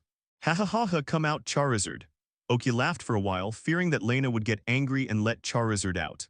With Oki Charizard's body size, it's no problem to carry Oki and the others, and they came to the biggest snow in a short while. Seeing that Charizard is not used to the environment here, although he is not afraid but uncomfortable, Oki put it away. In this environment, you are the most suitable one, Ninetales. Oki, who took back Charizard, released Ninetales again. Ninetales yelled happily as soon as the Pokeball came out, looking very excited. Oki and C. Lena started skiing when they were walking around in Ninetales. Although neither of them had skied before, they both had a great time. This is often the case. Having fun doesn't necessarily depend on how well you play, but depends on who you play with. After playing wildly at the foot of the snow mountain for 2 days, Oki and Sir Lena reluctantly planned to leave here. Just when Oki and the others were planning to leave the Pokémon Center here, the Ash trio arrived. Nurse Joy, hurry up and save this Chikorita. Oak heard Ash's voice. Yi, what's the matter? Sir Lena's hearing is not as good as Oki's enhanced hearing. Ash and the others are here. Oki finished speaking and went out. He wanted to see the Chikorita that he couldn't find anywhere and had a deep relationship with Ash. As soon as I went out, I met Nurse Joy pushing Chikorita towards the Pokémon Center, and Ash and the others followed closely behind. Okay, that Chikorita, Nurse Joy will take care of it. You have to wait a bit now. Oki stopped Ash, who wanted to run inside. Brother Yi, you're here too. I wanted to tame that Chikorita, but I didn't expect it to be a little harder. Ash said after calming down. Ash, are you here too? Sir Lena also came out at this time and said to Ash and the others. Oh, see Lena. Ah, Brother Yi, why did you hit me? Before Ash finished speaking, Oki's hand hit him on the head. What do you call Sir Lena, sister-in-law? Actually, it's not the first time Ash called Sir Lena like this. Oki simply wanted to revenge. Of course, it is very important to find a reason. Hi, sister-in-law. Although Ash is a little crazy, he is not a fool. Oki made it clear that he made trouble for him, and the fate of stubbornness would only be worse already at the hour. Just learned from Absorb. Just when Sir Lena was chatting with Ash, and Oki was still thinking about how to find a reason to clean up Ash, the lucky guy, there was a sound of an ambulance outside. I heard that a Chikorita was sent here just now after being injured, and we came to borrow it. Jesse, wearing a mask and long red hair, and James, who was also wearing a mask, rushed directly into the Pokémon Center, where Ash, when they were still in a daze, they pushed Chikorita out. Hey, I said, did you rent or buy this car? Oki asked while lying on the railing outside the Pokémon Center. Of course it was modified after we bought it. Are we like the kind of people who are short of money? Jesse said it naturally and showed off with great momentum. That's right, it cost us a lot of money, James echoed. And the most important thing is the transformation after we bought it. That is the most important thing. We have improved its performance a lot. Jesse added as if thinking of something. What are you bragging about, Meow? Meowth, whose IQ is above the mark most of the time, threw a crazy fury swipes directly into the faces of 2 people who hadn't reacted yet. It hurts, it hurts. That's right, why should we answer you? After being caught by Meowth, the IQs of the two finally came online. Who are you guys? Ash's question seemed to flip a switch, and the Rockets trio immediately posed and said their favorite lines. Rockets, Ash and the others also cooperated and exclaimed, which made Oki very helpless. You have been dealing with each other for almost a year, and you still haven't gotten used to it, have you? Oki didn't intend to intervene in the next thing. When the rocket set off the smoke, Oki directly pulled Sir Lena to hide. Sir Lena also believes that Oki is not the kind of person who can't be rescued by surveillance, and she must have her own plan for doing so, so she obediently let Oki drag her aside. Damn it, Team Rocket, don't run, Ash yelled and chased after the car. When the smoke cleared, Team Rocket's car had already run away, and Ash, who was chasing after him, disappeared. Just when Misty and the others were about to catch up, Oak escaped and stopped them.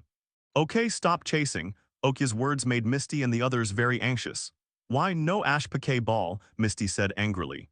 Okay, listen to me first, I have already called my Pokémon over to Ash, and it will attack as long as its life is in danger. Then I got a general understanding of that Chikorita when you were chatting just now. Because of certain things I don't believe in human beings anymore, so it's hard to get into its heart. Oki said that he paused for a while before continuing. You guys know Ash, sometimes he is very stupid and naive, but he is just like a child. He will ignore himself to protect Pokémon when he is in danger. It is easy to move people in Pokémon, isn't it? Said Oki when they said that Ash was stupid. Misty and Xiaogang nodded in agreement. Then let Ash go by himself this time, he is also very capable, maybe this time just enough to let Chikorita know his heart, and then really subdue it, it will be a good thing for them. Oki said here he suddenly looked at Misty with a wicked smile, feeling a little embarrassed to see her. Why are you looking at me like that? Misty hid behind Xiaogang. Misty, you pay so much attention to Ash, it's not just because of friends, right? Oki's words made Xiaogang cast a suspicious look at Misty. Don't think about it over there, I'm going to my room to pack my things. Misty ran away, and the rest of the people uttered a wow to express their contempt for this deceitful behavior. But after such an interruption, everyone stopped talking about helping Ash, and Oki also went to explain to Sir Lena about leaving tomorrow.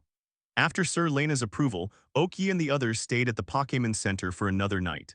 At dawn on the second day, everyone set off towards the snow-capped mountains together, but unlike Misty and the others, Oki and Sir Lena brought their own luggage. On the way, Oak released the Houndoom, let it smell the scent and lead them to Ash. When they found Ash, Pikachu and Chikorita were protected by Ash in his arms. Seeing Chikorita's appearance, everyone basically guessed the ending, and at the same time cast admiring glances at Oki, making Shibian very happy that they finally found themselves. Ash felt very inexplicable. Ninetales come out. Oki smiled and directly greeted Ninetales to appear. Everyone followed Oki's gaze, and a white Ninetales appeared from the small slope and came to everyone with graceful steps. Hey, why did Brother Yzalola Ninetales appear here? Ash said very strangely. Thank you, Ninetales, let's go back to the Pokeball and take a rest. As for you, aren't you cold? Oki first retracted Ninetales, then turned his head and asked Ash, who was wearing short sleeves. Hey, Brother Jingyi, it's really cold when you say that. Ash, who only realized it at this time, shivered from the cold. Hee Lena, let's go. Xiaogang, you can take Ash back to the Pokémon Center first. Oki didn't bother to talk to this guy, and after talking to Xiaogang and the others, he took Lena to the next place. Let's go. Brother Yi, what do you mean by that? Brother Yi ... Brother Yi. Ash asked angrily after putting on the coat that Xiaogang and the others had brought. It's a pity that 553 didn't pay attention to him. Misty directly pulled Ash's back and dragged him towards the Pokémon Center, leaving Xiaogang looking at her with strange eyes from behind. Xiaogang, if you dare to tell Ash what Oki said, you will die. As if sensing something, Misty turned her head and gave Xiaogang a terrifying look. Even the nurse Joy next to her was shocked. This look startled. What? What did Brother Yi say? Ash's IQ was off the line at this time, and he asked desperately. In the morning, the sun was rising and illuminating the earth. It was a beautiful picture, but it was broken by Ash's screams, and the screams still felt a little unstoppable. And Oki, who left the snow mountain, also greeted Sir Lena's question. When you first came here, what you were looking for was the Chikorita, right? Why do you know there is a Chikorita here? Sir Lena asked her own question after she couldn't see Ash and the others. Oh, that's right, I'm looking for that Chikorita. After all, it looks quite eager to fight, doesn't it? As for why I know there will be one here, I heard from others that the Oak family still has its own here. It's not difficult to know these things. Oki came up with his own set of excuses just in case. But forget it, let's go. Sir Lena, who wanted to ask more questions, gave up and directly greeted Daeun to continue the journey.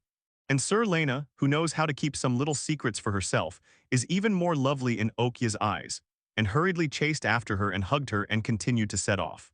Sir Lena's struggle didn't bother to resist after being fruitless, and just like that, the two unscrupulously distributed dog food on the road, dealing a fatal blow to the Pokémon and some single trainers on the roadside.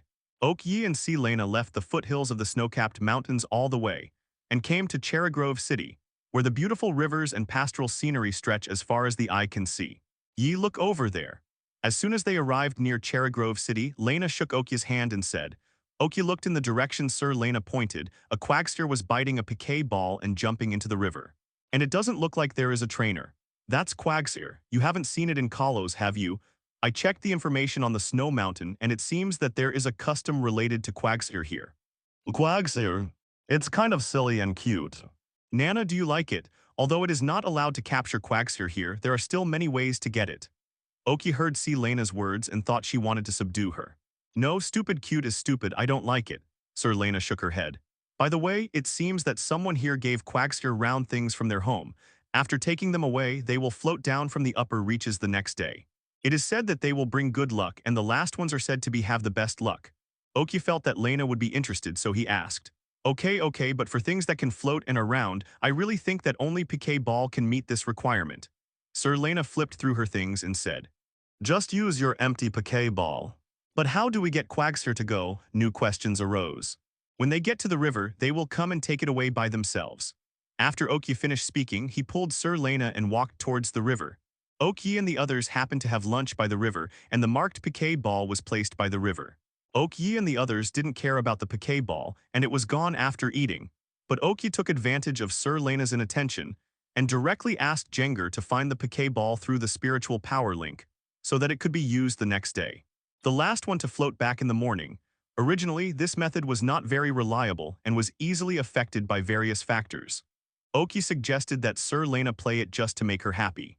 I found a hotel to stay in, then walked around in the afternoon, and then left after waiting for the Piquet Ball tomorrow morning.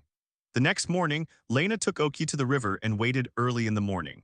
When she came here, there were already many people waiting here. It is really a custom here. After waiting for a long time, after most people got their own things, Sir Lena seemed a little anxious. In this situation, she wanted her Piquet Ball to float down, but she wanted to let it float down again. After waiting for a few more minutes, basically nothing had floated down. Sir Lena seemed a little lost. At this time Oki took her hand and told her not to worry before letting her relax. Look, there's another one. Suddenly someone shouted. Where tilde letter 3005. Oh, really? Oki and C. Lena looked forward, and a Piquet Ball slowly floated down until it reached Oki's feet, and Mew Mui scooped it up. Sir Lena was not sure it was hers until she saw the mark she had made before.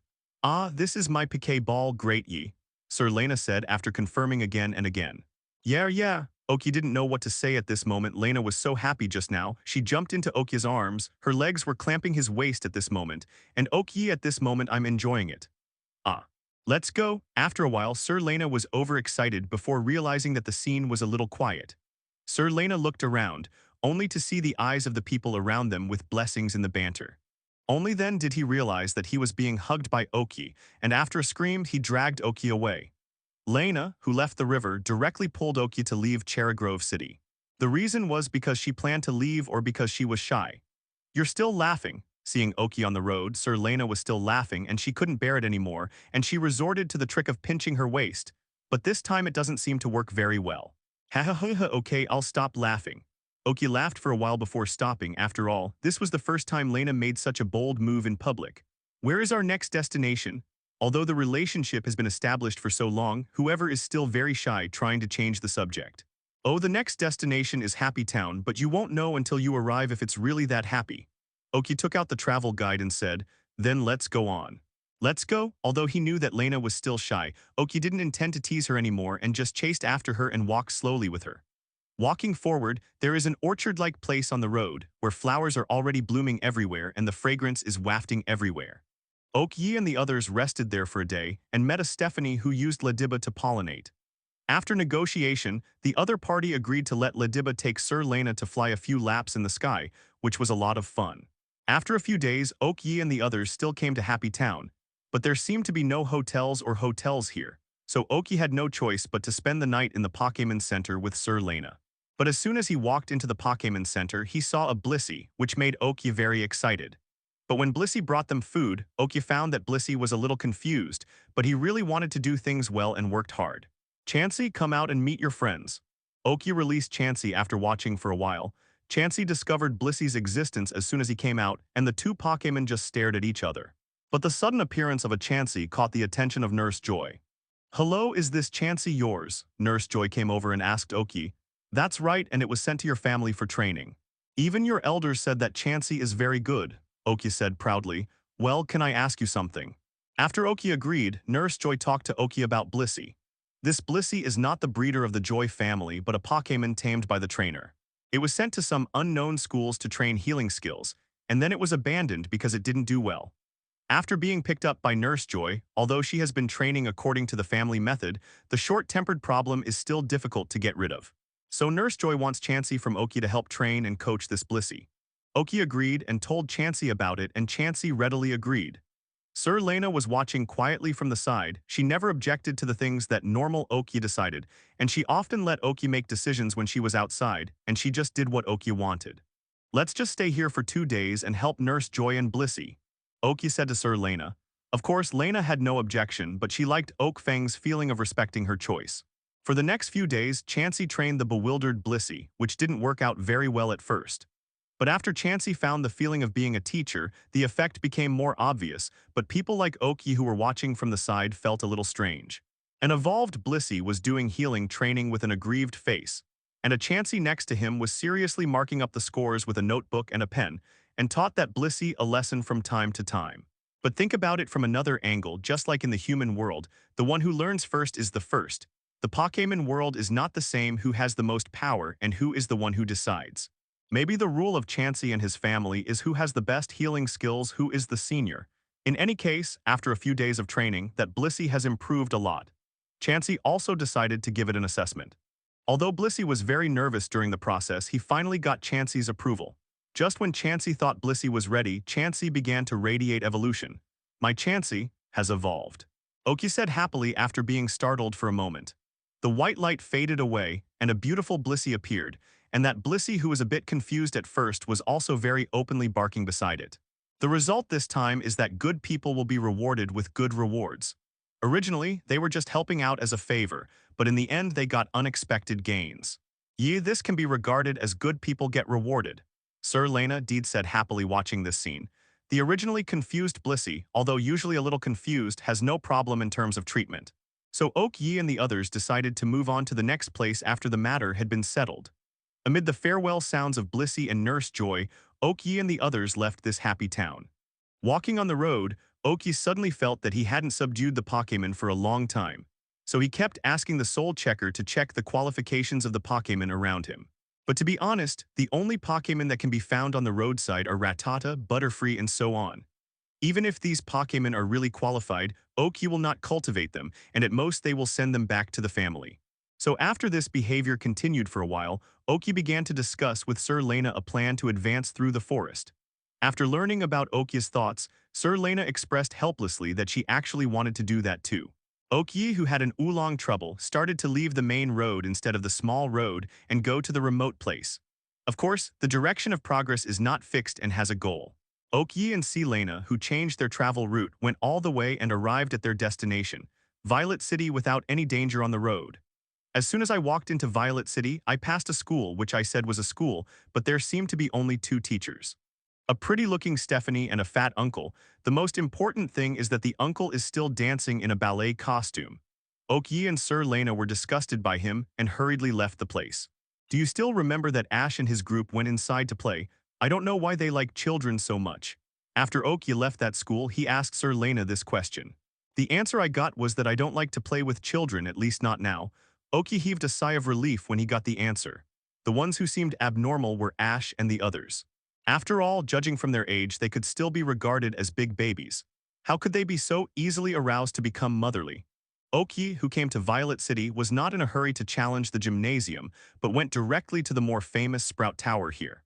As a relatively iconic building here, there are quite a few people who come to visit the Sprout Tower. After Oak Yi and the others visited the Sprout Tower, it was already evening. After finding a hotel to stay in, Oki is preparing for tomorrow's game. Speaking of which, haven't you found a suitable Pokémon for our journey across mountains and mountains this time? Sir Lena asked while wiping her hair after taking a shower. There are requirements for me to subdue Pokémon, although in theory no matter what qualifications I have, I can reach the peak and become a beast. But you should be able to understand a little bit from my Pokémon, right? They are all Pokémon I subdued when traveling in Kanto. The Charizard I have been with for the longest time is only 360 for a year, but basically they are already quasi-elite. Although there is a reason for correct training, their own qualifications are also a very important factor. Oki put down the pen in his hand, took out the hair dryer and helped Lena dry her hair and said, "Oh, that's it, then let's take more remote roads in the future, just because I want to see the wild scenery."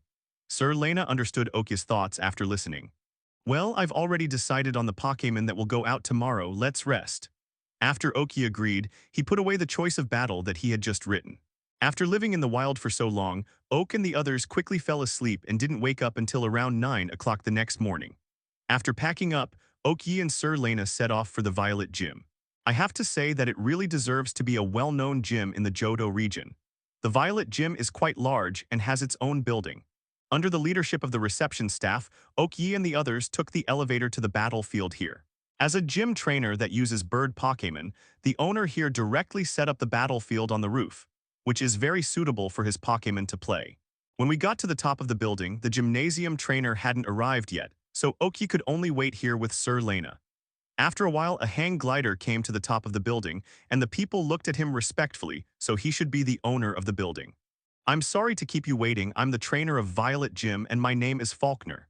The visitor introduced himself very bebab politely. "Hello, my name is Oki, this is my girlfriend Sir Lena. I am the only one who is challenging, please also show your real strength to the host." Oki also showed his identity without losing the courtesy.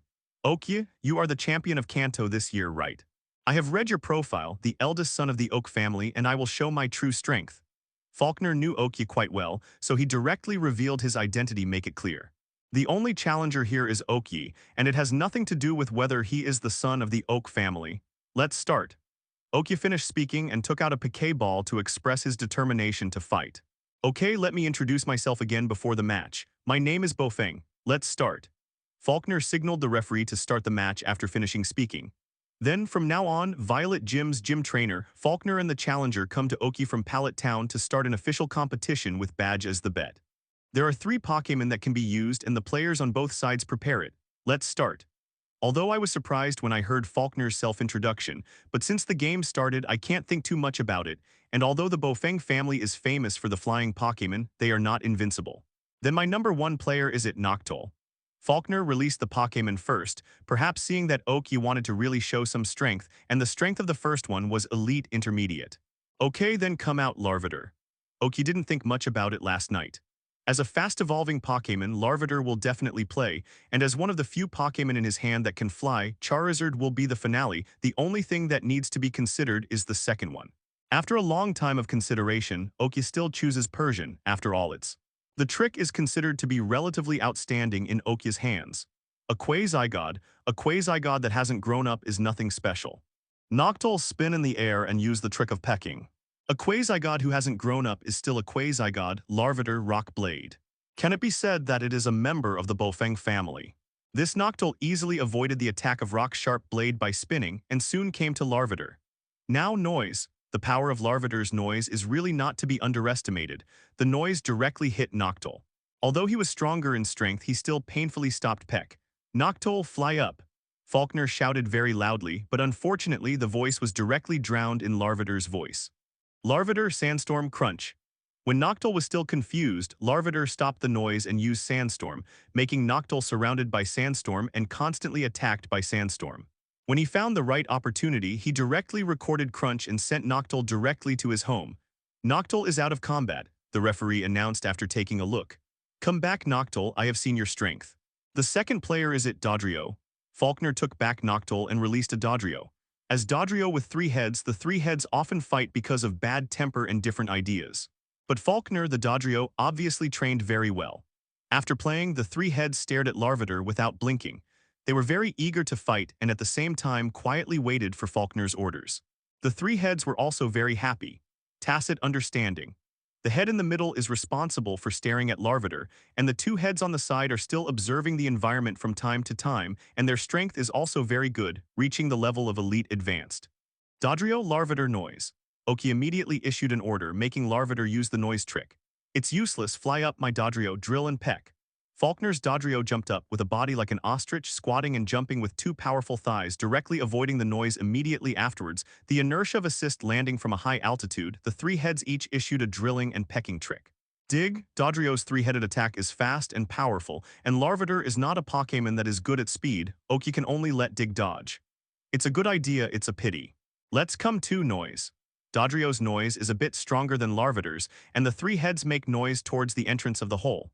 It is believed that the increased power through the tunnel can directly break the eardrum. My alarm clock when I was young was Dodrio and Larvitar came out. Because of his childhood experience, Oki's understanding of Dodrio was not as deep as that of normal, so when he just did Larvitar dig, Oki already signaled not to dig too deep. Larvitar drilled out directly from the position under Dodrio's neck, and then avoided the junction of their necks, and it was a takedown. Dodrio's growl stopped straight away as if being strangled.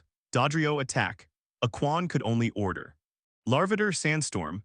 Oki gestured to Larvitar again while Faulkner was not paying attention. As Dodrio's ultimate move, the triangle attack is very powerful, but Larvitar was hit directly as if he was stunned. It's just that the Larvitar who was hit didn't fly out or something but just disappeared. Larvitar now used the Thunder Fang. Following Oki's shout, a Larvitar appeared under Dodrio's feet, and because of its height it just bit on Dodrio's leg. Dodrio the Drill Peck. Larvitar the most powerful Tomoko. Larvitar took a direct hit from Dodrio's drilling peck, while also pulling out his full Thunderfang. Both Pokémon fell down, then stood up and looked at each other. After a long time, Dodrio's legs were weak and he fell directly on the ground, while Larvitar let out a roar of victory, and at the same time his body emitted a white light. After training and fighting for so long, Larvitar ushered in a moment of transformation. Even Dodrio, who was lying on the ground and couldn't stand up, stared blankly at the evolving Larvitar when everyone was watching Larvitar evolve. Oki sneaked a glance in the direction of Sir Lena. At this moment, Sir Lena was also staring blankly at the evolving Larvitar and covered her mouth in disbelief, as if afraid of disturbing it by making noise. Evolution does not take so long to break through to the quasi-elite level. Larvitar evolved in a short while, and a gray Pupitar appeared on the field. Pupitar, which looks a bit like a metapod, is very inconvenient to move now, and it can only stay in place and use special tricks when fighting. Pupitar. Gender male. Attribute rock plus ground. Height 1.3 ms, normal height 1.2 ms. Qualification purple. Strength level elite intermediate. Tricks Dark Pulse destroying Death Ray return. Oki looked at Pupitar's current image and asked Ling to give it its information, and then looked at its information and considered its future training methods. Anyway, the Dodrio on the opposite side hasn't gotten up yet, and Faulkner doesn't seem to give up either. The meaning, and the people on the sidelines who don't know whether they should be regarded as disciples or subordinates, have been encouraging Dodrio to let him show his backbone. Dodrio was also very upbeat. Struggle stood up. Although the thigh directly hit by Thunder Fang was still trembling, but this kind of backbone is really good. Oak's speed is also just in time for Pupitar's new trick. Pupitar used Destructive Death Beam. Dodrio all-out triangle attack. Both Pokémon were preparing their final blows at the stockpile. A few seconds later, Dodrio's triangle attack was ready first, and Pupitar ignored the stockpile and launched the ready-to-destroy Death Beam. The two big moves collided together, a violent explosion occurred, and a puff of smoke was stirred up on the field. Pupitar and Dodrio lost the ability to fight at the same time. After the smoke passed, the two Pokémon had fallen to the ground, leaving only a large crater on the field to prove the intensity of the explosion just now. As expected of a Quartz Conference champion, there are two brushes, and it's my number 3 player. After Faulkner finished speaking, he released a Dio, the main color. The shape and everything are excellent. As a member of the Bofeng family, you should know that there are no strongmen in this Indigo Plateau conference, right? Then my second Pokémon is it, come out, Persian. After the first battle after evolution, Persian seemed very excited. His eyes were fixed on Dio flying in the sky, soaring in the sky, ready for a fatal blow at any time. Is this the evolution of the Machamp Meowth from your Indigo Plateau conference? I want to see why you are willing to give up its Machamp. Dio Lai Hurricane. Faulkner was very puzzled but still ordered Dio to start fighting.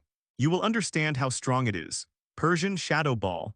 Oki made a gesture while ordering, and Persian comprehended to use the Shadow Ball and then exploded it.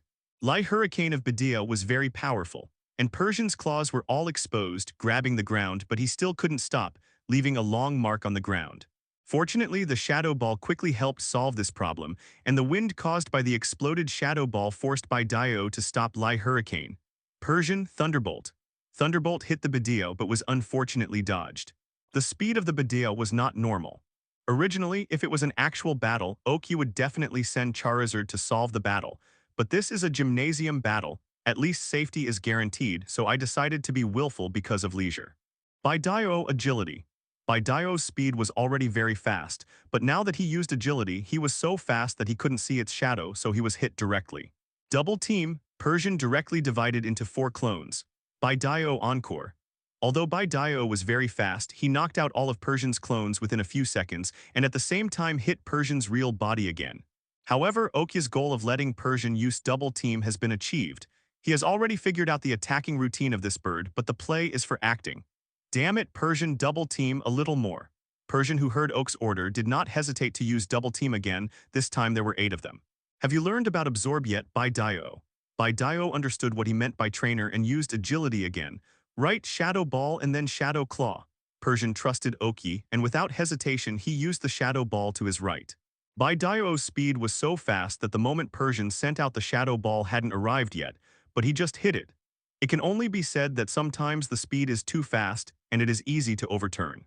By Dio was used to attacking from the side and was directly hit by the Shadow Ball. Before he could react, Persian's Shadow Claw hit it again. Okay, I lost this game. Faulkner saw that By Dio's struggle was trying to get up, and Persian was also preparing for the Shadow Ball, and he hastily admitted defeat aloud. Being strong doesn't mean you have to bear unnecessary attacks. Faulkner understands this truth very well, so he readily surrendered. 3 Pokémon in Gym Trainer lost their fighting ability and Oki won. The referee announced the result at the moment Faulkner conceded. That's great, Yi. Sir Lena also happily rushed over and hugged Oki and said. When this Stephanie was fighting in Oki, she was afraid that she would affect him, so she didn't make a sound from the beginning to the end. Until the moment when the victory was announced, this Stephanie finally yelled out with confidence. Oki, your strength is very strong, there is no need to belittle yourself. This is the Zephyr badge of our Violet Gymnasium, the proof that you have defeated me. After Oki and Lena stayed together for a while, Faulkner stepped forward and handed a badge to He. Thank you, you are also very strong. If it wasn't for the gymnasium competition, I should not be able to beat you. Oki said very seriously. Haha, who knows about those things? Faulkner put on the gliding equipment after speaking, and then released another bird to experience the feeling of fly. Nana, what's the matter? Do you want to try gliding too? Oki asked Selena, who was beside him, silent. No, I was thinking about the real battle you mentioned. Is the battle that day a real battle? Sir Lena said thoughtfully. But yes, the real battle is very cruel, and the winner is judged by life and death. However, I will not let you be in danger. Oki raised Sir Lena's chin with his hand very seriously, then he looked into her eyes and said, Ask for flowers. As I said, I'm not a vase, and I don't want to drag you back. Who knew that Sir Lena looked into Oki's eyes very seriously and said without giving in. Okay, let's coach you while traveling tomorrow. After being stunned for a long time, Oki agreed to Lena to start training with her tomorrow. Sir Lena nodded and smiled happily. But when the 2 of them got bored and looked to the side, there was no one around. It seemed that the people in the Violet Gym didn't want to eat dog food, so they had already withdrawn. Let's go, it's a shame. Sir Lena changed from her heroine demeanor just now and pulled Oki away with a blushing face. You haven't gotten used to it yet, we are boyfriend and girlfriend. Oki was very helpless. When Stephanie was strong, many men might not be able to compare with her. But most of the time, she is still a soft girl, and it is normal to be cute and charming. Point 0. It's up to you, let's go. Sir Lena saw that he couldn't pull him, so she turned around and pushed Oki forward. I don't care who cares, okay, let's go for a walk.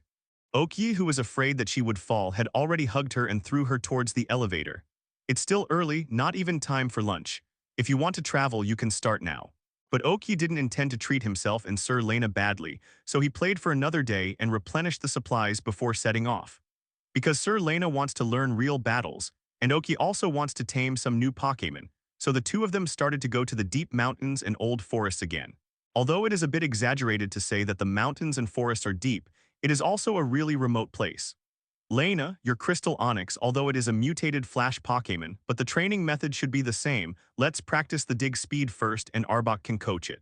The Flamir Fox is a Fire-type Pokémon, if so, let Houndoom coach it, there should be a lot of progress. Sir Lena, you can learn about combat coaching with me. Because he has no experience, Oki can only make a hasty arrangement first, what will happen in the future. If there is a deficiency, just give it a shot. After the arrangements were made, the training started slowly. At the beginning, Arbok taught him how to release special moves such as Crystal Onyx Dig. Later, because he was also a snake Pokémon, he gradually began to teach him close combat and other fighting skills.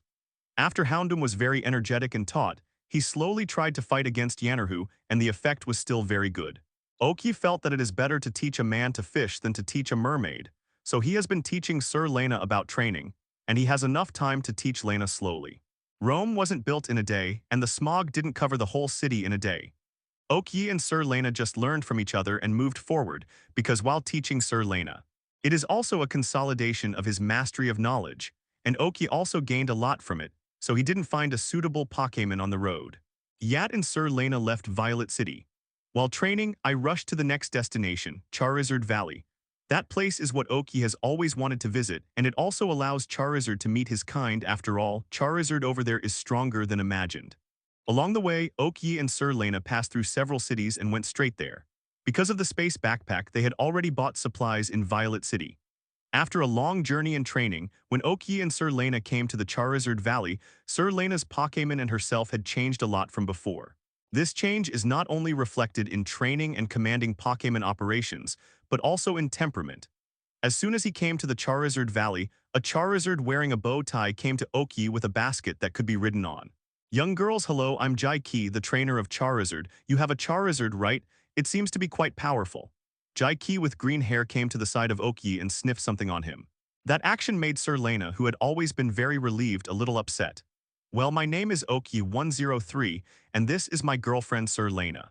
I have a Charizard, yes, it is my Earl Dervish Pokémon. As for strength, it's okay. Oki hurriedly stepped back. Really? Then why don't you come to the Charizard Valley to have a look? If you pass by the trainer here, I will basically invite you to our Charizard Valley to have a look. There are also many trainers who store their Charizard here, because this place can Charizard's strength has been greatly improved. Oki, you can think about it. No need, I know how to breeder my Charizard, but I am very interested in the Charizard Valley. Oki immediately refused. Okay, wait, Oki. Ah, you are this year's Quartz Conference champion, right? Your Charizard seems to be capable of Mega Evolution. Jai Ki thought about Oki's identity said suddenly. Forget it, my Charizard will evolve into Mega Charizard X. Oak wanted to complain but didn't know what to say, so he had to give up. Haha, I'm sorry, I normally remember the powerful Charizard, but trainer, I have no normal memory. Jai Ki also knew that he was being rude, so he explained. It's okay, let's go, I can't wait to see what the Charizard Valley looks like. Oki didn't want to continue on this issue, otherwise everyone would be embarrassed. Okay, the basket behind me can hold 2 people, do you want to come up? Jai Ki asked. Charizard, come out. Oki expressed his thoughts with actions, and Lena also shook her head and hugged Oki's arms to express her thoughts. Okay, get ready to go. However, your Charizard is really well developed, almost the same as the Charizard in the valley. When Jai Ki greeted Oki and the others. I can't help but comment on Okiat's Charizard, really. Let's go then. Oki and Lena climbed onto Charizard's back and said. Because it carried Oki after evolution, Oki's Charizard took Oki and Lena very easily and followed Jai Ki's Charizard. The location of the Charizard Valley seemed a bit remote, and after flying for a while, they finally arrived at their destination. Here, behind this door is the gathering place of the Charizards, come with me. After helping his Charizard take off the straps of the cart basket, Jai Ki called Oki and the others to the door. A door that seems to be completely embedded in the rock formation can indeed open automatically. Oki is quite curious about this. After the door was opened, the whole picture of the Charizard Valley appeared in front of everyone. A group of Charizards are very leisurely doing their own things over there, or lying on the ground and taking a nap, or picking and eating the unique fruits here, and some Charizards seem to be talking anyway, they seem to be very leisurely. But Oki was very keen to discover that many Charizards actually had scars on their bodies, and the Charizard Valley is very big, at least a small part of which was presented to Oki and the others. Miss Jai Ki, these Charizards can't be so peaceful at ordinary times, can they? Oki decided to ask directly. That's right, this is the truce zone in the Charizard Valley.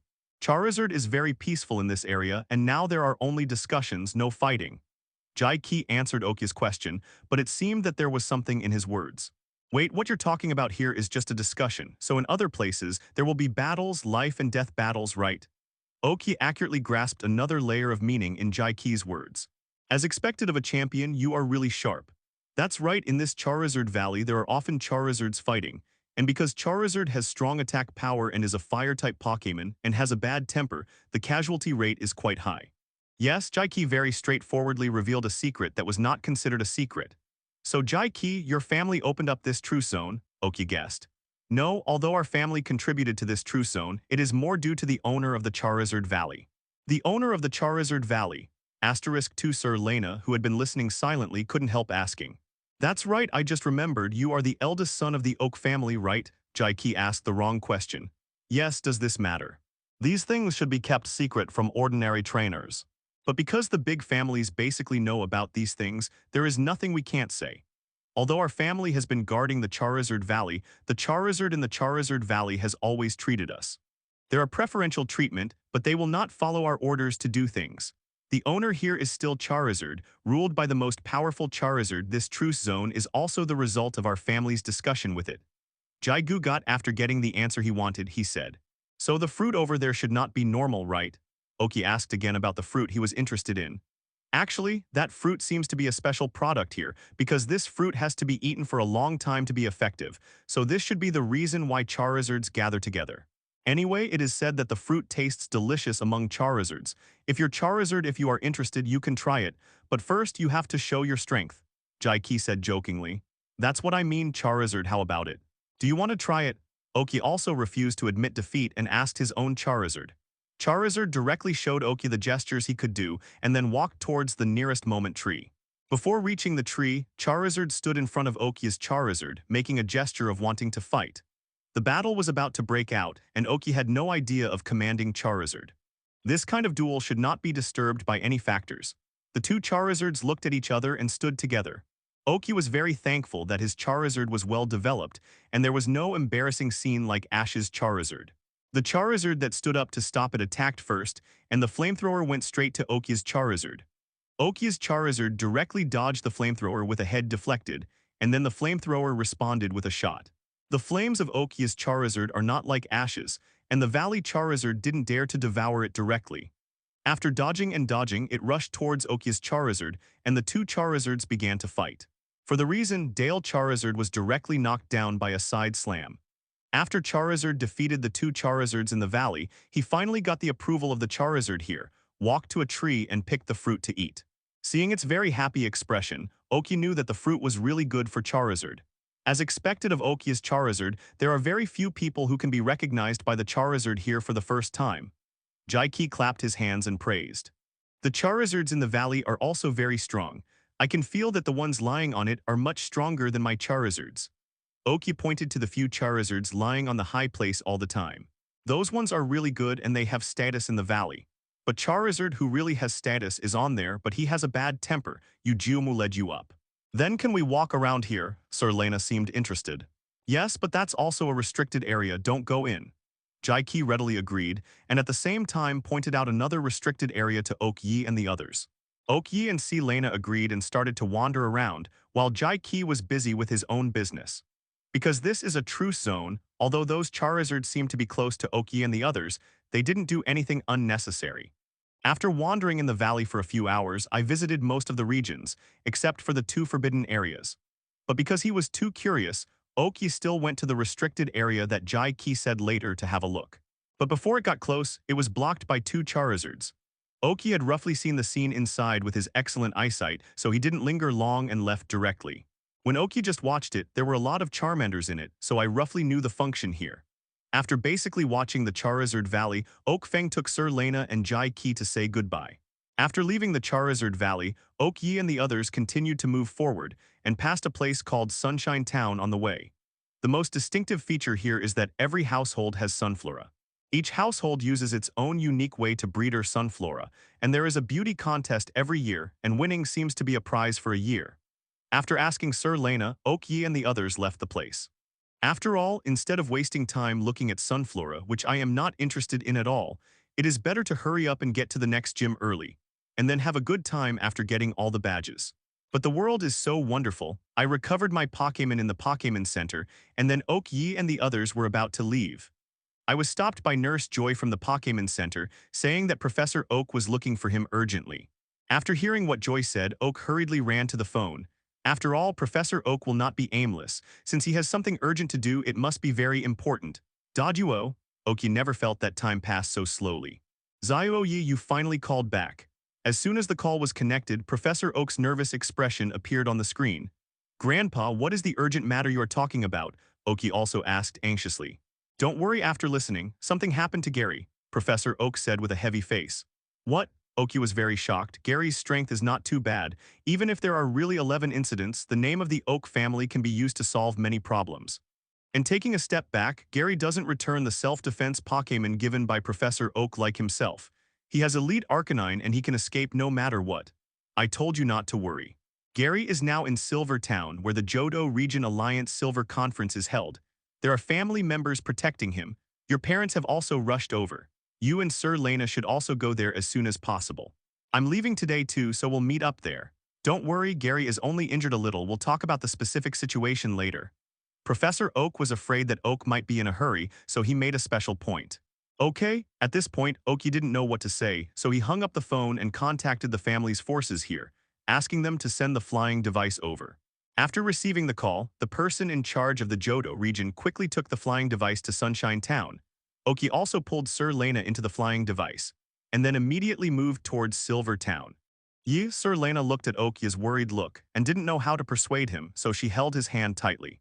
It's okay, Grandpa said that Gary is fine. I'm just thinking about one question now.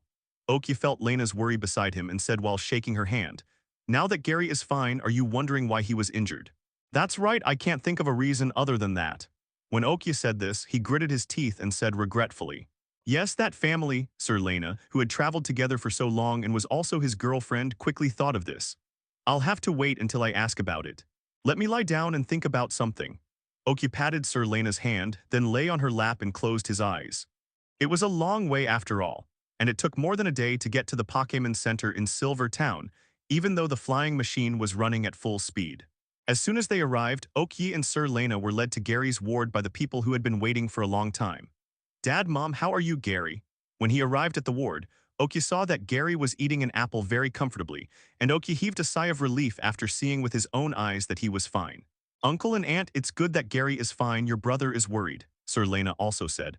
Okay, this guy's injury is fine. Zioi and Nana, you don't have to worry about him. Nana, come here. The agate pendant you gave me last time is really pretty. Ariel saying that he called Sir Lena aside. Sir Lena, who knew that Oki was going to talk to Oksen about something next, didn't say anything, leaving space for them. Gary, what's going on with all this? As soon as Sir Lena came out of the room, Oki's originally peaceful face darkened instantly, and Gary and Oksen in the room were similar. That family did it. I met them in Antler Town. I was still training my Larvitar there, but the leader there seemed to know this Larvitar. After seeing it, he didn't keep troubling me. That guy also has 2 protective Pokémon on his body, and my Larvitar was also taken away. Gary roughly talked about the situation. People from that family actually have the guts to make trouble, Oki said with a sneer after hearing this. It should be the second son, right? But if you do it, and this matter will not be left alone. Oksen also said on the side. Dad, can you leave this matter to me? The last time I let them go, I didn't expect such a thing. Then this time let me make up for the unfinished business. Oki asked. Of course, it's no problem. I'll leave it to you if you don't tell me. I'll go out and make arrangements later. I can do whatever I want. Your grandfather will also support me. The rest is up to you. Oksen patted Oki on the shoulder approvingly and said, Brother, I will leave the matter of retaliate to you. Gary also said beside him, Don't worry, I will do it beautifully this time. Oki said seriously. Afterwards, Oki and the others had a good chat until late afternoon and evening. Professor Oak also arrived. In fact, Gary's injury was not too serious. After several days of treatment, he was able to get out of bed and walk around. The family had a rich dinner together. This dinner has been eaten for a long time because everyone knows that starting tomorrow there will be more things, especially Oki. As the commander of this retaliate operation, starting tomorrow there are too many things to consider, so grab it a chance to relax. The next day, Oki woke up very early, and a contact list and contact methods for this operation were quickly handed over to him. Although you don't need to contact them one by one, it is still necessary to understand all the strengths supported by your family and your grandfather. After a general understanding of the forces that can be commanded this time, the information of the Shuxia family also came into his hands, and Oki immediately began to give orders. There is nothing else now. Defeat all the forces of the family under the tree. If they flee to the family under the tree, they can be monitored until they reach the family under the tree. Those who try to escape to other places must be wiped out. Under the tree, the family drama has not started, and no one is allowed to let go. After understanding the power in his hands, Oki began to give orders. As soon as the order is issued, someone will naturally notify the combat troops. Oki also told them that there is no need to hide the order this time, and those who want to investigate can also let them know the specific content. In fact, Oki really hoped that his order just now would be widely spread. He just wanted to let the family members under the tree know that running away is a dead end. And if they want to live, they can only go back to the family under the tree. After all, a big drama needs actors and audiences, and whoever can survive will watch it at that time. The order has been issued, but it will take some time to act. Oki first called to ask the people left by Professor Oak's Laboratory 457 and sent all his remaining Pokémon over. The big show is about to start, and they need to experience it for themselves. Oki, who got the Pokéball, came to the open space next to the Pokémon Center, released them and the Pokémon he was carrying, and let them talk about the past after a long time, and then Oki called them together, and then explained the situation. The quasi-elite level can only go to fight at that time, and the following can only be spectators. Hearing what Oki said, the few remaining Pokémon who have not yet broken through are a little anxious. After all, they are all militants. Even Dratini, who was always cute at the beginning, is now the kind that wants to fight when there is a fight. However, Oki calculated the execution time of his order, and the time for those members of the family under the tree to rush back to the family under the tree, and told the Pokémon that there are still a few days left. If they want to participate in the battle, they must make a breakthrough, otherwise just stay aside and be a spectator when the time comes. Maybe it really pushed them to a point. Oki's remaining elite and high-level Pokémon all succeeded in breaking through within a few days, leaving only the elite mid-level Pupitar on the sidelines. But Oki didn't do it this time. I was going to let it go, so I also selectively ignored it. A few days passed quickly, and when Oki was still training with Pokémon to prepare for battle, someone came to inform him that the time was ripe. In this case, let's go. This time I will let the blood of the family under the tree flow into rivers. Oki said immediately after hearing this. Everything was ready on the square of Silver Town. Dozens of flying machines were parked here, and many people from the Oak family and Grandpa Oak were standing beside them. Standing on the high platform, seeing so many people in the audience are commanded by him, Oki couldn't help but feel a surge of emotion in his heart. This is a bit like the posture of fighting in ancient times on the earth. Who wouldn't want to fight on the battlefield and make achievements? I believe everyone knows the specific situation, right? People from the family under the tree attacked my younger brother without knowing life or death, so this is a battle of revenge. I only have one request. When I order the attack, no matter who in front of you is a human or a Pokémon, an old man or a child, shoot and kill. People who can't accept it stand up now, and no one will blame you if you leave here. But if you are soft-hearted during the battle, believe me, you will be very miserable. Now give you 10 seconds to think about it. 10, 9, 8, 7, 6, 5, 4, 3, 2, 1. After the 10 seconds counted, no one stood up. Okay, since no one has come forward, let me announce another matter. According to information, there are still a few quasi-god Pokémon in the tree family. The quasi-god is yours, and it's up to you whether you can tame it or not. Also, there will definitely be spoils in the war. Half of what you get this time will belong to you. I will tell my grandfather about it from the Bayao family, so whether you can eat meat this time is entirely up to you. When Oki said that half of the spoils belonged to him, the people below immediately boiled over. After all, whenever the clan had a battle, the spoils belonged to the clan, and the clan would reward them for their merits, but how much would there be? After all, 170 every time the family goes to war, it consumes a lot of money. Oki stood on the high platform and watched the people below boil, and when they were excited enough, he waved his hand. Let's go. Combatants walked into the flying machine one after another, while Oki walked towards his family to say his final farewell. Naxon, we are crushing the game, it will be fine. As soon as she got down, Selena threw herself into Oki's arms, and she didn't look up when she heard Oki's words, just hugged like that. Mom, Dad, Grandpa, just wait here for the news of my victory. Oki had no choice but to bid farewell to Professor Oak and the others. Samuel Oak, Oaksen, and White Demon Ariel all looked at this child who had grown up without knowing it. Although they knew that the power of the two families was not at all threatened this time, they were worried. However, when my children grow up and do their own things, as elders, what I can do is to be their strong backing, so all three of them smiled and nodded and left here, leaving the place to the young couple who are about to part. Lovers, ye promise me don't get hurt and come back as soon as possible. Hearing that Professor Oak and the others had already left, Lena started playing from Okya's arms and made him promise. Nana, I promise you. Without another word, Okya raised her chin, found that touch of warmth and kissed her directly. Until Okya walked into the flying device, Lena still stayed where she was, confirming the relationship for so long, and this was the first time for such an affectionate kiss. Usually because Okya was nervous and had a sense of shame like an old cow eating young grass, which has always been just touch and leave, today's situation can actually be regarded as the first kiss of these two people. Puff Nana, are you still thinking about it? Just when Sir Lena was still in a daze, Ariel's voice came from behind. Sir Lena turned around nervously and shook her hands, and it took a long time before she said, Auntie, I'm not that one's. Okay, I understand. After all, Auntie is someone who has been here before. By the way, you look so shy after kissing so much today, so it should be too early for me to hug my grandson. Ariel laughed and interrupted Lena's stuttering, then he started teasing the shy Stephanie again. Was he also shy just now? However, this shy Stephanie sometimes has such a fresh mind. Huh? Well, that's right, that kid has been very sensible since he was a child, but he is too sensible. Sometimes he really feels like a little old man just looking like a child. If it wasn't my own, I really suspect that it is a long and deformed old man. Oh yes, I have only seen his shy look just a few times since I was a child. When Ariel talked about her child, she unknowingly pulled away. Auntie, can you tell me more about his childhood? Sir Lena can't care less about being shy now, and her curiosity about Okya's childhood has made her unable to think about other things or dare not think about it. Okay, let me tell you, when that guy was 3 years old.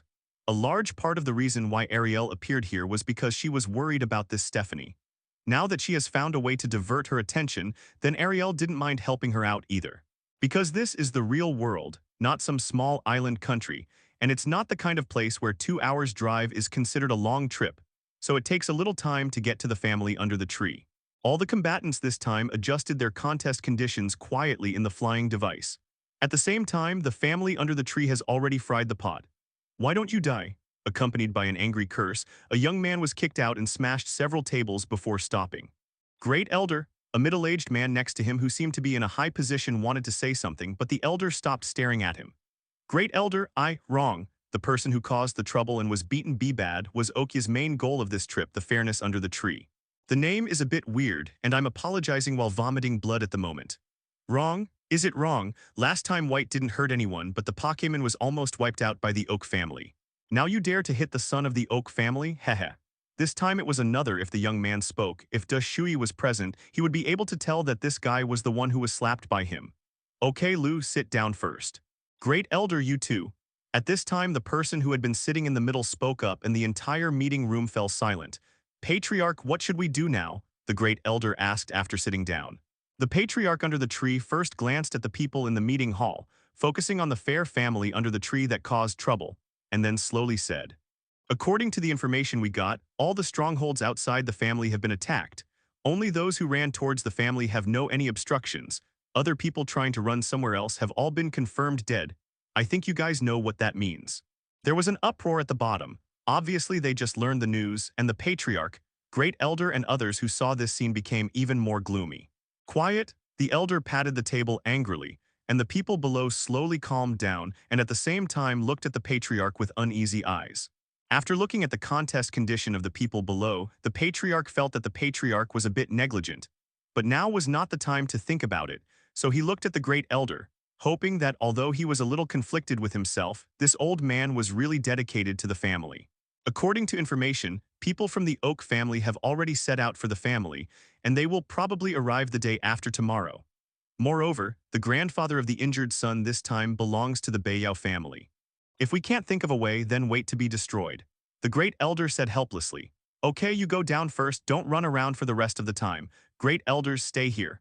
The Patriarch saw that the people below were even more disturbed after hearing the information, so he could only dismiss them and will truly contribute to the family. The person with the idea stayed. After those people left, the Patriarch under the tree looked at the remaining dozen or so people and knew that they were the elites and backbone of the family. After the meeting hall was silent for a long time, the Patriarch under the tree was the first to break the atmosphere.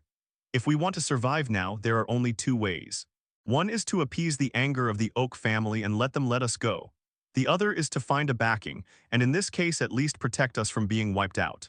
Now that the Patriarch had already said so, those who remained had a heated discussion on these two paths or methods. Father, last time Oki, the eldest son of the Oak family, let us go because he was too young and not ruthless enough. But this time it was his own younger brother who was injured. I think he will take the anger from last time I also sent it out together, and even included guilt for not doing things cleanly. I don't think the first way will work. Shuxia spoke first, and directly denied the first way. That's right, he is the leader this time. The first way should be impossible unless we, the great elder hesitated to speak. Let's talk about what the great elder has. Those who stay here are the pillars of the family, and now they are about to be exterminated. There is nothing you can't say. The patriarch under the tree directly let him do whatever he wanted. Unless we give him that thing, maybe we can make him stop. The great elder heard what the patriarch had said, and he directly said what was in his heart. That thing, obviously this is an absolute secret few people know. No, that's the guarantee for our family's rise. Even the young master who handed over our family to the Oak family can't do that. The middle-aged man who was stared at by the elder and dared not speak at first stood up and objected arrive. This person is the younger brother of the patriarch under the tree, so he knows some of the family's secrets. And the rest of the family who heard what he said looked at the patriarch very seriously, trying to get him to say something specific. The patriarch under the tree knew that it was not the time to keep it secret, so he said, "That thing is the family." The patriarch under the tree knew that it was not time to keep it secret, so he said, "That thing is something that the family got accidentally before. It is said that the ancestors found it in the ruins of that legendary battle. There is a saying that Piquet Ball seems to be it was made by borrowing from this thing, and after that battle, all the major families have looked for this thing, but they didn't expect it to be found by the ancestors of our family." After listening to the patriarch's brief introduction, everyone present basically understood the importance of that thing to the family. The only question now is whether or not this thing should be handed over. Actually, there is nothing to consider. After all, now is a critical moment for the survival of the family. I don't know if it will pass. It's useless to stick to this thing. It's better to exchange it for the chance of the family's survival. Green's brain under the tree seems to be even more smelling salts look. First made a choice and analyzed the key points. That's right, it's better to trade for a chance of survival than to stick to it. Yes, family is more important. Okay, since everyone thinks so, let's discuss how to use it in exchange for the family's chance of survival. The patriarch under the tree listened to his subordinates' discussion for a while and said with a 427 sound, "Okay, this time the incident was provoked by my unworthy child, so let me talk about it first. If you want to calm the anger of the Oak family, you can hand over our family first, prepare in advance, and beat us to death. It's a bit miserable. I don't believe that the son of the Oak family will become ruthless so quickly. Secondly, if you want to find a backing, it's best to choose the Itto family. Being attached to their family for such a long time, there are many benefits every year. I believe at least it can guarantee that the Hand family will not be wiped out." After listening to the words of the younger brother of the patriarch under the tree, the hearts of all the people present inevitably became a little heavy. Although his son provoked this incident, the people present couldn't help but feel humiliated when they heard the words of handing them over for peace, let alone it was said from his own mouth. What's your opinion? As a real brother, the patriarch under the tree felt even more humiliated when he heard his younger brother's words, but as the patriarch, he had to suppress his emotions and make the best judgment. After a period of intense discussion, the meeting hall became quiet again. Everyone had already said everything they could think of, and the rest was waiting for the patriarch's final decision. Okay, after listening to your opinions, I decided to take a two-pronged approach. First, contact the people of the Itto family. If they can keep our family, then give them the things. Anyway, the things must be given afterwards. Anyway, this thing value believes that they will not refuse. Although the major families have given up studying the things left by that person, the value is there. Taking a step back, if the Itto family cannot keep us, then your family may be too. The words didn't finish, but everyone understood the meaning of the patriarch. Don't worry, brother, the matter was caused by the unfilial son of my family. We will definitely bear the consequences, and even if he didn't cause it, for the sake of the family, I am obliged to do so. Shuxia Patriarch's younger brother Shuxia Shinji stood up and said, "If you put this kind of words in normal times, it should be very inspiring to listen to. But in this situation, people who listen to it actually feel very uncomfortable. It is only a little more than a day before the arrival of the Oak family army. So after the plan was determined, the entire family under the tree began to get busy. The patriarch and several important family elders began to use their connections to practice desperately the Itto family members. At this juncture, really use all kinds of relationships. This time, even the patriarch under the tree was shocked by them. All kinds of ghosts and snakes can be contacted. Usually I really don't know how awesome they are. Then other people began to be busy with resettling the tribesmen who were driven back from various places, and at the same time gathering forces capable of fighting. After all, although surrender is certain, it is also necessary to show one's own strength, which may make the negotiation more smooth. The people who watched the Shuxia family contacted the Itto family did not know, and the information might be delayed. But the movement of the Shuxia family to gather combat power was sent to Okyi at the first time.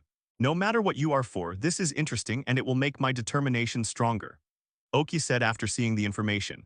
According to what the person who conveyed the information later said, the eldest son of the Oak family had a calm expression at that time, but the atmosphere around him became more and more serious, and the murderous intent became more and more serious. When he left Okyi's room, his back was full of drenched.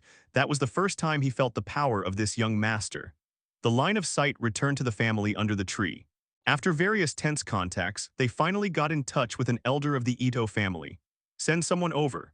Although we can't know the result now, it is a happy event to have the support of the Itto family, and it also dilutes the depressive atmosphere in the family these days. Well, who doesn't have a few friends? Even a person who is as bad as he can be will always have a few friends. At the moment when the family under the tree was about to be wiped out, people continued to come to the family under the tree to try to clear up the muddy water. At the same time, their information is constantly being sent to Okyi. Okyi said that the relationship between them that can help their friends is very touching, but if you want to get into this muddy water, you can fulfill them yourself. It doesn't matter how many people come, we will send them on the road together when the time comes.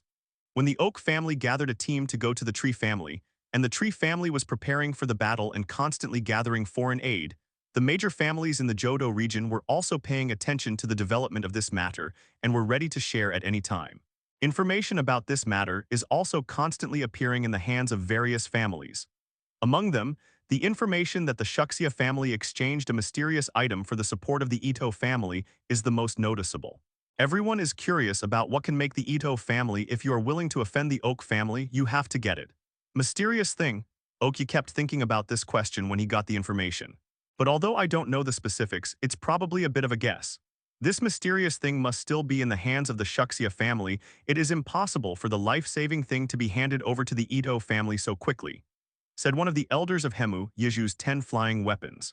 That's right, and it's unlikely that the Itto family would really dare to fight us, another elder said. The big families basically have enemies. The two big families will not go to war unless it is absolutely necessary. The thing to consider now is how much that mysterious thing is worth. Between the family, interests come first. Once the price is sufficient, the Itto family will have to guard against it. What are you afraid of? I don't believe they dare to do it. This time, for the sake of safety and to resolve the battle at once, there were quite a few elders participating in the battle. All of a sudden, there were constant quarrels in the meeting room of the flying machine. Okay, let Mr. Yi decide how to do it. Just in case, the strongest elder of the family also joined this battle. Even the White Demon family is no exception. Okay, since everyone is very interested in that thing, then elders should also mobilize their own resources and contacts to investigate. But it's normal if the investigation fails, and it doesn't matter. I believe that such an important thing, the family under the tree must not dare to show it to the Itto family to prevent them from robbing. So the Itto family does not dare to do anything out of line. Then the thing is still in the family under the tree. No matter whether it really exists or whether the value is so high, they will all become our spoils of war, Okyi said after the elders calmed down. All the elders who heard Okyi's analysis agreed in unison, especially the elders of the Oak family. While agreeing, they were very happy. The eldest son of his family is not a reckless man but also has special talents, which means that the family will flourish.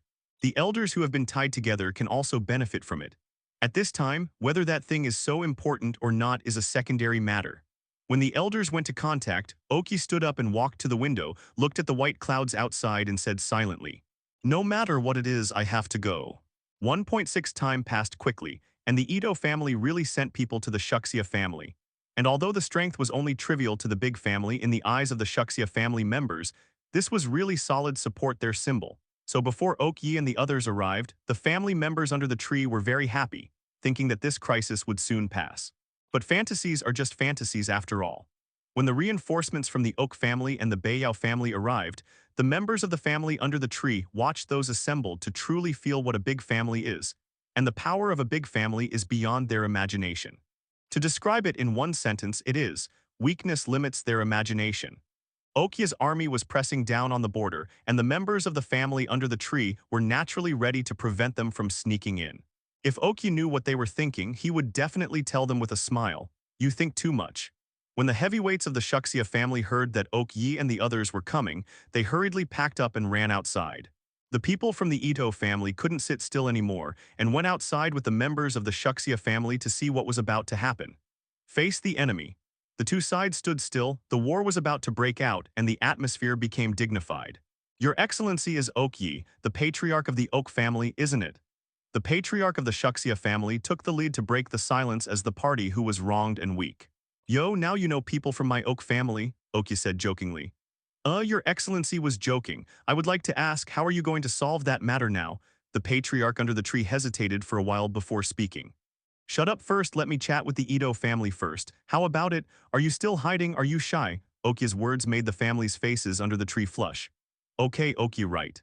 What do you want to say?" The leading young man from the Itto family who had been standing aside watching the play stood up and said with a little pride. But Okya is not in a hurry to slap him. It is easy to slap him in the face. You can do it any time, and there are many ways. After looking at him a little numb, Okyakai slowly said, "You are the second young master of the Itto family, Kenji Itto, right? Where is your brother Kiichi?" "Oh yes, your brother's name is." "Don't talk so much over there, tell me, how do you want to solve this matter? Let's draw the line first." Kenji Itto came here with a mission, so he didn't want to talk about it with Okyi, so he directly asked, do you know the reason for this matter?" Okya frowned and asked. Since the other party wanted to be more direct, Okya didn't intend to go round the corner. "I know that the Shuxia family didn't do well in this matter, so I'm here to mediate." "Let's see, it's the son of the brother of the patriarch of the Shuxia family who caused the trouble. The Shuxia family, 11, promised to hand over their family to you, dispose of it, and then give a lot of compensation. I think this matter can be left as it is." "What kind of eyes are you?"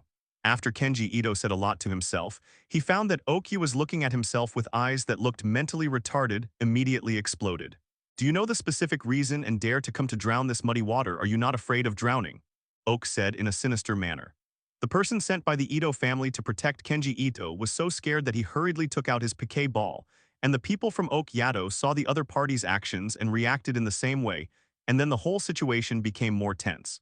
"And you, it is said that you are all friends of the family under the tree, right? It's great to be able to come here at this time, and you are true friends, but have you thought about the consequences? Today, if you have one, I will you have it in your hand, as long as you dare to do it later then." Huh, the words are not clear, but I believe that these old-fashioned characters know what it means. As soon as Okya said the words, the expressions on the faces of the people below who came to help because of friendship began to change, and most of them began to worry. But after all, the world is full of wonders, and there are still some people who are not worried at all. Okya knows that those are solo travelers. To put it bluntly, they are the kind of people who can eat enough for one person and the whole family is not hungry. The same is true for Okyi in his previous life. "Don't try to scare me, what can you do with my information?" A man with a scar on his face stood up and said with little power trip. I don't know if he is out of his mind or because he sees the Itto family as the backing, so he is confident. "Look. Yeah, I really can't do anything about you, but you seem to be called Kaiguyi, right? Because you are a lone ranger, you think you are awesome. Which elder went down and killed him?" Okya said and turned his head to ask the person next to him. "Let me come, it's better to get rid of this kind of lifeless little fish as soon as possible." An elder stood up directly, and after Okya agreed, he walked slowly towards Kaiguyi. The rest of the people obey the order, and if anyone dares to move, kill them directly. After Yin Mui nodded in agreement, he ordered loudly, "Yes."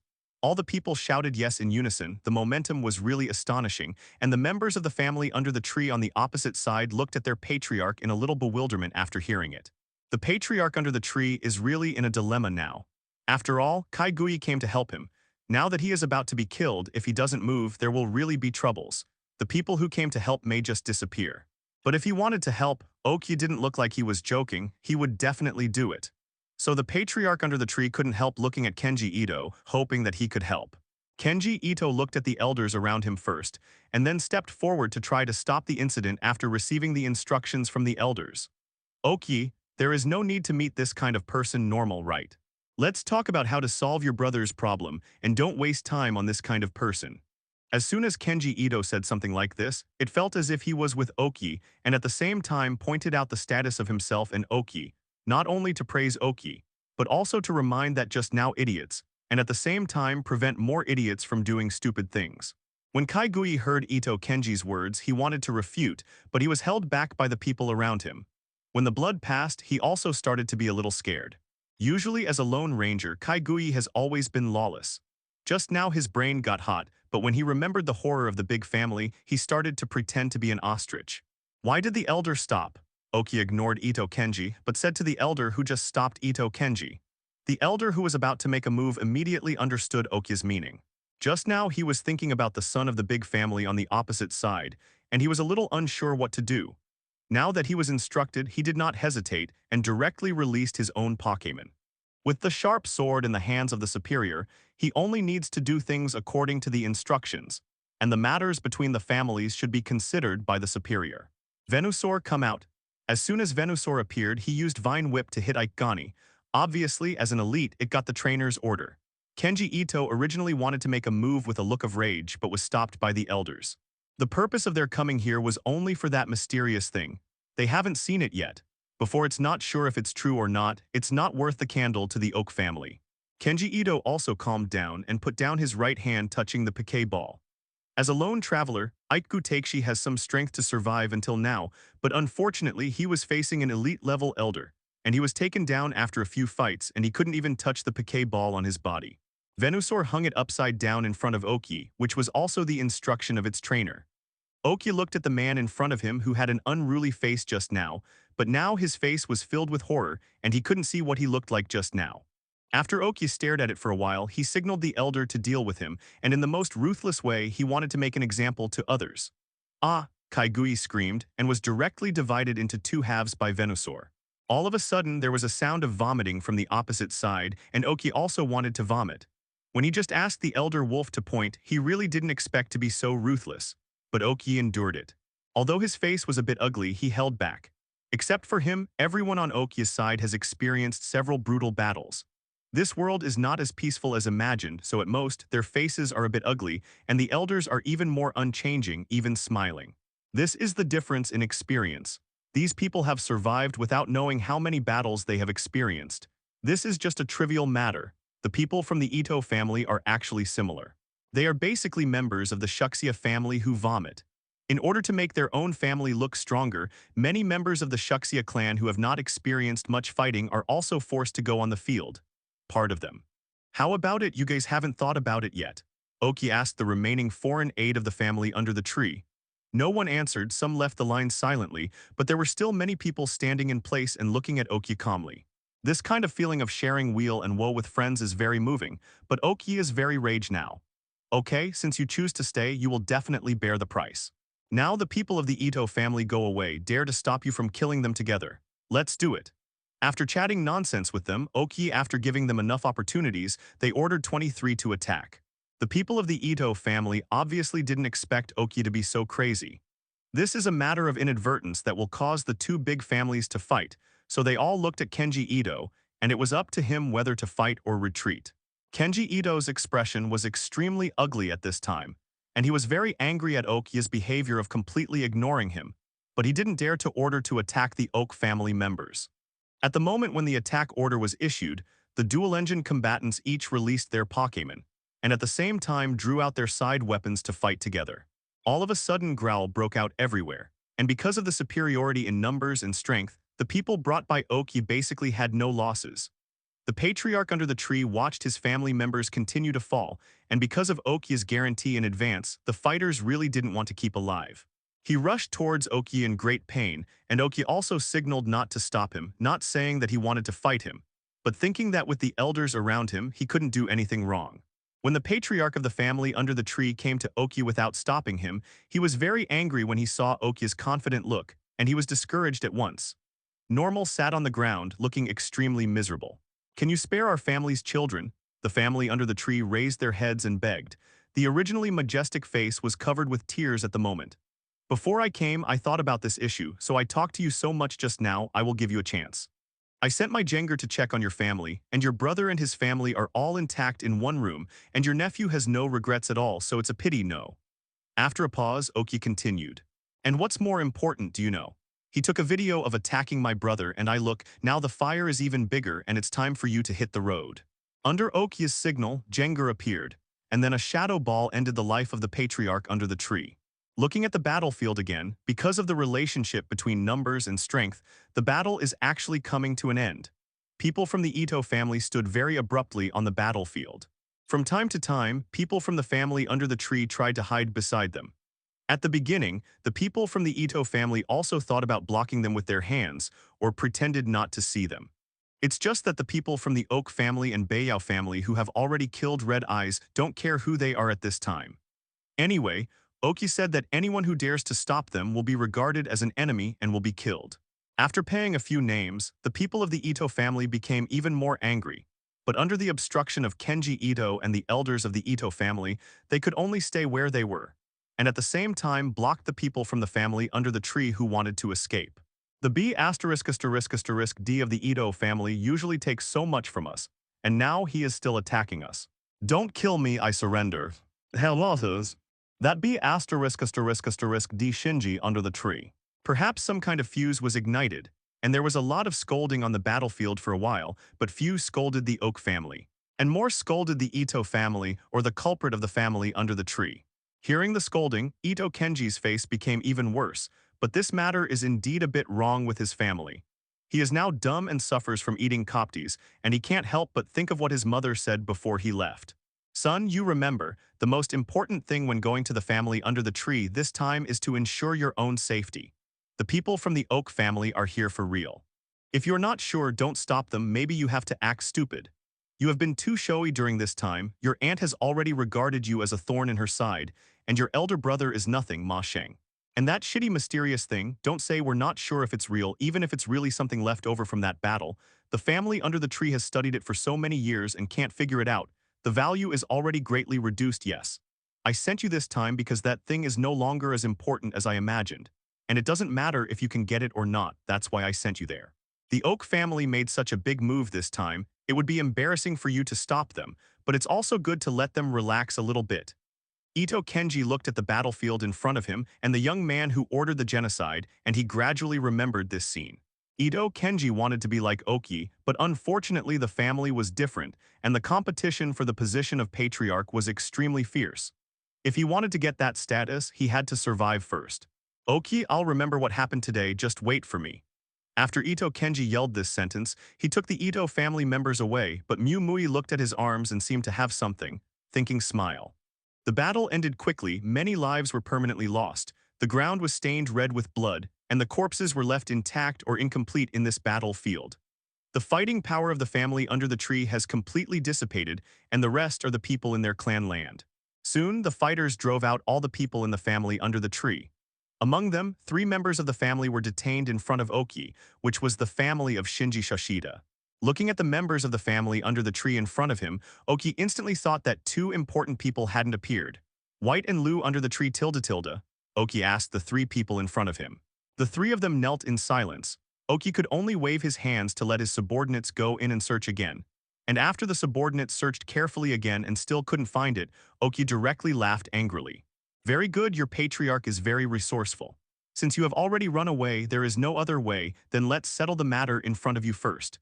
What is that thing that pulls these 2 down and sticks out that they want to exchange lives with the Itto family?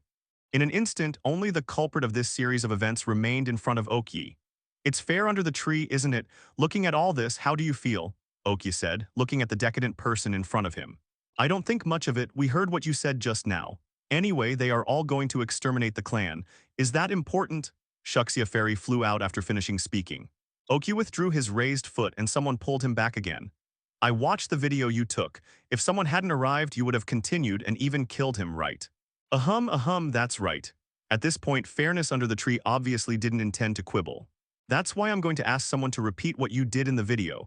It's not for anything else, just to make my brother feel better. After Oki finished speaking, someone pulled him down. Those who seek death have no interest in committing crimes by themselves because of poverty. The people who interrogated Shashida Shinji and his wife also came back and reported that they now know what the mysterious thing is, but they don't know the exact location of that thing. Elders, I'll leave it to you here. Some of you will stay and help the elders, and some of you will continue to search for me. I can't let so many people watch and let them run away. The order to exterminate the genocide had been issued, but Oki still felt a little unbearable and ran to a nearby mountain by himself. There were bursts of screams coming from Oki who came to the mountain. This was the last groan of the family under the tree. I don't know what the evil fate is. Just when Oki was recovering, he looked up and saw two very familiar figures. Hee, you guys were able to escape. You have some tricks. But your luck has run out because you met me. Oki sneered and looked at the two in front of him. And these two people were very surprised at first, and then they looked at him with gritted teeth as if there was some kind of revenge against the father. Oki, I didn't expect to meet you here. Isn't your luck? Green under the tree touched the Poké ball, but White didn't do anything else. The once mighty young lady, now already a homeless dog. Really? You are hiding somewhere. Do you know how badly your father died? Oki sent Jenga out when he saw them green under the tree. You want to delay time, right? It's useless. Come out, Ursering. He is the one who killed my father. Kill him. Green under the tree seemed to see through Oki's plan and directly sent an Ursering to launch an attack. Just now, when the patriarch of the family under the tree asked Oki to kill him without any resistance, Oki was a little suspicious. The family was almost wiped out without any resistance. This is definitely a problem.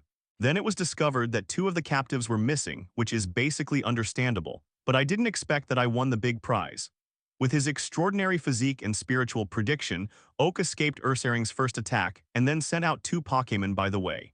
As soon as Arbok came out, he stepped forward and tied Ursaring, while Machamp's dynamic punch hit Ursaring directly in the stomach. As an elite-level Pokémon, even without the assistance of a trainer, its physical strength remains unchanged, and two Pokémon obviously cannot control it. Taking advantage of Ursaring's entanglement, Oki released his remaining Pokémon and asked Bisharp and Meowth to go up to help. Oki took the remaining Pokémon to the direction where the two escaped under the tree just now chase after. That's right, the green guy under the tree took White and ran away directly. Because there are superpower Pokémon monitoring the area for several miles from time to time, the two of them dare not use superpower Pokémon to escape in this range, so it should be straight to escape from this area. Along the way, Oki was attacked by many Pokémon. Basically all of them were elite level. If the elders hadn't rushed over, Oki really wouldn't have dared to catch up by himself. After all, the Pokémon on the two of them is limited. Even though the patriarch under the tree gave them all his Pokémon, the two were still caught. In the end, they also tried to use the superpower Pokémon to teleport away, which instead allowed the Inspector Dino to find their location faster, and the rest was to chase and intercept. Say nothing at all. Tell me, where is that thing so I can save you time by interrogating you? In the family meeting hall under the tree, the original owner's seat was already occupied by Oki. There are only 4 people in the entire chamber, except for Oki and an elder. There are only 2 people kneeling on the ground. That thing is still in the family's treasure house. You can find it if you look for it. Under the tree, green hands were tied and knelt in front of Oki. Now he just wanted to get rid of it as soon as possible, so he said it very simply. Elder, go and have a look. I'll wait for your good news here. Oki let the elder go. After all, the less you know about this matter, the better. That's why there are only 4 people in such a big conference hall. Don't look at me like that. The cause of this incident was never me, okay? White kept looking at Oki, which made him very annoyed. After Oki finished speaking, White did not respond at all, and the same was true for Green under the tree. The meeting hall became so quiet, as if everyone lost interest in talking. Normal.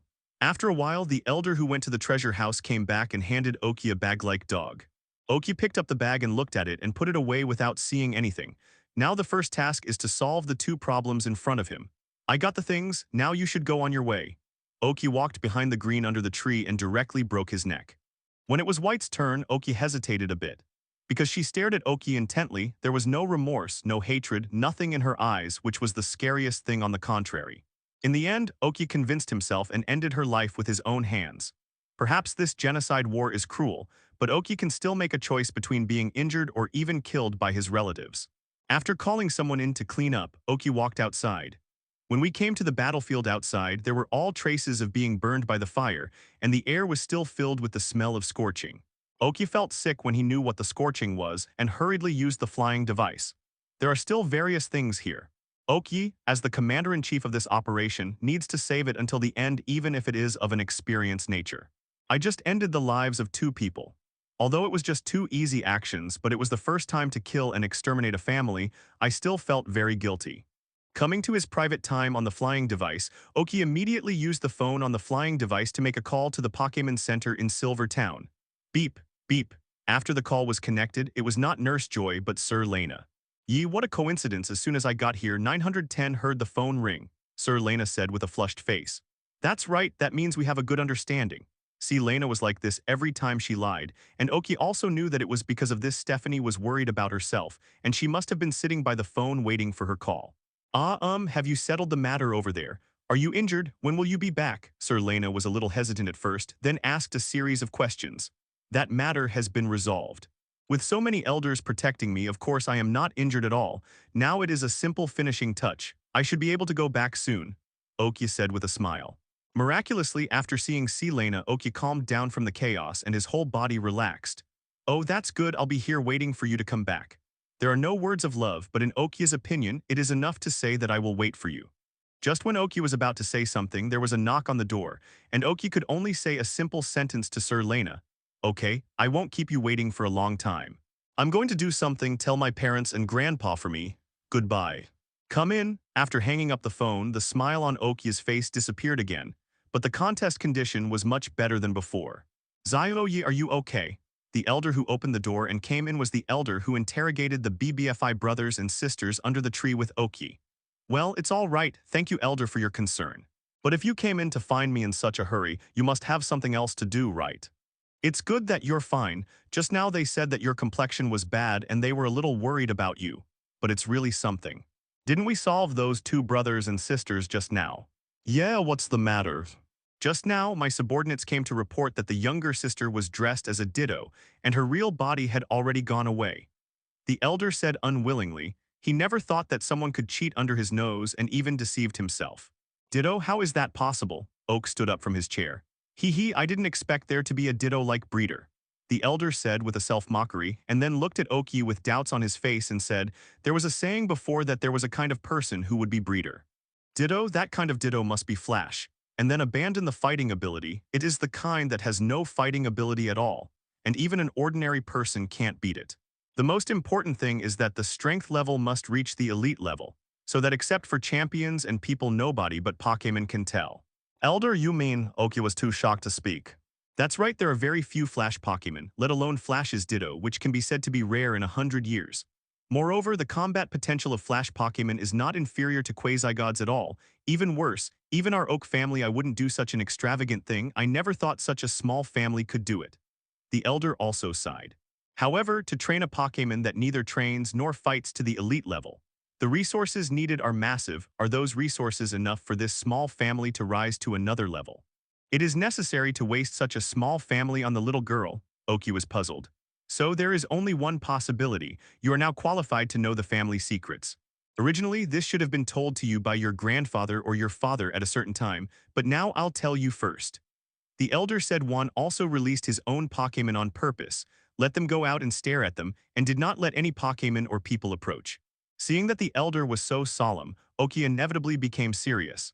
After finishing the preparatory work, the elder sat in front of Oki and began to explain some unknown secrets. Not many people know about this matter, and only the quasi-champion elders, patriarchs, and young masters in the family can know. As the young master of the family, I hope you can understand the importance of the matter. Once it is leaked, the family will definitely, it was a huge blow.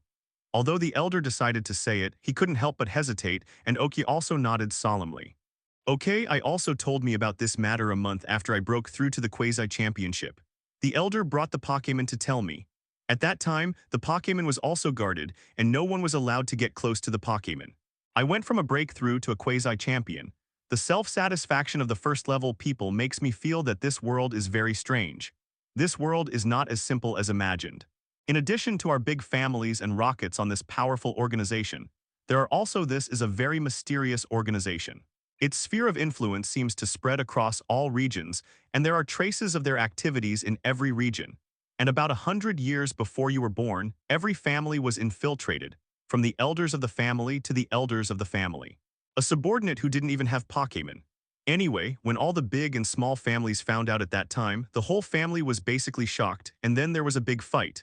Some small families were even wiped out at that time. But it seems that they have something. The bigger secret is that there is basically no resistance. Otherwise, the world is definitely not what it is now. At that time, every family suffered heavy losses, and even the major families basically recovered slowly later, and there were many more big families than now. However, the reduction in the number of big families means an increase in resources, whether it is to enhance or restore strength. Each family quietly develops its own family when that force does not take the initiative to do anything out of line, and at the same time silently checks the members of its own family to prevent any remaining crimes. When the Great Elder finished speaking, he looked at me coldly, as if he would kill me if something was wrong, and later the Great Elder confirmed this statement in his words, so I escaped a catastrophe. So you mean that Ditto was cultivated by that mysterious organization? But why white? Oki couldn't believe it. This is what I want to ask you. Have you ever had contact with her? Do you feel that there is something wrong with her, or is there something special about her? No, if there is, it should be said that she has a great research and talent for ancient things. Oki said uncertainly. Ancient times, it's quite possible. It seems that there have been cases of such people disappearing before. The elder was not sure either. Elder, I still have some doubts about that organization. Okay, that's all I know. I haven't explored it since I knew it because the more I know, the less peaceful I feel. My talent is not high and it's a fluke to get to this point. The rest just ask your grandpa when you go back. The elder stopped Oki's question with a wave of his hand, then got up and went out, leaving the place to Oki. After learning about this, Oki was not at peace either. He sat in the room and thought about it slowly, and the guilt and bewilderment in his heart were completely forgotten. After staying in the family under the tree for a day, Oki, who had nothing to do, left a small group of people to deal with the aftermath, and then returned. The people of the Bayao family were similar. The battle was over and the rest were high-level people. For the matter, he bid farewell to Oki and went back to the family directly. However, when Oak returned to Silver Town, there were still several elders accompanying him, and the quasi-champion elder was also there.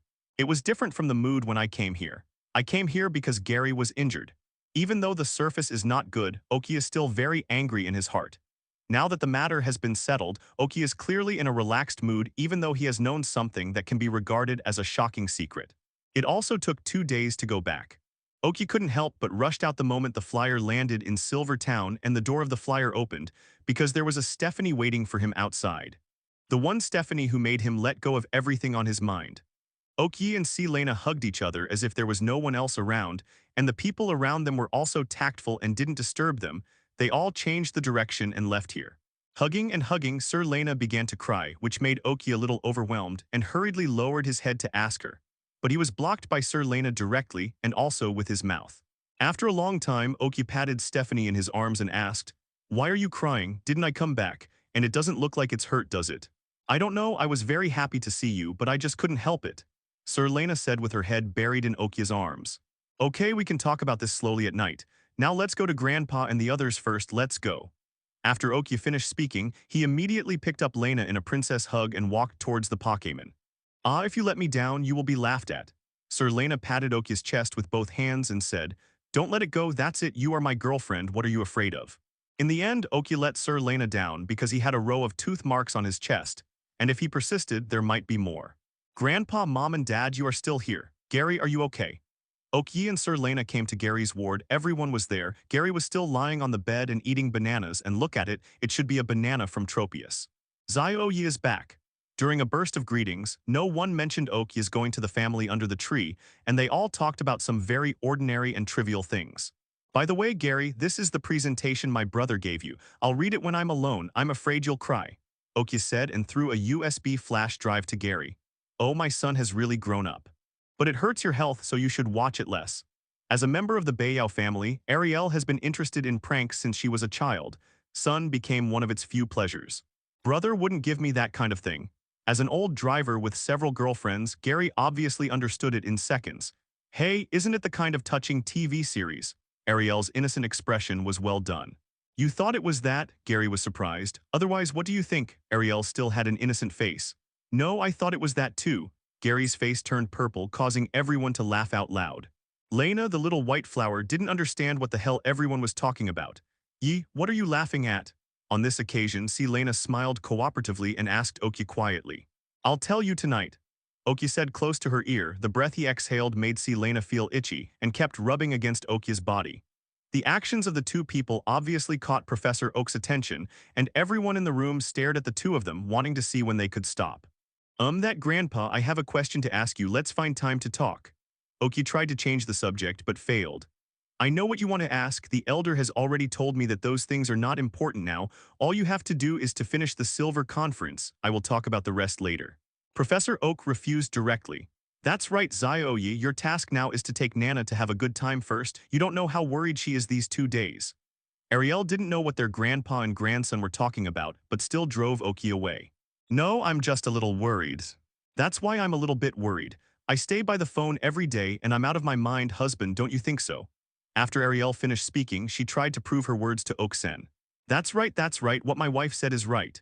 Oksen only made a sound at this time, showing a wave of presence.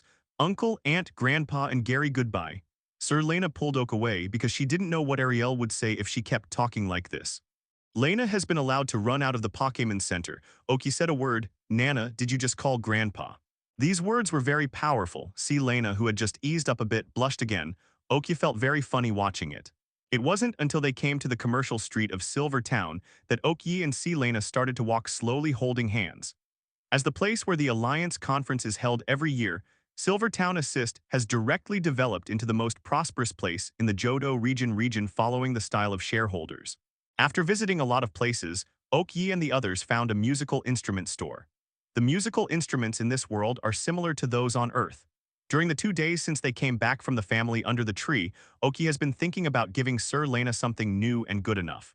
After much deliberation, Oki decided to give her a song about the Earth. In the past 2 days, Oki also let Ling put everything down to deduce this song and combine the instruments of this world past the whole sheet music to Oki's mind.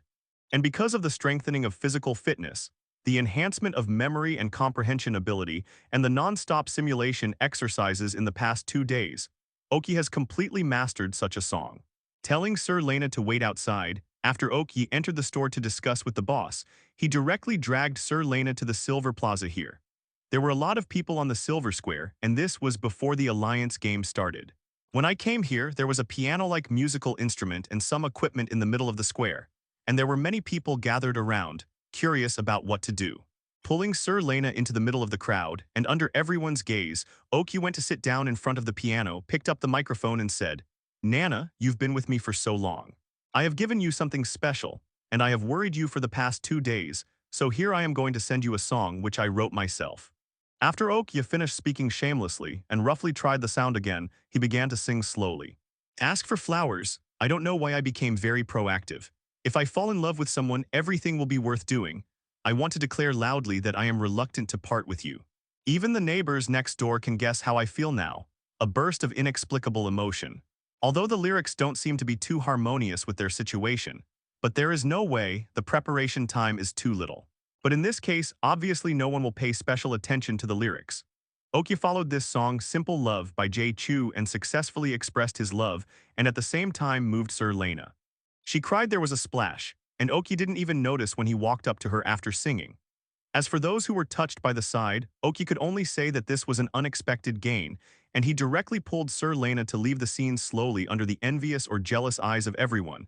As for the others, they would naturally be cleaned up. Because Sir Lena was too moved, it was impossible to go shopping. Oki directly took her to the reserved hotel room. There is another surprise here. Oki has already confessed that it is ready, and the rest will naturally be handed over to Jenga. This guy comes and goes without a trace, just right for this job. .00. Jenga, are you ready? Oki asked through the spiritual link before coming to the door. Don't worry, boss. Oki, who was assured by Jenga, opened the door and walked in with Sir Lena. Walking into the room, a candle ring in the shape of a heart has been lit, illuminating the unlit room, picking up a large bouquet of red rose-like flowers placed in front of the door, and handing it to Sir Lena, and then pulling her to the heart standing in the middle, he ran to the bedroom and took out the prepared present. Nana, this is what I prepared for you, I love you. Oki took a box and came to the center of the heart, and when he opened it was an extremely shining ring. Yi, what is this? Sir Lena was very excited. This ring is my promise to you and I want to bind you. You don't want to leave me in this life. Let's get married when we are 20 years old. Before that, let's go shopping in various regions. Oki took Lena's hand and put the ring on. Sir Lena nodded excitedly, obviously speechless. After putting on the ring, they hugged Oki tightly. The next thing is to have a candlelight dinner, drink some wine or something. A night of flirting is naturally not humane. Oki even drove out Jenga, who was protecting him personally, saying that he was giving him a one-night vacation, let it roam freely by itself, and take advantage of the opportunity to have fun. At the same time, Gary in the Pokémon Center was also very excited. He was watching the video Oki gave him with his computer at the moment. His revenge was completely avenged. As for not doing it himself, Gary said he didn't mind at all. The anger in my heart is exhausted anyway, maybe I can go out and roam around tomorrow. Everything is harmonious as if the world is peaceful like a normal paradise. But the undercurrent surging under the calm surface of the sea is the most terrifying. Maybe the hidden things in this world can burst out and overthrow the world. Life must go on, worrying is useless anyway. Oki, who is fighting in the hotel now, he didn't think about it at all. He was a male in 2 lifetimes and completed a great mission tonight, but after all, it was the first time. At this moment, he is preparing for the second attack. This is his dignity as a man. The first ray of sunlight in the morning shines directly into the room through the floor-to-ceiling windows, refracted by the crystals in the room, making the room extremely beautiful. Oki woke up very early and rested his head on one hand and stared at Sir Lena intently. It didn't know how long it had been watching, but just now, the skin next to it was shining brightly from the morning sun. Stephanie's eyelids kept shaking. She seemed to have woken up, but she was embarrassed to face Oki. Nana, Nana, I don't know who said it, but it said, you can never wake up a person who pretends to be asleep, but it still makes sense. No matter how Oki called or shook Lena, she still didn't wake up or didn't open her eyes. Seeing that Stephanie is unwilling to wake up, but her face is getting redder and redder, Oki has no choice but to miss her, so she said to her, if you are inconvenient today, don't get out of bed. I will now go wash up first, then order breakfast, and I will call you when breakfast arrives later. After Oki kissed Stephanie's forehead, he got up and walked to the bedroom, leaving Lena silently pulling up the quilt to cover her head on the bed. Every Hotel 420 is very attentive to the rich guests. The breakfast was delivered in a short while. After giving a little tip to the waiter, Oki directly pushed the trolley into the room. Go to the side of the bed and then directly lifted the quilt. Anyway, it won't be cold now, and he has no psychological burden at all. I want rest. Sir Lena knew who the person who lifted the quilt was, so she didn't take precautions at all. She just said lazily, okay, let's get up and have breakfast first. Oki looked at Lena, who looked like a kitten, and said lovingly, but I still want a rest. Perhaps because she hadn't slept enough, she was drowsy, and Lena almost fell asleep again, but Vic thinks he doesn't intend to give her this chance. After all, rest time is not as long as possible, and breakfast is very important. Okay, breakfast won't be cold in a while, let's go take a shower first. Your body is sticky, take a bath and feel better. Oki saw Sir Lena's appearance, hugged the princess directly, and turned towards her, walking to the bathroom. He had just filled the bathtub with water. It's just that Lena tried to cover his eyes with both hands in a deceiving way. And after replying bluntly, she has now used the unique technique of Jirin White Bone Claw. You go out, I'll do it myself. Sir Lena, who was lying in the bathtub, looked at Oki with vigilant eyes, trying to get him to get out consciously. But it was obvious that Oki was a human being in 2 lifetimes, and he was thick-skinned. After taking a shower, helper Lena hugged her to the sofa for breakfast, and he took out a new bed sheet and put it on. Just when Oki was about to throw away the previous sheet, Sir Lena said, don't throw it away, cut that piece off for me. After Oki thought about it for a while, he understood what she meant. These were trivial matters. Of course, Oki would not make his girlfriend angry, so he did it directly. At this time, the big wife is the biggest. Today is the day when Professor Oak returns to Pallet Town. After giving Lena a good rest, Oak returns to the Pokémon Center. When I came back here, I seemed to be lucky. I just caught up. Except for Professor Oak, Yin Yusin and the others seem to have left today. Grandpa, Mom, and Dad, are you leaving now? Oki ran up to them and asked. Brother, why are you here now, sister-in-law? Oh, Mom, why are you beating me? Gary seemed to be very excited when he recovered from his injury and directly hit Ariel's head with his mouth. I want you to care, have you forgotten the fear of being dominated by me? Oki looked at him with threatening eyes. Gary's IQ seemed to be online again. He was not excited anymore and stood aside very seriously. Ha ha ha ha, Zio-Yi is worthy of being a big brother. Oak-sen looked at Oki with admiration, as if encouraging him to make persistent efforts. Haha, you two are still so naughty. Professor Oak also shook his head helplessly and said with a smile. He is actually very satisfied with his 2 grandchildren. After all, they are already outstanding among their peers. And the most important thing is that in the past few days of Gary's injury treatment, he has already told them what he wants to do in the future. Professor Oak can be regarded as a follow-up. After chatting for a while, Professor Oak and the others were about to leave, but before leaving, Professor Oak patted Oki on the shoulder and said, Zio-Yi, remember, your main task now is live according to your own ideas. We are not so fragile. Well, I see, Grandpa. What about the thing from the family under the tree? Oki naturally agreed, and then suddenly thought of the little bag on his body and hurriedly asked in a low voice. Remember, you didn't find anything. The people in the family under the tree don't know where they hid it. I have already agreed with the elders, and I also secretly arranged for someone from the family under the tree to find that thing.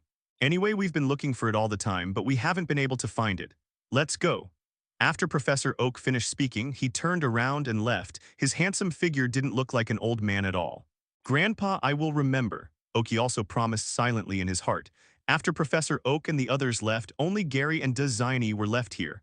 What are you going to do next? Do you want us to stay here with you for a few days? Oki looked at Gary's current state and asked. Although this guy can walk down the ground now, he still has a bandage on his body. Don't, brother, you'd better go live with your sister-in-law in your two-person world. I have already called my girlfriends over and they will arrive this afternoon. Gary hurriedly waved his hands.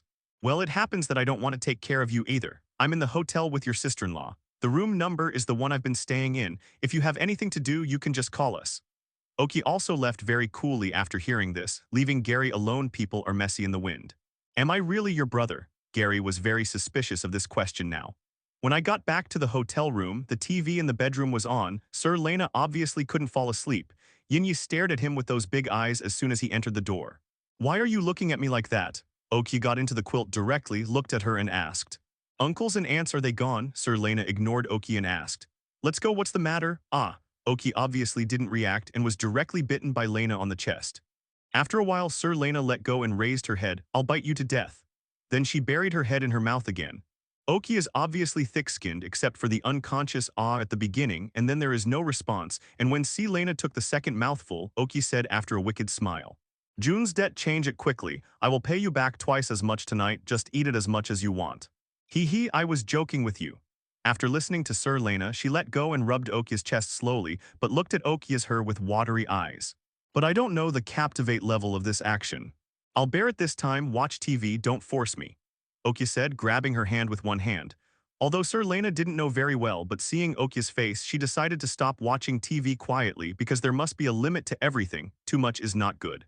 At night, after Lena was lulled to sleep, Oki took out the bag from the family under the tree while Lena was asleep and examined it carefully.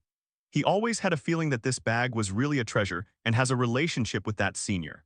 Ling, do you have any opinion on this thing? After looking at it for a long time, Oki asked Ling, who still couldn't see why.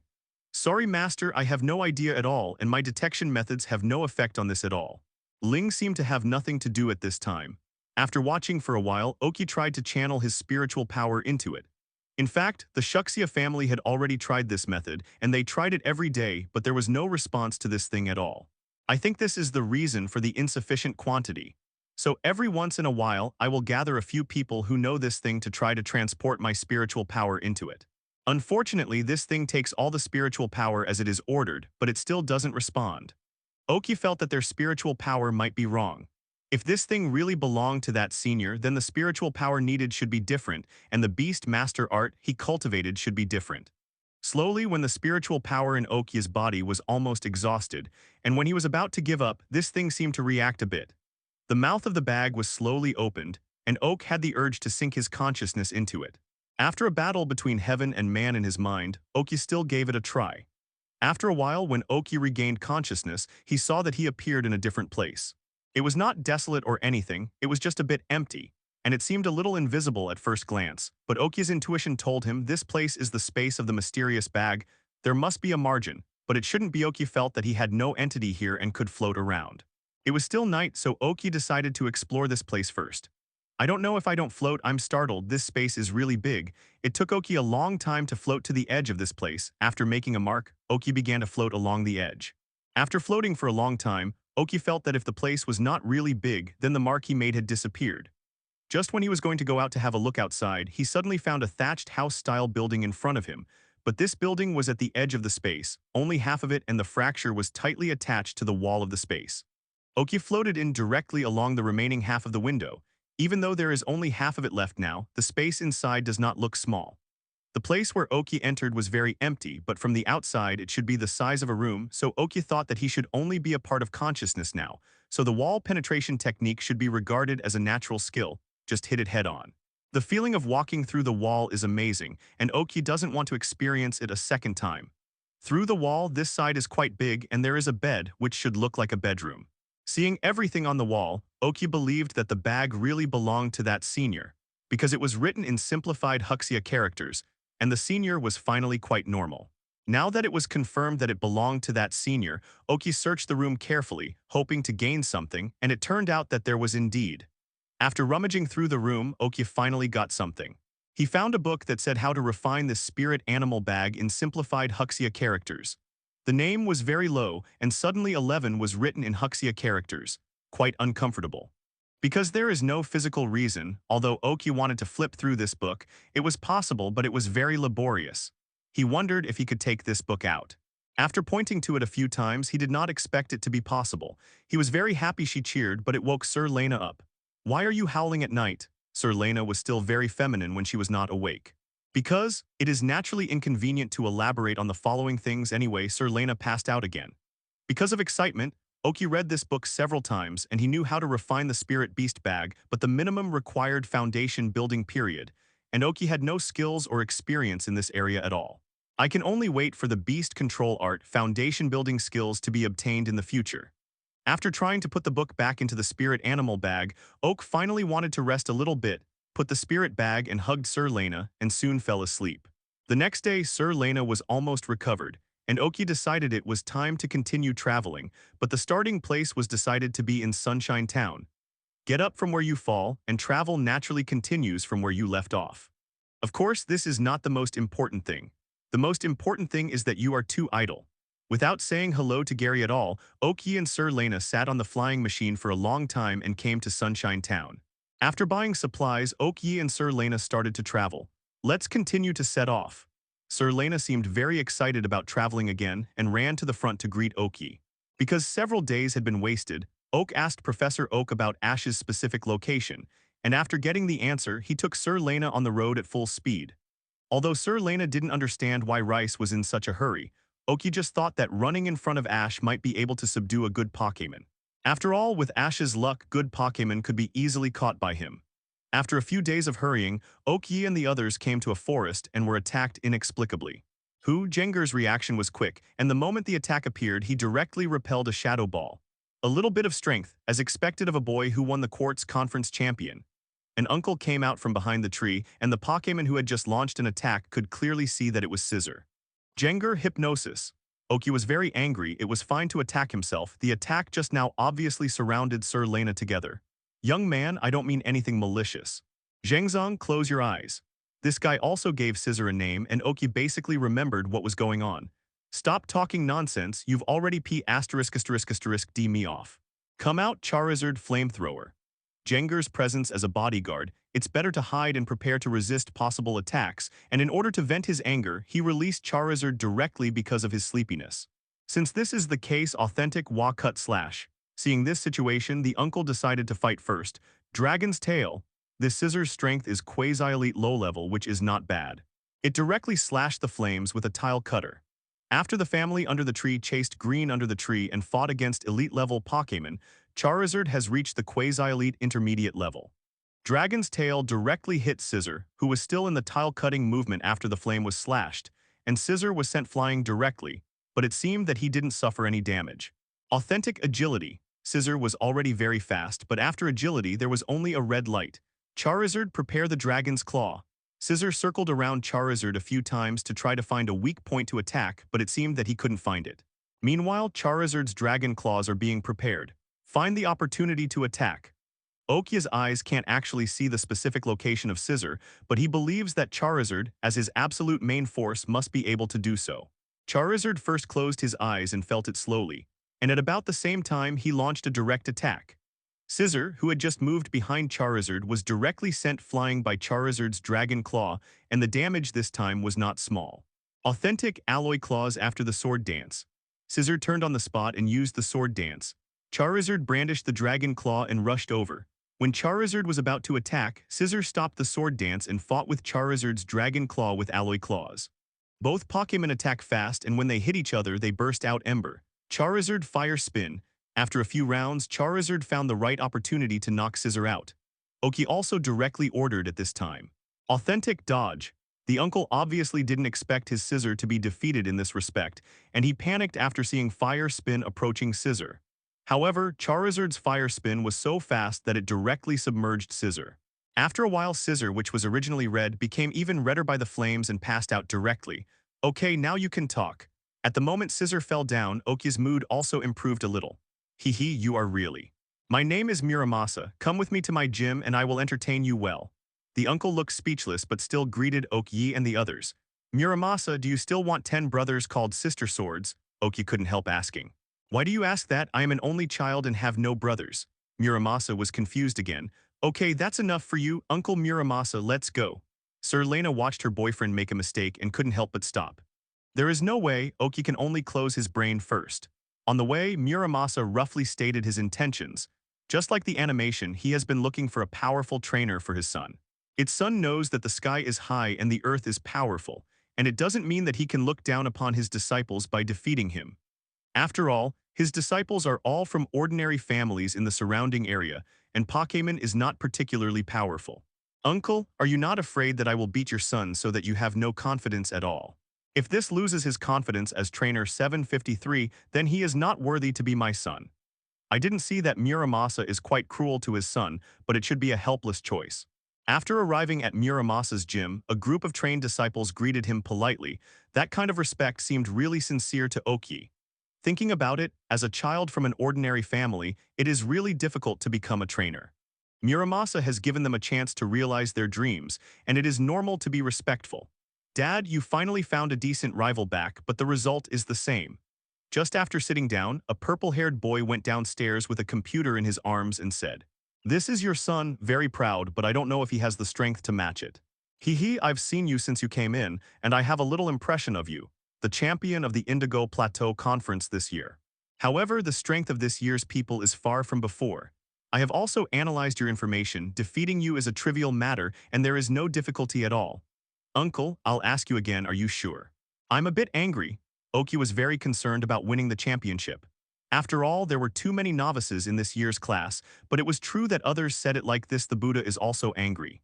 Oki really wants to ask this kid at this time. Liang Jingru has crossed time and space to give you courage, right?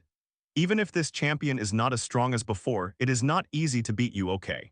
Well, I still think so, just let it go. Muramasa nodded seriously after hearing this.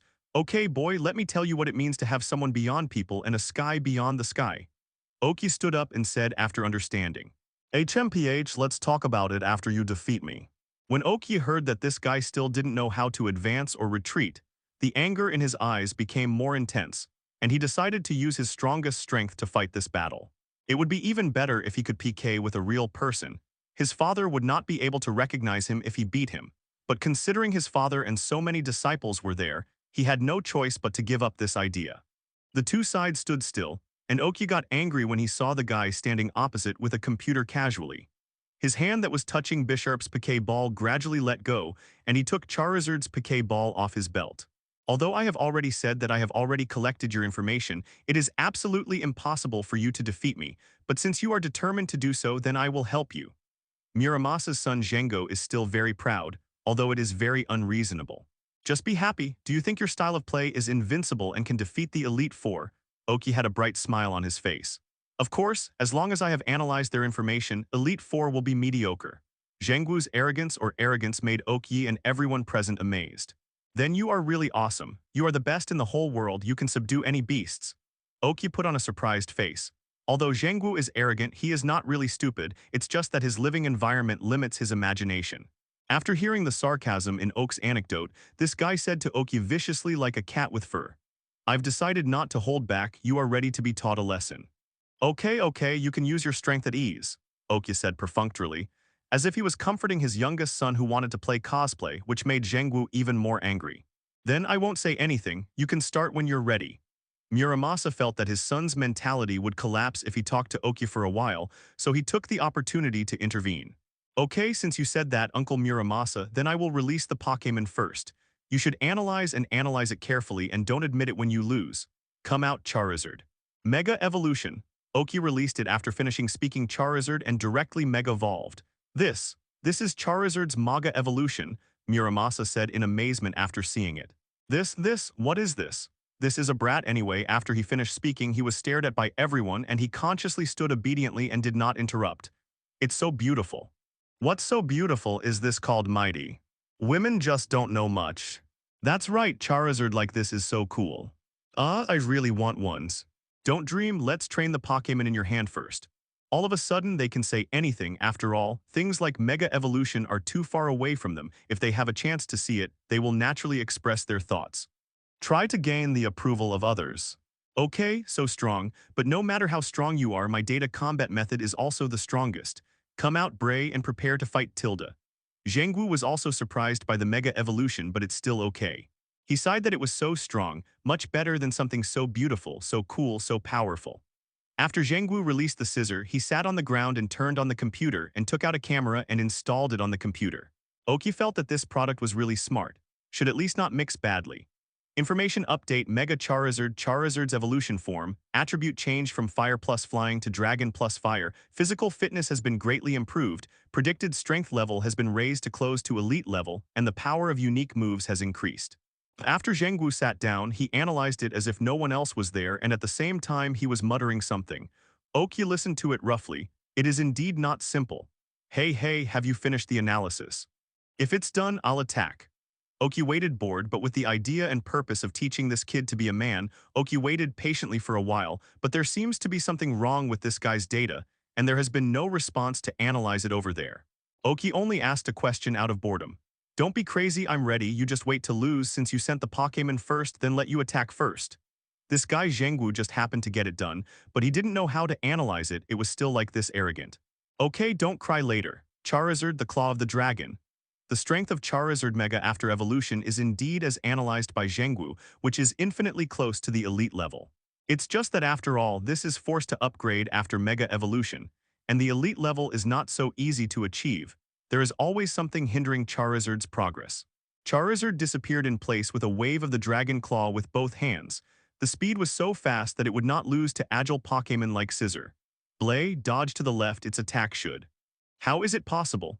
Like a C***K that had been strangled, it took a while before it could not believe it. In the meantime, when Scissor was about to hide, he was directly sent flying by the Mega Charizard, and he couldn't get up after landing on the ground for a long time. Charizard, okay, let's do it like this. Oki took the initiative to stop the Mega Evolution, and Charizard, who had always been very obedient, couldn't help complaining about this situation. Okay, I also want to teach the younger generation a lesson, you come back first.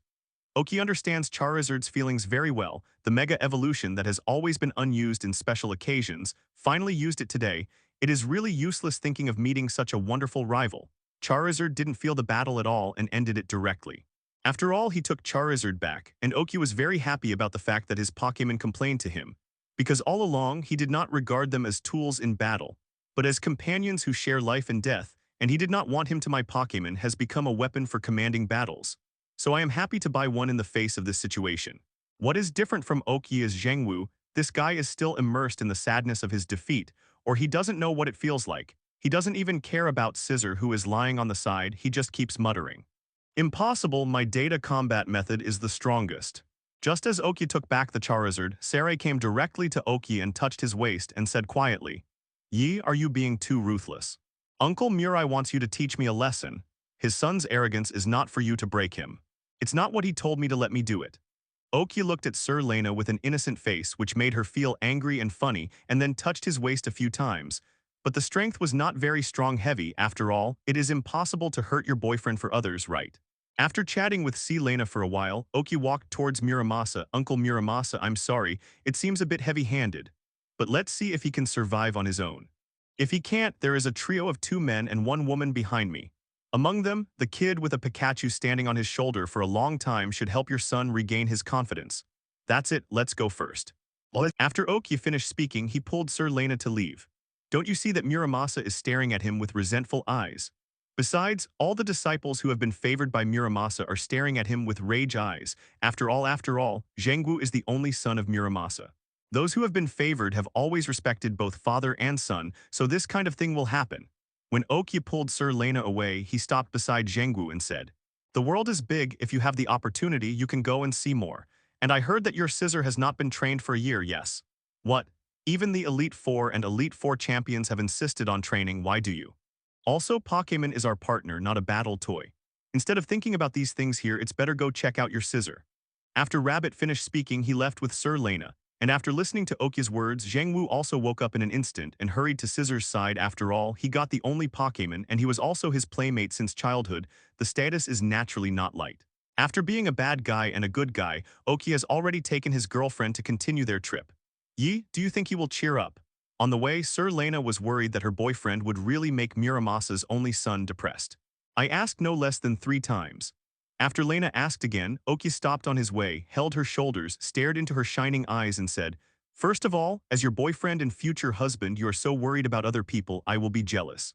Secondly, that kid has reached the rebellious period. The child is too restless, just give him a good beating. Lastly, Ash, that single-minded guy, although sometimes looks silly, but that's often the case, the most contagious people. And the Lost Trio are the most nosy, sure to make that guy better." Okay, let's go. Oki took Sir Lena, who was stunned by what he said, and continued to travel. The 3 people who got lost in a certain forest suddenly felt a chill on their backs, and they felt like they were being calculated by others, but they wanted to, after thinking that it was impossible, they continued their lost journey. Yi and Sir Lena, who left Muramasa's gym, continued their journey.